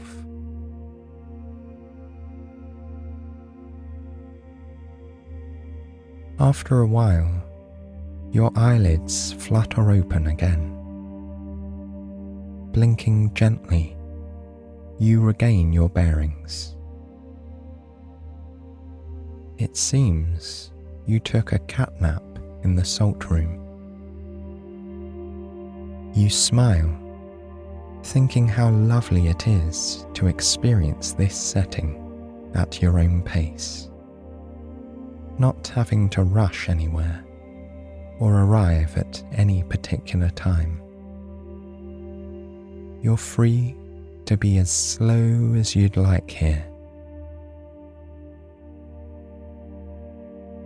It's probably getting on towards evening, so it might be nice to find your cabin and start settling in for the night, you think. You stand up from the chair and take a big stretch, raising your arms over your head and yawning as you do. At the entrance to the room, you find your slippers and put them on before making your way down the boardwalk. You collect your belongings from the first cubby room and then follow a new path around the back of the spring-fed pools. You'll visit those another day, for sure. Back here, you find a handful of quaint cabins scattered through the woods. Each one is surrounded by a stand of trees, making them feel more private and peaceful. You choose one a little further away from the rest. From here, your view is of the pristine forest alone. You savour the solitude to be found in a place like this. Opening the front door, you enter the cabin, which is the perfect size for you. There's a comfy-looking bed, some chairs, and a small table. But the crowning feature of the room is the large, clawfoot tub standing in front of a floor-to-ceiling glass window. This is the perfect place to end a lovely day, you decide. You set your basket of goodies down on a short table nearby and run the bath, testing the water temperature with your fingertips. For this bath, you'd like to use the lavender soap. There's a bamboo tray fitted across the top of one end of the tub.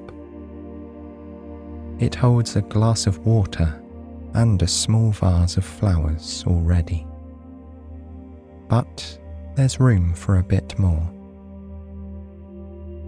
You set the soap there, so it will be in reach, and then take out one of the tea lights. Once lit, you watch the delicate flame as it flickers softly, casting long shadows on the walls and reflecting in the glass. When the bath is ready, you climb in. The scent of the lavender soap fills your senses. It rises with the steam, like a wave of calm washing over your body. You sink down into the bath until only your head is still above water. Its gentle embrace warms you to your core, relaxing every muscle in your body and soothing every thought in your mind. You aren't sure how long you lay there, watching the reflection of the candle flickering in the window on a backdrop of deep, dark forest.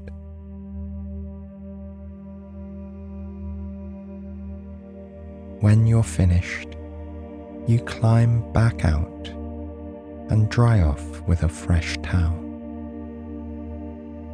Then you wrap yourself in the silk bathrobe, which feels slippery and cool to the touch.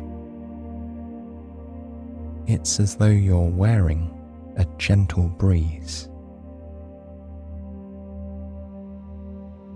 You turn off the lights and climb into bed, sliding your body down in between the crisp sheets. From the comfort of your pillow, you can see out one of the larger windows on the far side of the cabin.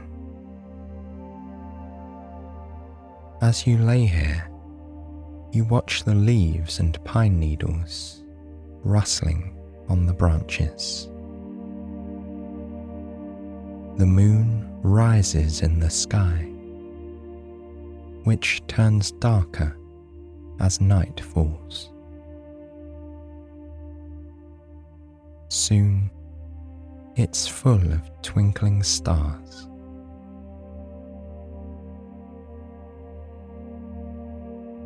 You close your eyes and feel your mind come to rest.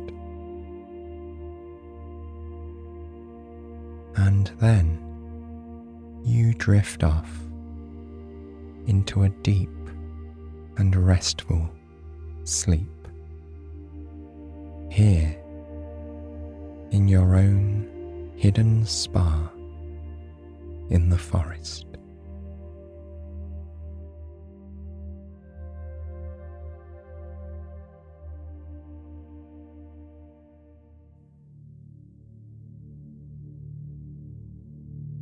You're standing at a tree-lined trailhead with your two guides, Kyle and Zoe.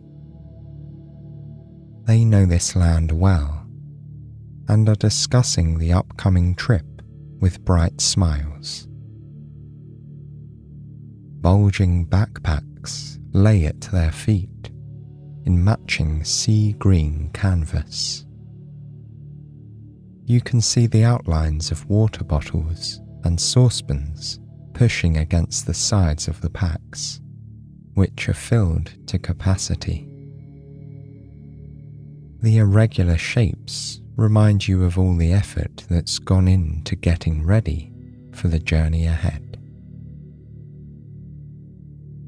They and you are well prepared to begin your hike along the 6-foot track, a trail that will lead you through the Blue Mountains of New South Wales, Australia.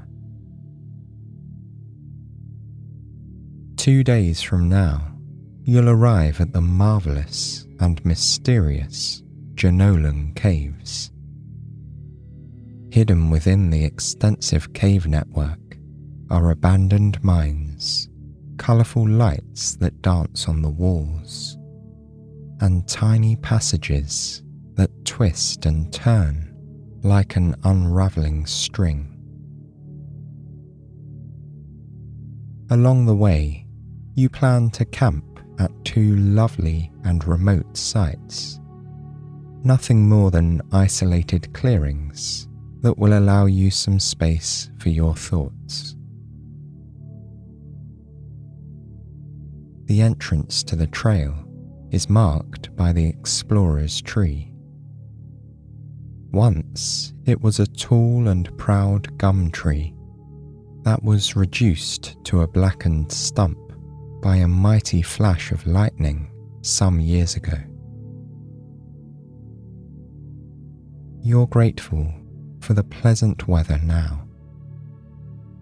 The wind nuzzles your cheeks gently as the sun splashes warmth over your nose.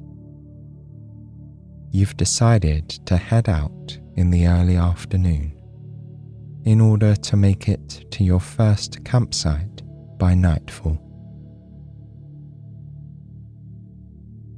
Kyle and Zoe nod at you, and all three packs are hoisted up in unison.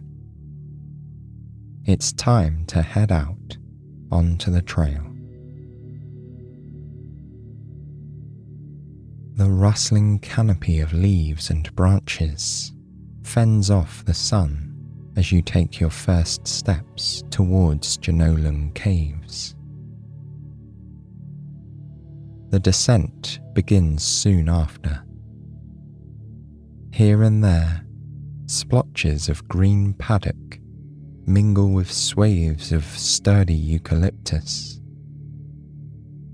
The track is well maintained, with wooden retainers creating a staircase through the forest. Crisp brown leaves carpet the floor, crackling beneath your feet. Elusive bellbirds chime and echo from the treetops, flitting between nests hidden from sight.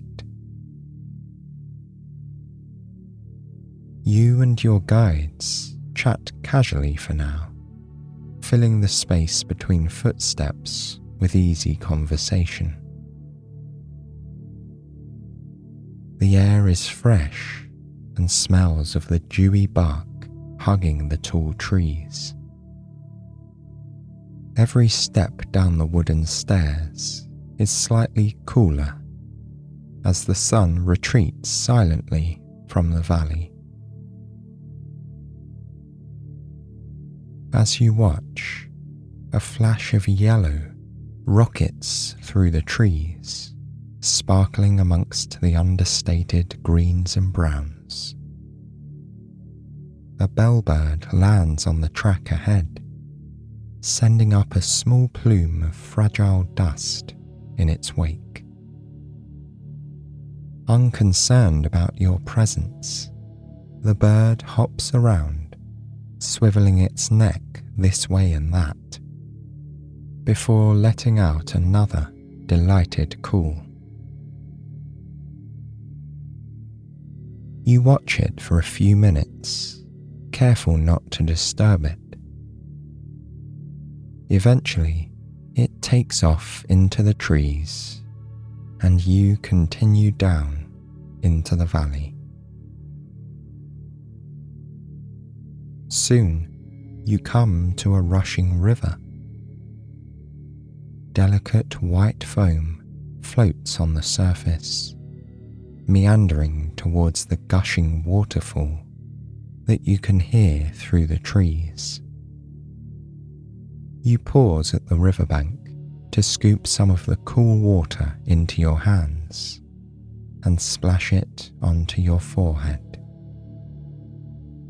Zoe and Kyle do the same, letting the refreshing droplets cascade down their faces. When the water touches your skin, you feel your temperature drop slightly. It's a welcome sensation on a warm day like this one. A slight breeze evaporates the dampness on your face and neck, cooling you even more. Looking around, you appreciate how private this place is. Lush trees provide welcome shade, and birdsong echoes in the distance. You close your eyes for a moment to take it all in. The lapping of the water nearby provides a steady rhythm for the soundtrack of the forest.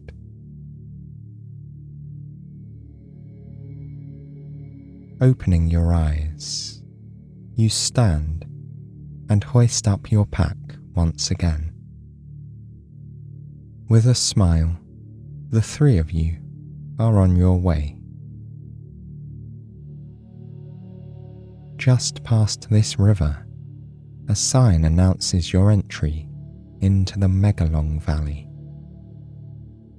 This part of the track is drier than the forest above, with clusters of gum trees growing up from the hard ground. Occasional tall grass lines the track. When your fingertips brush against it, you rub them on the rough stems, feeling the dry grooves. Past this dell, the land has been cleared for farms. Here, lonely trees shade horses and cows from the open sky, which has once again been filled by the dazzling sun. Where the farms begin, you come across a road. A small tea house stands on the other side of the asphalt, looking cosy and inviting. A solemn oak shades the tin roof. Below, an arrangement of wooden tables and chairs with ornate wrought iron arms stand by the trunk. Its hand-painted sign tells you that hikers are welcome.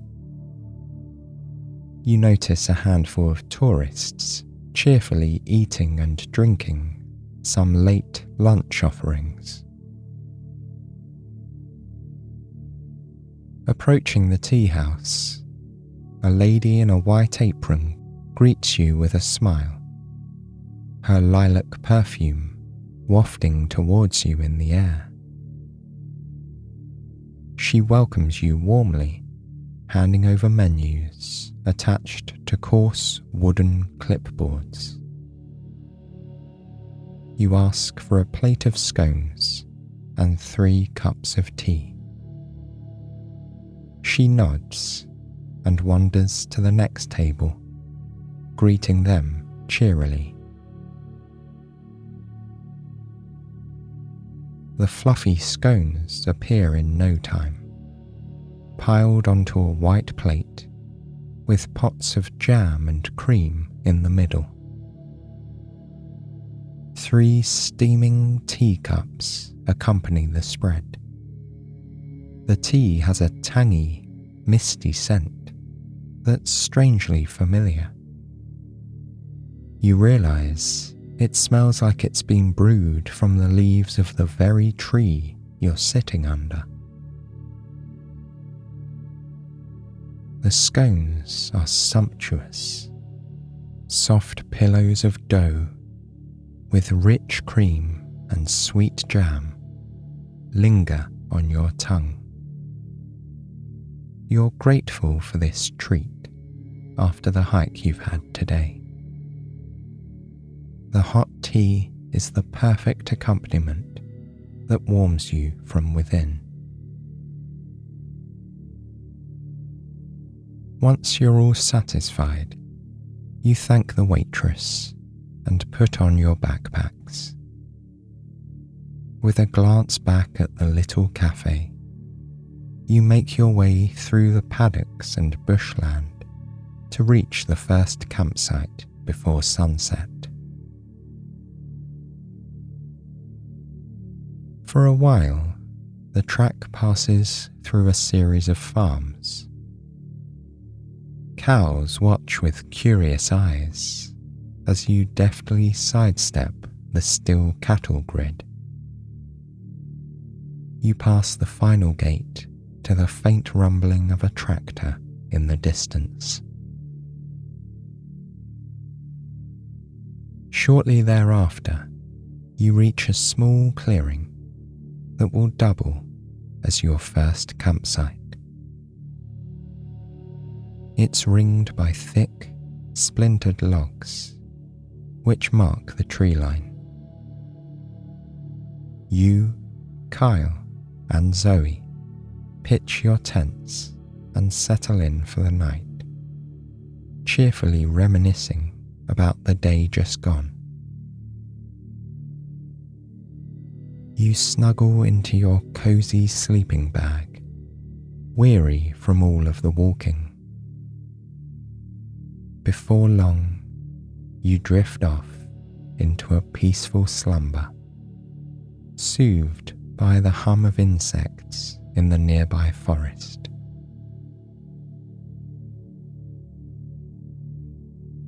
The second day brings more of the same. The sun rises and the sky is blue. You wander through national parkland and paddocks and amble beside tranquil rivers. You eat your freeze-dried camp meals with your guides. The slow pace and reliable routines are relaxing. However, it never gets monotonous. Every tree and contour is unique, as are the animals you spot along the way. As the sun ducks down behind the hills ahead of you, you pass a lodge, the only building you've seen for some time. It's a massive structure with steel cross beams and a heavy timber balcony. But you keep going, keen to arrive at your second campsite as evening approaches. When you get there, you let your pack slide off onto the ground, rolling your shoulders back and forth now that they are free of the day's weight. Once again, you and your guides pitch your tents and snuggle down inside your warm sleeping bags. The sky is clear, so you leave the rain cover off and gaze up into the deep blue, which is bright with stars. Away from any light, the stars paint beautiful cosmic patterns across the unending sky and create their own dreamy aura. It's been a long day of walking, but you know that this means you'll have more time to explore the marvellous Jenolan Caves tomorrow. With that thought, you fall into a deep and restorative sleep.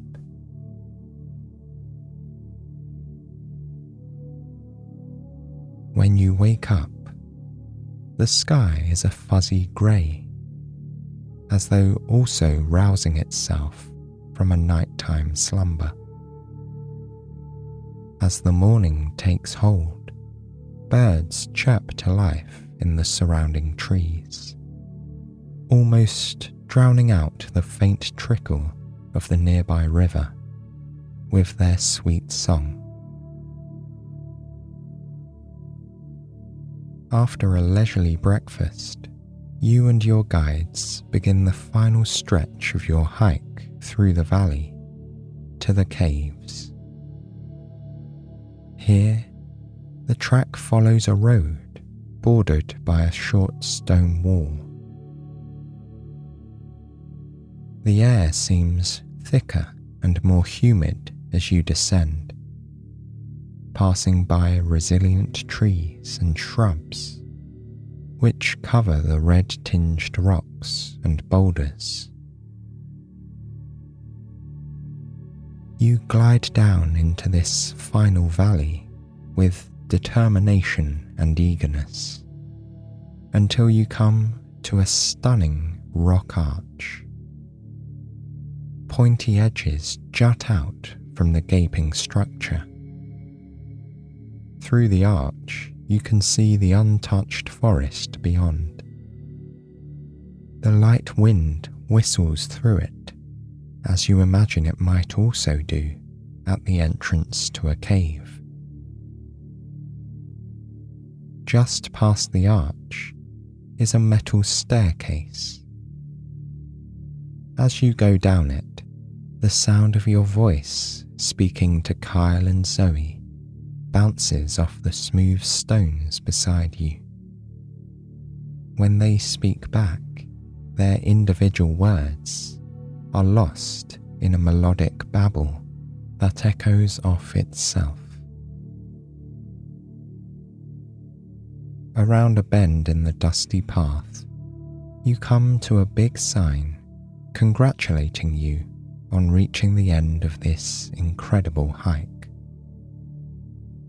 But although you've finished the 6-foot track, your journey isn't over yet. Nearby, you find a wooden hut with rows upon rows of shelves. It's meant for hikers like you to leave your backpacks before entering the fragile caves. Up ahead, a magnificent tunnel has been carved out of the stone. It wraps itself smoothly around a handful of tour buses and cars underneath. You, Kyle, and Zoe approach the limestone opening, knowing the caves await you on the other side. On your way to the entrance, you wander past a group of experienced cavers. They are outfitted with specialty gear like helmets, headlamps, and rubber climbing shoes. From the outside, the entrance to the caves appears to be quite an ordinary hole in the side of a hill. You walk in, feeling the ground beneath your feet turn from soft dirt into gently grooved rock. It's noticeably cooler in here, and your eyes need some time to adjust to the dimmer light. Above you, the sky is replaced by a tall roof of sparkling limestone that catches the light flowing into this chamber. The maze of tunnels begins across from the entrance. Black holes beckon, enticing you to follow the winding paths to secret caverns beyond. There are 3 initial tunnels to choose from. Kyle and Zoe choose opposing routes, agreeing to meet up later on. You follow your instinct and pick the leftmost tunnel. As you walk into the small space, hidden lights give your route a supernatural glow. Tiny holes in the walls lend a sponge-like appearance to the rock. Before you entered, Zoe reminded you to avoid touching the rocks. Oil and other residue from your hands can damage the ancient and fragile stone. From your time in other caves, however, you can imagine the walls feel like cool, hardened sand to the touch, almost like a chilled pumice stone. Around another of the frequent bends, a single rock captures your attention. It looks like a fluffy cake with creamy icing. Many of the rocks here resemble other things, just as clouds do as they move across the sky. Continuing on past the cake rock, you travel further into the belly of this mysterious cave. Here, the roof lifts and the walls fall away, bringing you into a larger space. A metal ramp runs through the middle of this cavern. On either side, rocks seem to drip from the ceiling, clustering together to form stalactites in the shape of ancient Greek columns. A deep voice emanates from hidden speakers, welcoming you to a light and sound show. What a treat to have the cave all to yourself for this, you think. Just then, blue and green lights begin to jump off the walls, illuminating the cave before disappearing into the darkness. Delicate music accompanies the bursts of light, which return as circles and diamonds, racing around the walls and blending together, swiftly transforming into warm oranges and reds. The orchestra foretells this change with a beautiful rise in octave. The light show continues as you take the time to rest your legs and stretch out in the open space. After watching for a while longer, you move on, letting the strings fade into a murmur behind you. Again, you twist through narrow walkways, leading deeper into the maze. This far below ground, you can almost smell the darkness and depth. The air is still and has a cool, stony scent. The floor beneath you rises and falls. You press on up a slight incline to an enormous opening ahead, through which you can hear the faint voices of other visitors.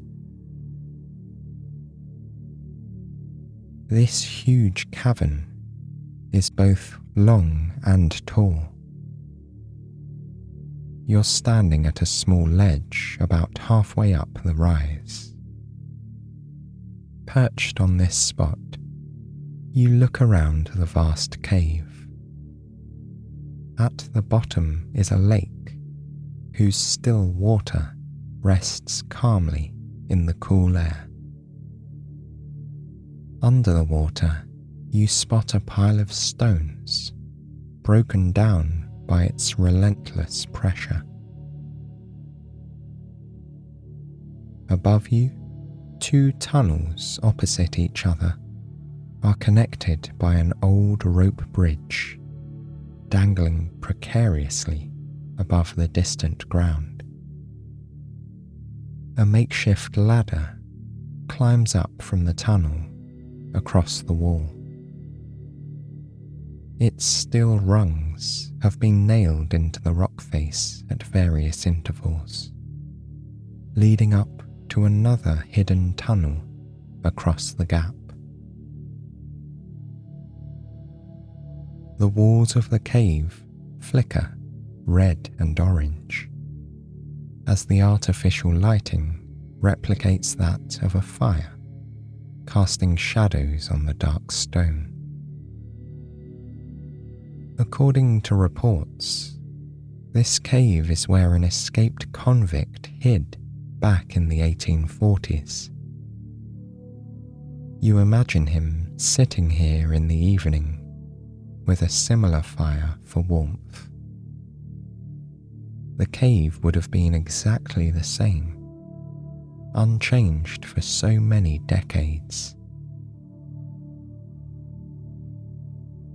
A nearby guide recites the long story of these caves to a group of rapt tourists. Originally, this area was called Binumia, or Dark Place in the local language. When colonists settled here, they called it Jenolan, believed to mean something like high place. You listen to the guide for a few minutes before retracing your steps back through the passages towards the entrance. It's time to be on your way for the night. When you arrive outside, you welcome the feeling of the fresh air in your lungs and the view of fading sunshine on the horizon. Kyle and Zoe are here too, having finished their exploration of the caves. The three of you collect your backpacks from inside the hut and walk to a nearby hotel where you'll stay the night.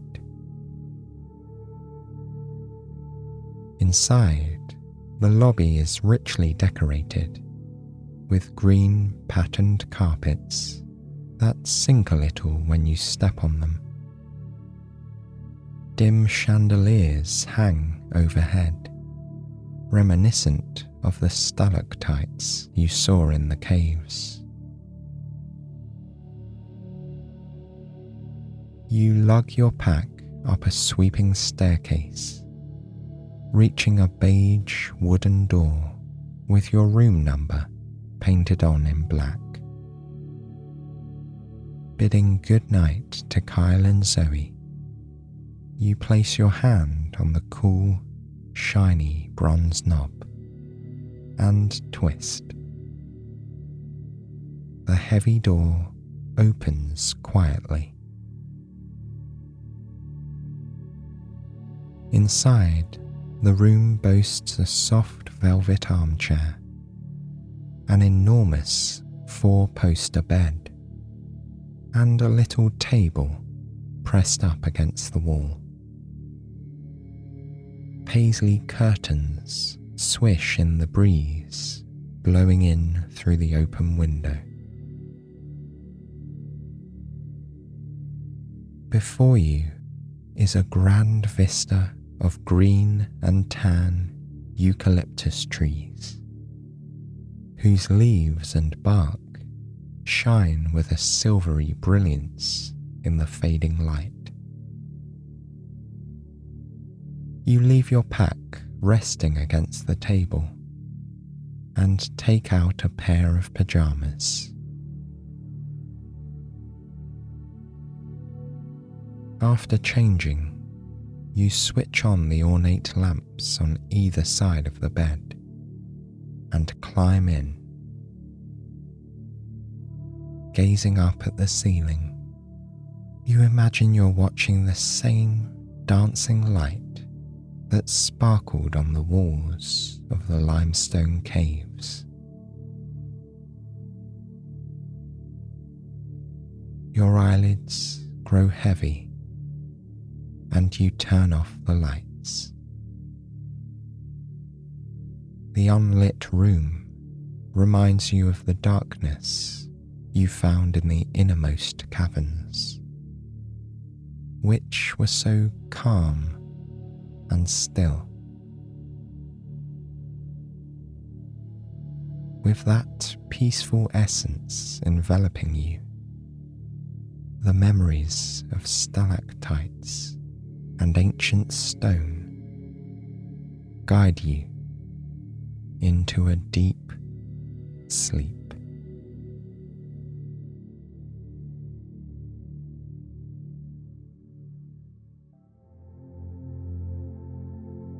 Wrapped in your favorite sweater and comfiest socks, you watch fluffy white clouds drift in front of the bright winter sun high above you as you sit snugly in the car. Your friend gets in on the driver's side and starts the engine. The heat from the aircon seeps into your body, and the vehicle's gentle rumble lulls you into a feeling of safety and tranquility. You drive past the thatched chalets that make up your homey accommodation on your holiday, and meander past the gates of your camp, out into the calm of the Kruger National Park. You are looking forward to taking a restful drive through South Africa's oldest and largest national park. Just a tiny bit smaller than Belgium, the Kruger is part of a transfrontier park stretching through northeastern South Africa and connecting with parks in Mozambique and Zimbabwe. This beautiful area of over 2 million hectares gives some of Africa's most iconic animals a safe place to live and thrive. Nearly 1 million tourists visit the park every year, supporting thousands of locals. The park is home to lions, elephants, crocodiles, hippos, giraffes, and many types of buck. You may even spot leopards, cheetahs, hyenas, buffalo, or rhinos. Over 500 species of birds and many more majestic creatures live in the Kruger, and you're glad to take a sneak peek into their natural habitat during your stay. You continue to drive away from the thatched roof bungalows you've been staying in. Getting nice and comfortable, you take a sip of the delicious hot chocolate you prepared in a flask just a short while earlier. The rich liquid coats your tongue, and you can feel its heat spread through your body as you swallow. You gaze out of your window as the blue winter sky above you breathes into the horizon, and the deep, comfortable quiet of isolation wraps around you like the fluffiest of warm blankets.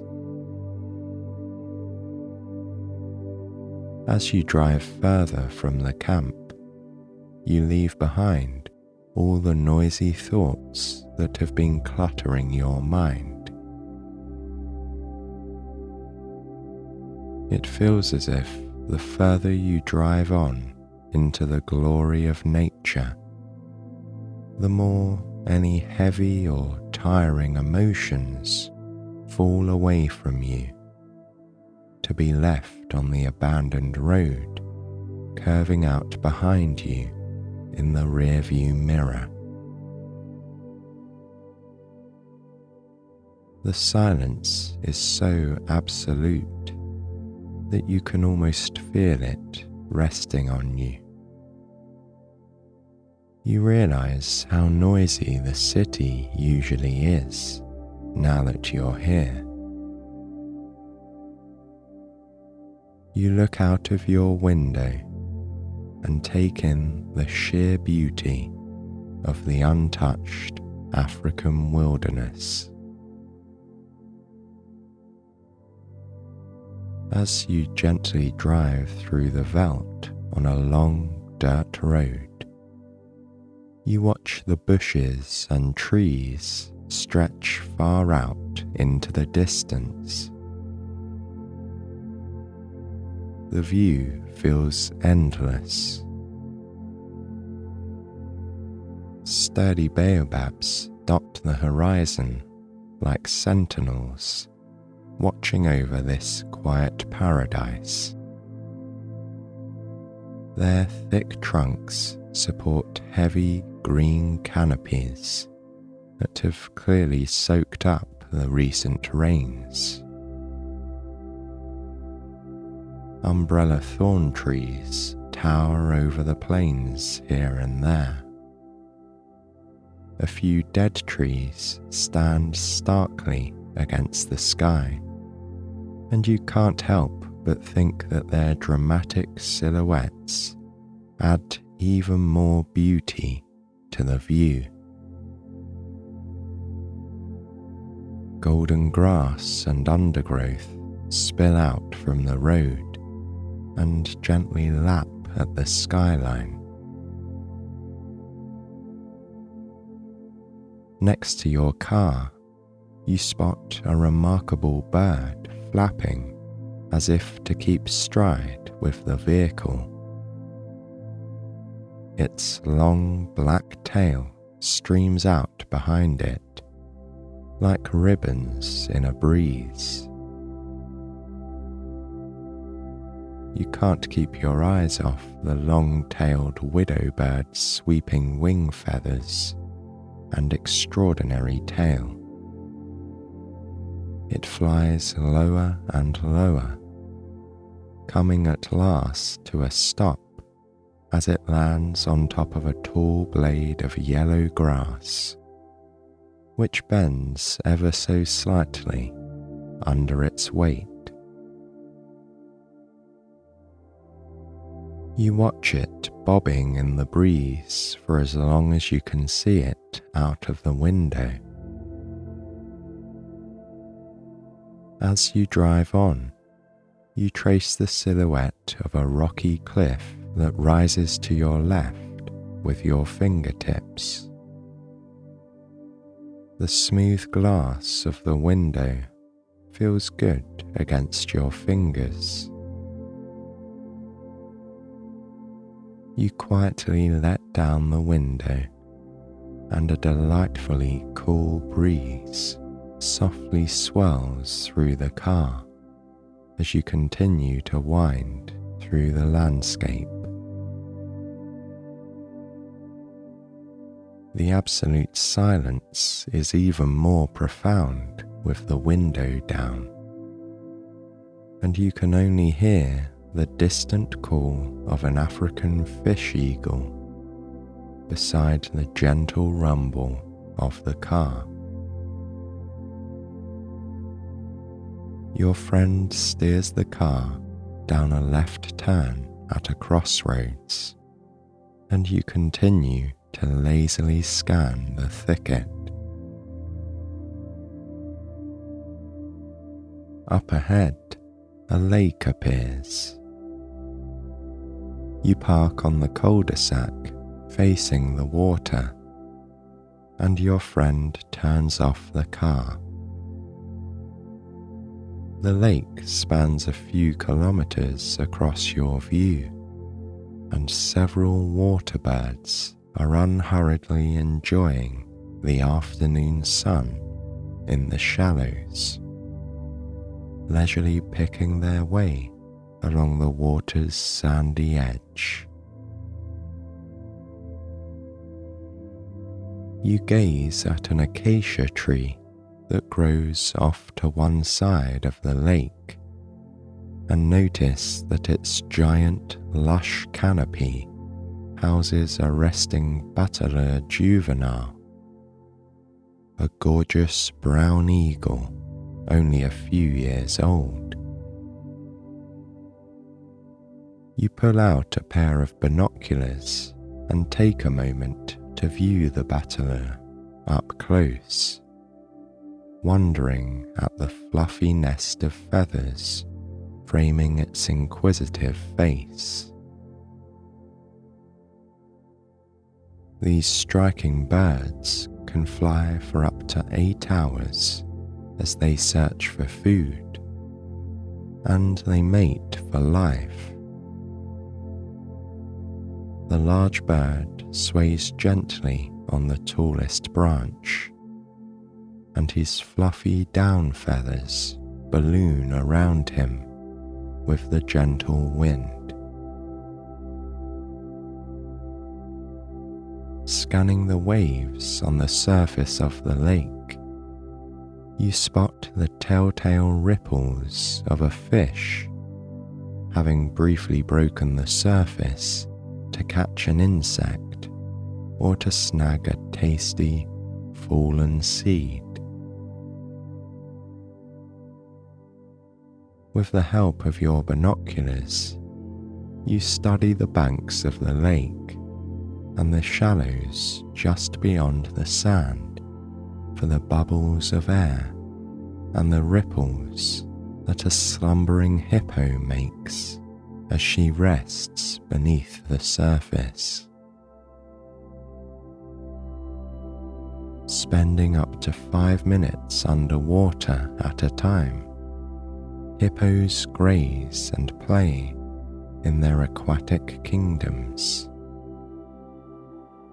They can even sleep underwater with the help of a natural reflex that allows them to float to the surface, take a breath, and sink back down. They elegantly tiptoe their way along the floors of the lakes they live in, like underwater ballerinas, as they keep cool despite the blazing African sun. You search the shallows for the pink ears, eyes, and muzzle of a restful hippo taking a breath of air, but you have no luck. You look out of the window, down onto the soft, sandy soil beneath you for any tracks to be found. You spot the hooved prints of several zebras who must have taken a long drink at the watering hole quite recently. Off at the other end of the dirt cul-de-sac, a dung beetle moves into the grass, patiently pushing a large ball of dung with his back legs. After the beetle disappears out of sight, you gently sit back and snuggle deeper into your warm layers. You sit calmly for a while longer next to the dark blue water, listening to the relaxing rustle of the reeds growing on the far side of the lake, and taking deep breaths of the clean air. The silence of the park around you seems to seep into your soul, and you feel truly at peace. Next to you, your friend starts the car. The warm whoosh of the aircon feels soothing as the late afternoon gets colder. You drive back to the crossroads and continue on, your arm gently resting against the open window as you enter even flatter plains with only a few thorn trees and scraggly bushes. The car slows to a stop and is quietly turned off again as your friend softly tells you to look out beyond their side of the car. Not very deep into the undergrowth, you spy a tall giraffe with red-brown spots splattering his dusty coat, busy nibbling away at the highest, juiciest leaves on a nearby tree. His long, graceful neck stretches up and up as his purple tongue darts out, helping him drag a branch nearer. Because it is so very quiet, you can actually hear the light crunching sounds he makes as he breaks pieces of his late afternoon snack off of the tree. The sounds are relaxing, and you watch, captivated, as the giraffe's jaw steadily works away, paying you absolutely no attention at all. The beautiful giraffe leaves the tree he has been chewing on and meanders to another acacia right next to the road, a little way in front of you. As he walks, he looks like a dancer, elegantly extending his spotted legs in slow motion. The gentle rocking of this magnificent animal as he ambles on almost hypnotizes you, and you watch him plant himself only a few meters away from where you are sitting. Giraffes are the tallest mammals on Earth and can grow to more than 5 meters. These peaceful creatures generally meander across long distances as they graze, and each one's furry spots are as unique as the fingerprints on humans. Curving his body down toward a lower branch, the giraffe takes another delicate bite of some foliage. His furry lips adorably munch down on some particularly nice-looking leaves. You find yourself wondering how irresistibly soft his velvety muzzle would feel against your fingertips. You know that the image of this gentle giant on the wild African plains will stay with you forever. Having had his fill, the giraffe daintily stretches to his full height again, and his ears lazily cock back and forth as he picks his way out onto the road. Slowly, tail swishing left and right, he ambles just in front of your parked car, taking no heed of you. The tapping of his hooves on the road forms the soundtrack to this miraculous sight. You can hear the sound of the towering giraffe brushing past plants and tall grass as he steps from the road and back into the bush. With a steady gait, the giraffe lopes deeper and deeper into the brush until you lose sight of him. You and your friend sit for a few more moments, breathing in the magic of what just happened.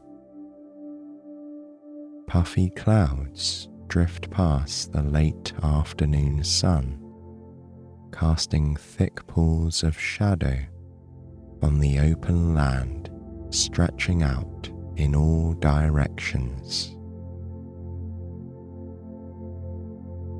Your friend brings the car humming to life again, and you move forward along the road. Slowly, almost imperceptibly, you feel the car make its way up a slight incline. Around you, the thicket becomes denser, and the close trees hug the car as you rise to the top of the hill. After a few more moments, you break through the thick undergrowth and come to the top of a slight ridge that allows you to look out over the flatlands. The road winds its way across the expanse and behind a dense copse of bushes in the distance. The uninterrupted view feeds the warm glow of delight at your core. From your vantage point, you spot a herd of grazing springbok and zebra below, who are leisurely nibbling away at an early dinner. The male springbok's horns curve inward towards each other, almost forming a heart shape. The zebra's stripy legs are caked in dry mud up to their knees, hinting that they have just come from a nearby watering hole. Against the backdrop of the golden grasses, shimmering in the breeze, you watch the herd migrating further and further into the brush. You can't help but feel the utter tranquility of the sight seeping into your bones. Looping back along the ridge, you notice how the afternoon light has deepened, in the way it always does shortly before sunset. The air is getting cooler and cooler as the light rakes across the land, slowly draining away beyond the horizon, hidden by the thick bush. You turn up the heat in the car slightly and bury your toes deeper into your warm, fluffy socks. As you make your way back to your camp and the setting African sun is gently pulled down to earth by the scattered silhouettes of trees, the most unforgettable sight of all quietly slips past your window. a herd of elephants break through the vegetation, making their way parallel to the road. You can hear their swaying trunks brush the heavy grasses they trample on as they follow each other in a gentle, winding line. Their brown bodies sway rhythmically in time to their steps as their tails sweep through the air playfully. Massive ears softly flap forwards and backwards next to large, curving tusks. The matriarch leads the way determinedly. A growing calf, eyes full of mischief, breaks away a little from the line to sample some particularly tasty-looking tree bark.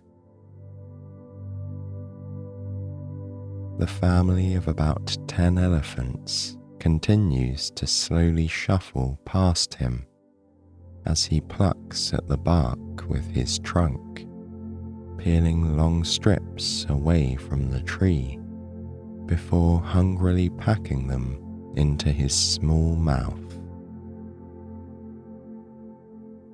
His mother comes up behind him and gently nudges him to rejoin the line. With an adorable skip, the little calf moves forward with the herd.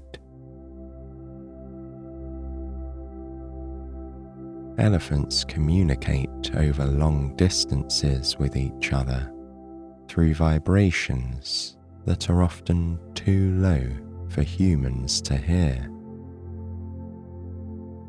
Weighing up to 7,500 kilograms, these wonderful creatures are the largest land animals on the planet. Their tusks never stop growing, meaning that the age of an elephant can be guessed from the length of their tusks. Driving slowly next to the herd, you can hear some elephants munching on snacks of bark, grass, or roots. Gentle grunts and harumphs can be heard as they march forward. In the distance, a few latecomers break through the thicket to join their family, their thick hides effortlessly pushing past thorny bracken. As the matriarch makes a beeline for the road in front of you, your friend slows the car to a stop. A few meters away, the herd slowly crosses the road in a diagonal, winding into the bush on the other side. It takes several minutes for the beautiful creatures to lazily pass your car, kicking up red dust plumes as they step heavily into the road. Among the herd, you spy another small calf, delicately clutching his mother's tail with his tiny trunk as they gradually make the crossing. The last of the meandering herd slips off into the veldt, crunching their way into the distance behind the family. You can just make out their forms in the last streams of the day's light. With a slow grin of wonder, you and your friend unhurriedly continue on back towards camp. The last rays of the day turn the veldt around you into a cozy wall of golden brown.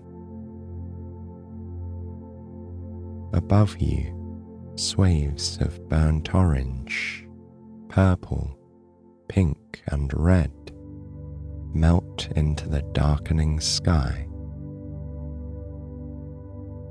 The headlights of the car lazily lead you up towards the gate of your camp, and you come to a stop beside your chalet. Getting out of the car, you stretch your arms luxuriously as far as they can go, breathing in the cold night air. You walk beside your friend down a lantern-lit path of stone, which lets out into a big open space. A giant bonfire sits near the center on a raised platform of rock. Embers from the toasty fire crackle upwards into a star-strewn sky. You tip your head back and drink in the glorious sight of the crystal-clear view. Like vivid glitter sprinkled across a velvet blanket, the silver stars blink brightly against the dark depths of space. You have never seen so many stars. The branches of acacia trees ring your view. Their black shapes stand out starkly against the gradient of sky that blurs from midnight black to inky blue to a deep, calming purple on the horizon. You follow the silhouettes of the branches and soak in the fairy lights intertwined in the canopy. You feel as if you've discovered an oasis of warmth that is as beautiful as it is restful.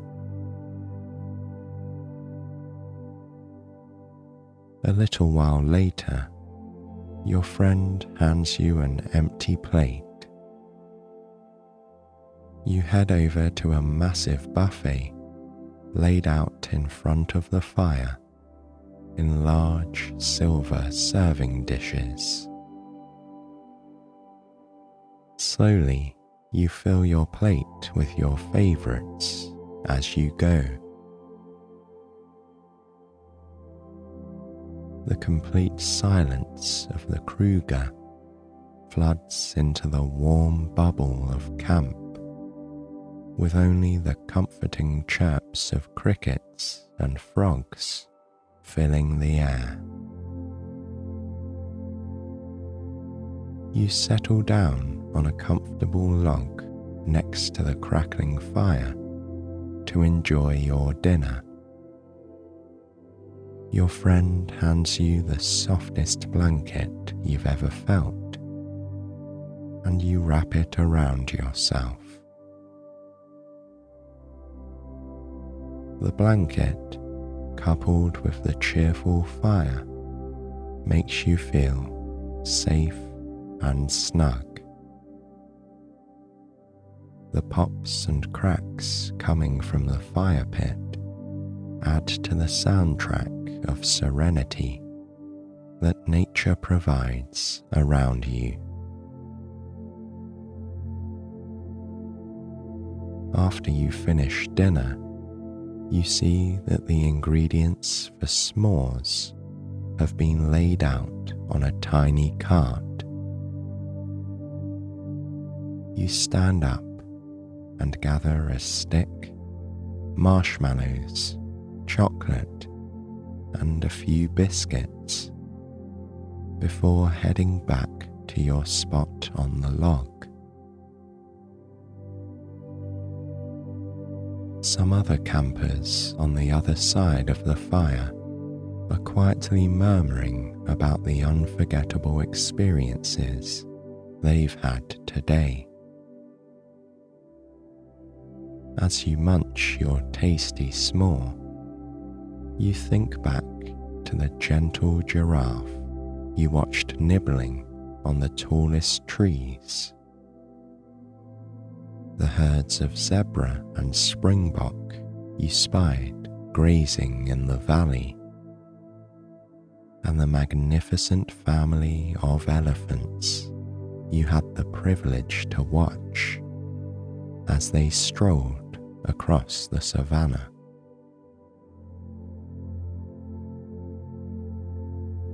Leaning back in the cocoon of your blanket, your legs outstretched, you watch the smoke from the fire rise into the air. It disappears in the light of the full moon that shines down on you, the camp, and all of the slumbering animals across the plains of South Africa's Kruger National Park.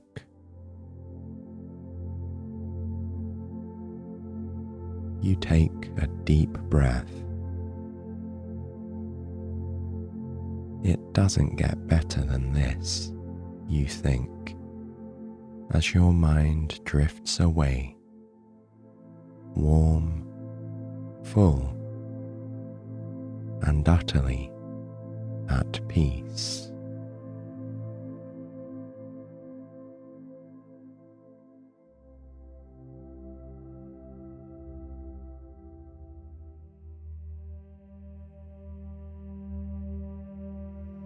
It is a beautiful summer afternoon.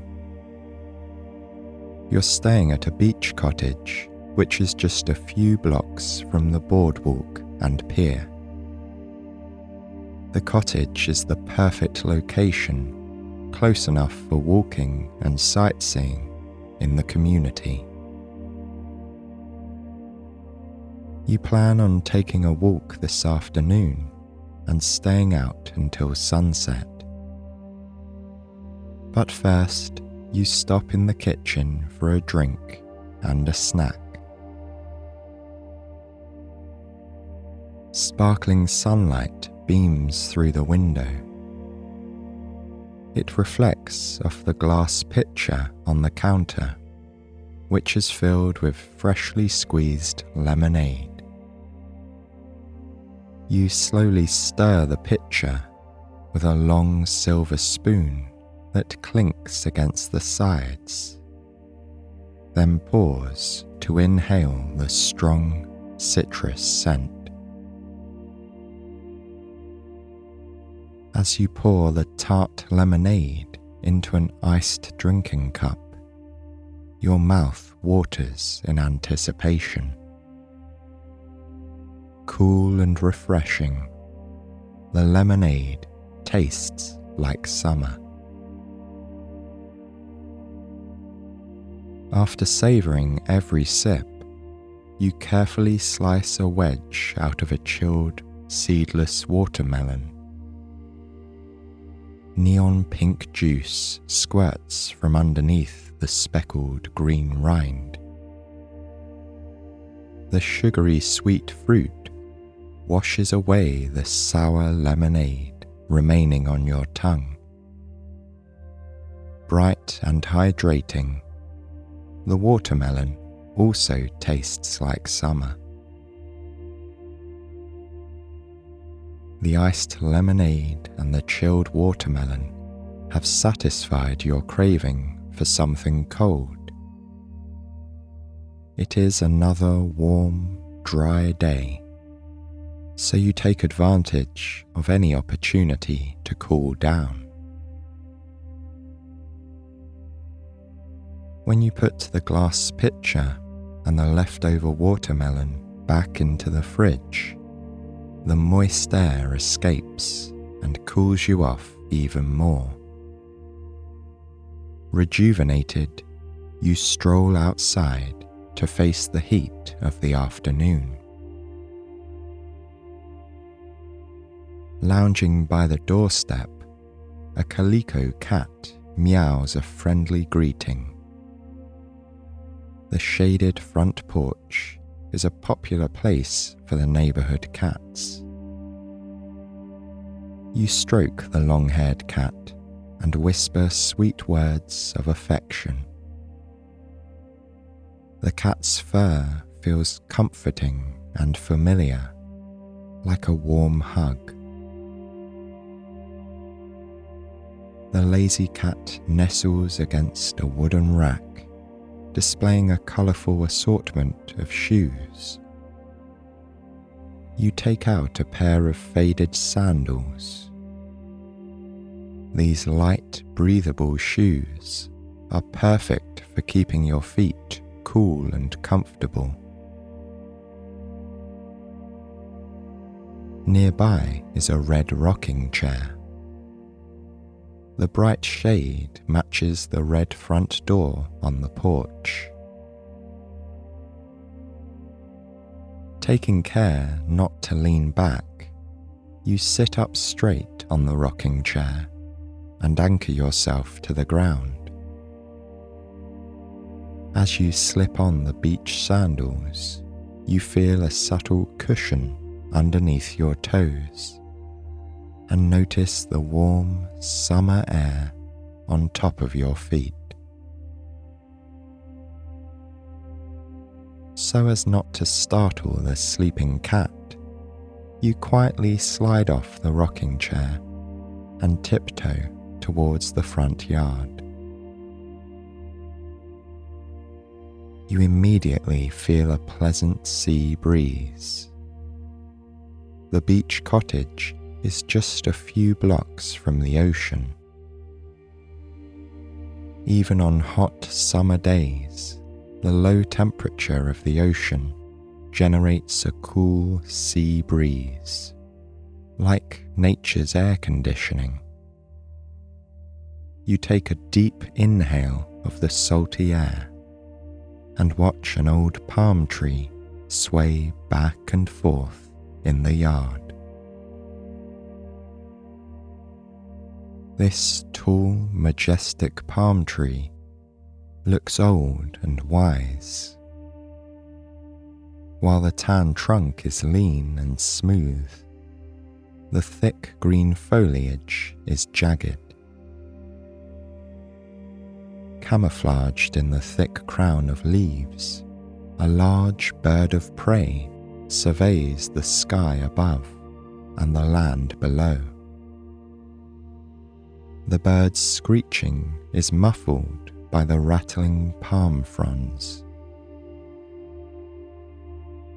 Peeking through the leaves, the stealthy bird reveals itself as a hawk. Then the sleek brown hawk catches a burst of wind and catapults high into the sky. Effortlessly hovering above the horizon, the bird appears weightless and free. You start to walk towards the beach, wondering what it feels like to fly. If only, you think. Across the street, you see some neighborhood kids gathering. They've just returned from the beach with their wet and sandy gear. Bright beach towels and waxy surfboards are strewn across the lawn. To have some fun and cool off, the kids spray each other down with a garden hose. Their youthful exuberance and spirited laughter are contagious. You find yourself smiling as you walk on. With no real plan, you head west towards the sea. It is one of those long summer days where the clock seems a bit slower. You can stray from your usual routine and take your time without any worries.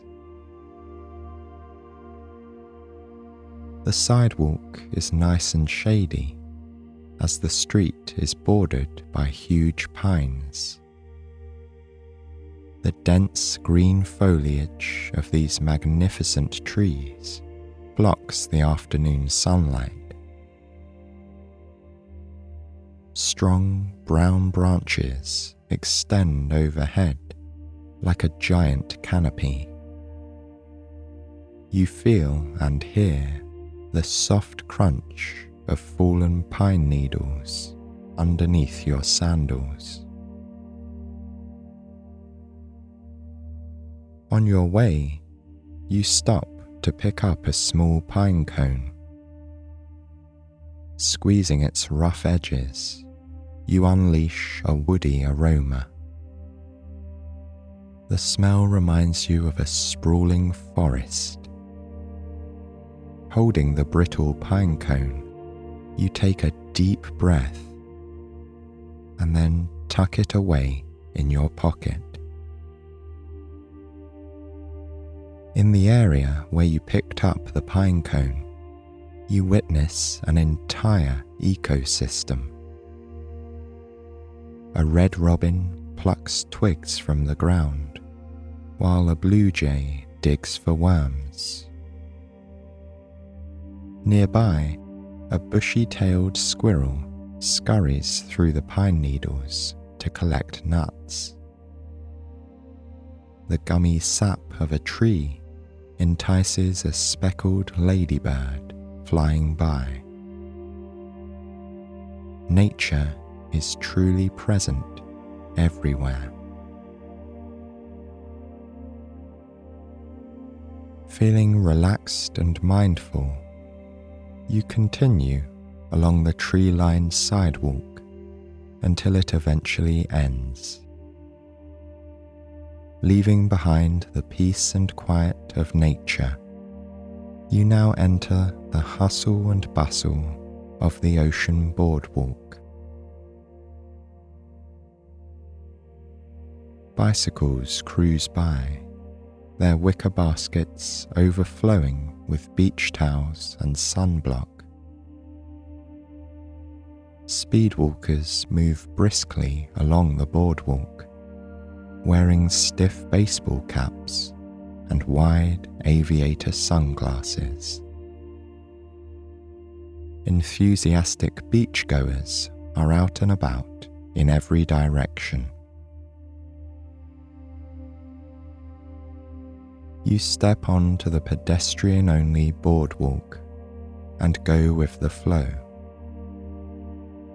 In no rush, you settle into a pace that's slower than usual to savor the long, sunny afternoon. Besides, there's nothing you have to do today, and there's so much to see. Somehow, the ocean magically draws together different people of all ages in one place. Not only is the boardwalk buzzing with activity, but the sandy beach also feels festive. Sun lovers lounge and socialize on colourful cotton towels, while others swim and surf in the deep blue sea. And through the air, frisbees soar, balls bounce, and kites fly. There isn't a dull moment. Your attention turns towards a heated game of beach volleyball. You pause to cheer on a little girl as she triumphantly spikes the ball. Trying to convince you to join the game, the friendly group says they could use an extra player. You decline, but thank them for their gracious offer. Waving goodbye, you think of how wonderful a day can be when kindness touches it. The boardwalk gradually widens to accommodate a new row of pop-up tents. Local artists showcase their unique works of art in the hopes of making a sale. Inside the tents are displays of sketches, paintings, photographs, ceramics, and much more. Hunting for that perfect souvenir, curious tourists exchange pleasantries with the charismatic stall owners. You browse a tent packed with pottery, hoping the unique pieces will spark some gift ideas for friends and family. The sun's rays shimmer off the smooth and glossy ceramic paint of all sorts of pottery. A couple of things stand out: a pair of forest green mugs and a set of brown dipping bowls. They're the perfect gift for just about any occasion. You would like to sip gourmet coffee or tea out of a handcrafted mug and dip something tasty into a decorative bowl. And you think others would too. You move along until you notice bright baskets hanging in another tent. The baskets are intricately woven with fibrous plant material like jute, bamboo, and hemp, and they're naturally dyed with spices like turmeric for yellow, paprika for red, and cinnamon for brown. What a great housewarming gift, you think. The yellow bamboo basket would be perfect for corralling odds and ends. Crowds huddle around the other tents, so you continue along the boardwalk. Rolling back your shoulders, you straighten your posture and breathe the fresh air. How nice it is to be moving your body and expanding your mind. With every step, there is something new and inspiring to experience. Up ahead, an old pier stretches out over the water. The massive pylons buttress wood planks to create an extended ramp. Big waves crash against the sunken pylons. The pier is a beacon on the waterfront, standing out like a lighthouse.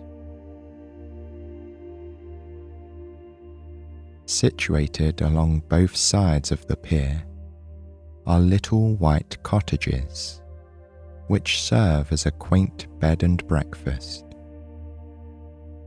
Each cottage has a square deck in the back and an oval porch in the front. As the tide rolls in and out, guests in these cottages truly experience oceanfront living. At night, the people who stay here are lulled to sleep by the waves. Once you get closer to the bed and breakfast, you can tell the old cottages have recently had a makeover. They've been spruced up by a fresh coat of white paint. Scarlet begonias and lavender lilacs are meticulously arranged in planter boxes beneath the windowsills.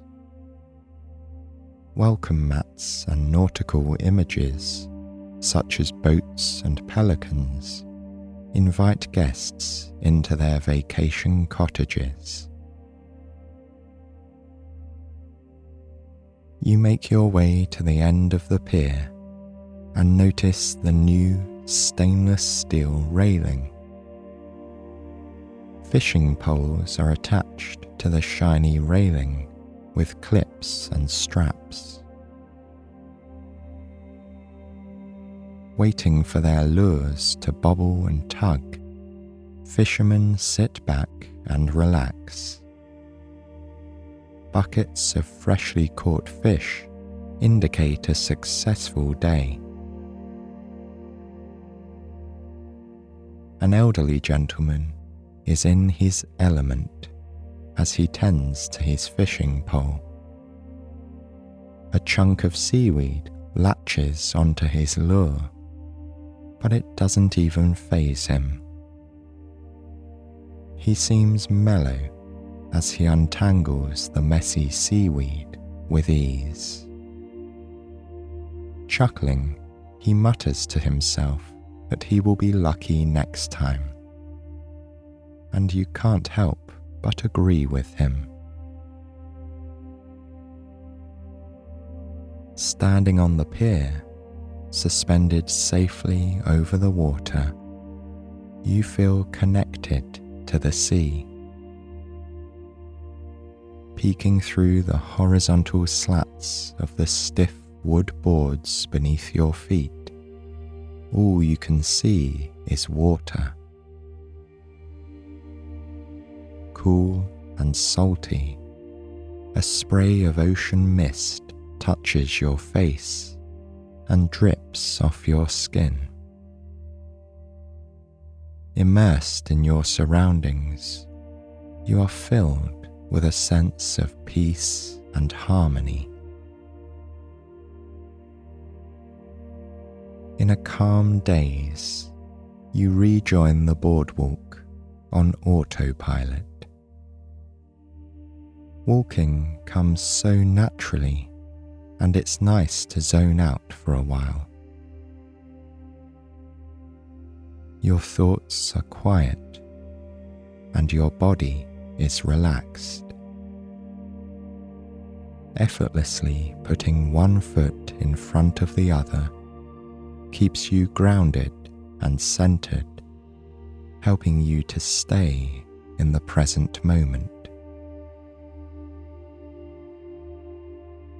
You're not sure what the time is, but it doesn't really make a difference. From the looks of the sun hanging low in the sky, it's getting late. Before you call it a day and head on home, you decide to watch the sunset. You know the perfect place. It seems that the other people are also ready for the spectacle. They're coming and going between the sand and the boardwalk. With the sky clear and the air hot and dry, the conditions are just right for a green flash. When the warm yellow sun melts into the cool blue sea, an emerald flash lights up the horizon. Everyone here is anticipating a magnificent green flash very soon. Walking comfortably, you soon reach a famous surf break where sunsets are exquisite. You take a seat on the concrete wall of the boardwalk and enjoy the sight of people surfing. Blown out by the wind, the waves are somewhat choppy, but still rideable. Having fun in the swell, surfers coast in and out with the movement of the water. The sun, now a glowing ball of golden yellow, begins to dip into the deep blue sea.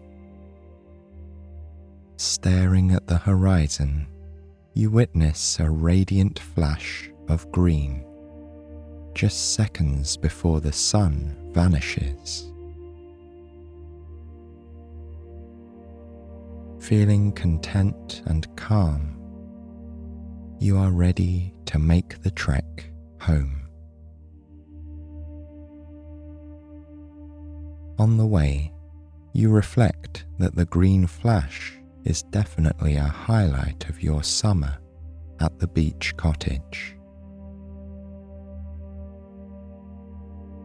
This inspirational sunset resonates with you on so many levels. There are no words to describe the tremendous gratitude you are feeling.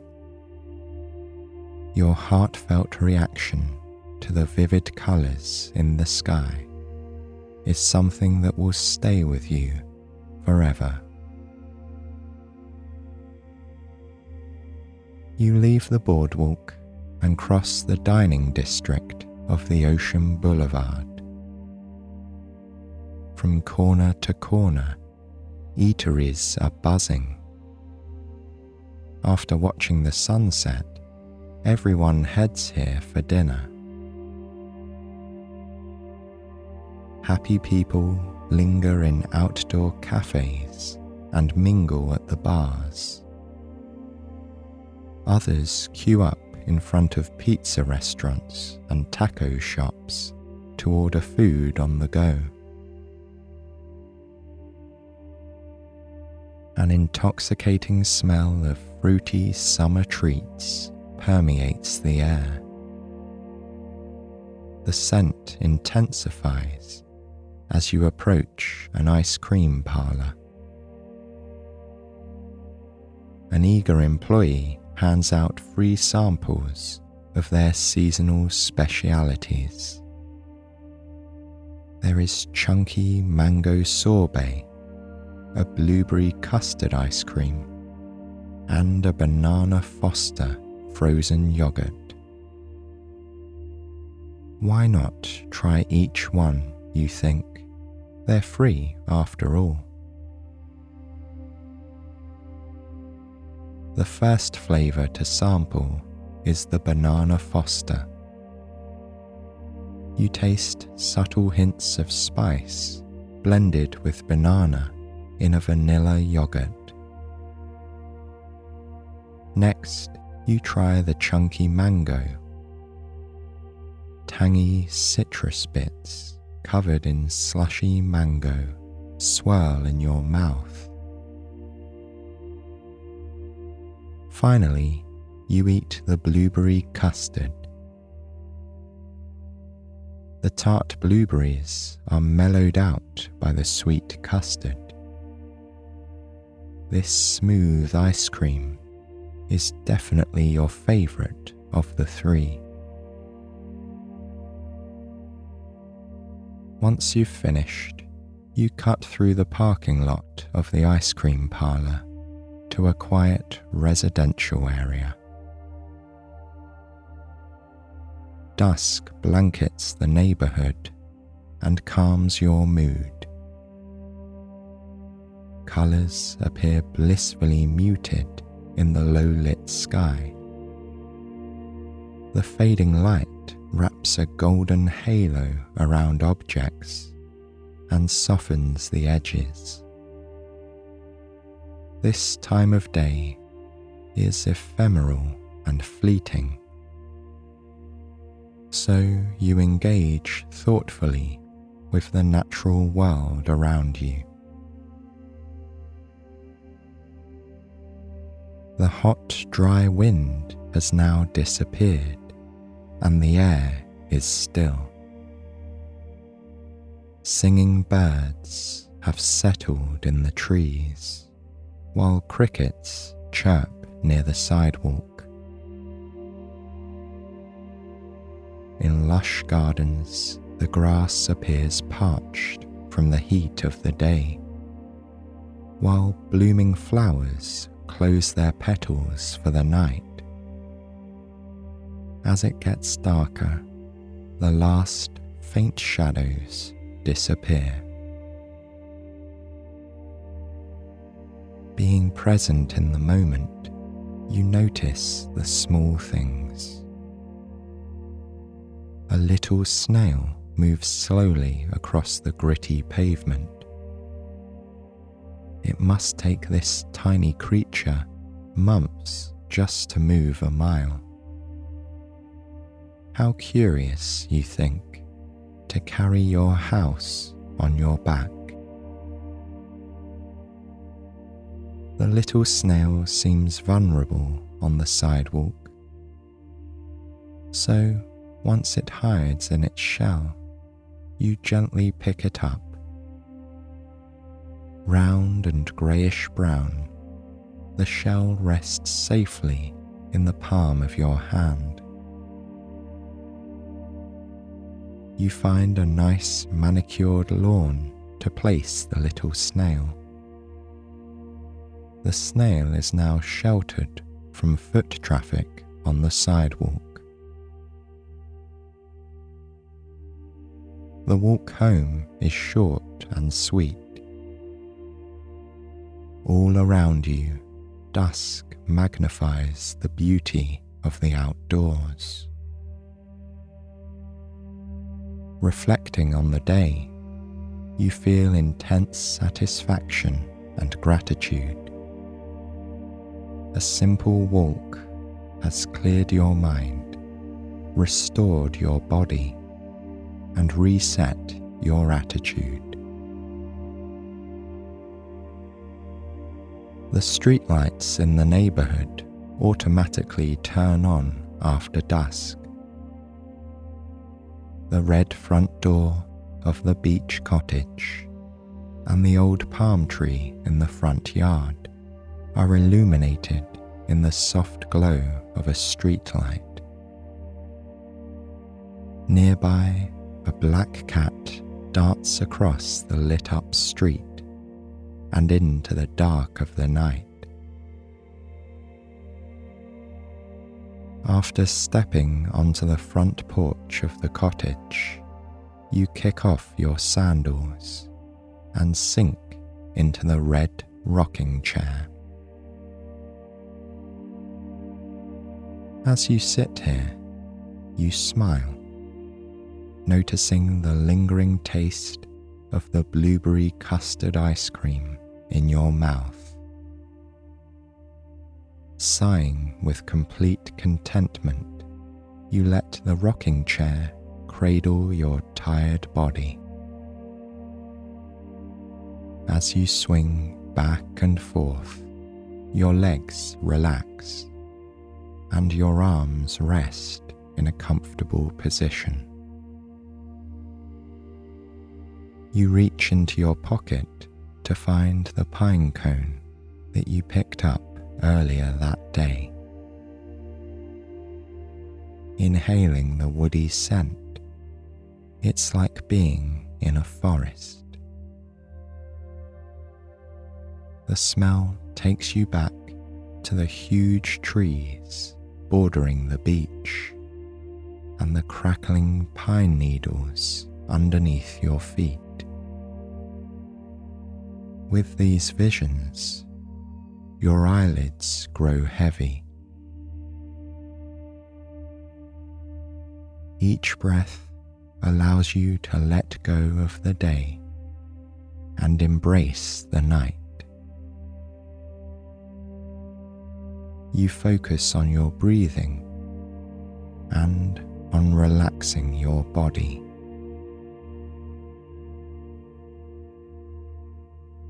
You are now feeling so sleepy, you can no longer stay awake.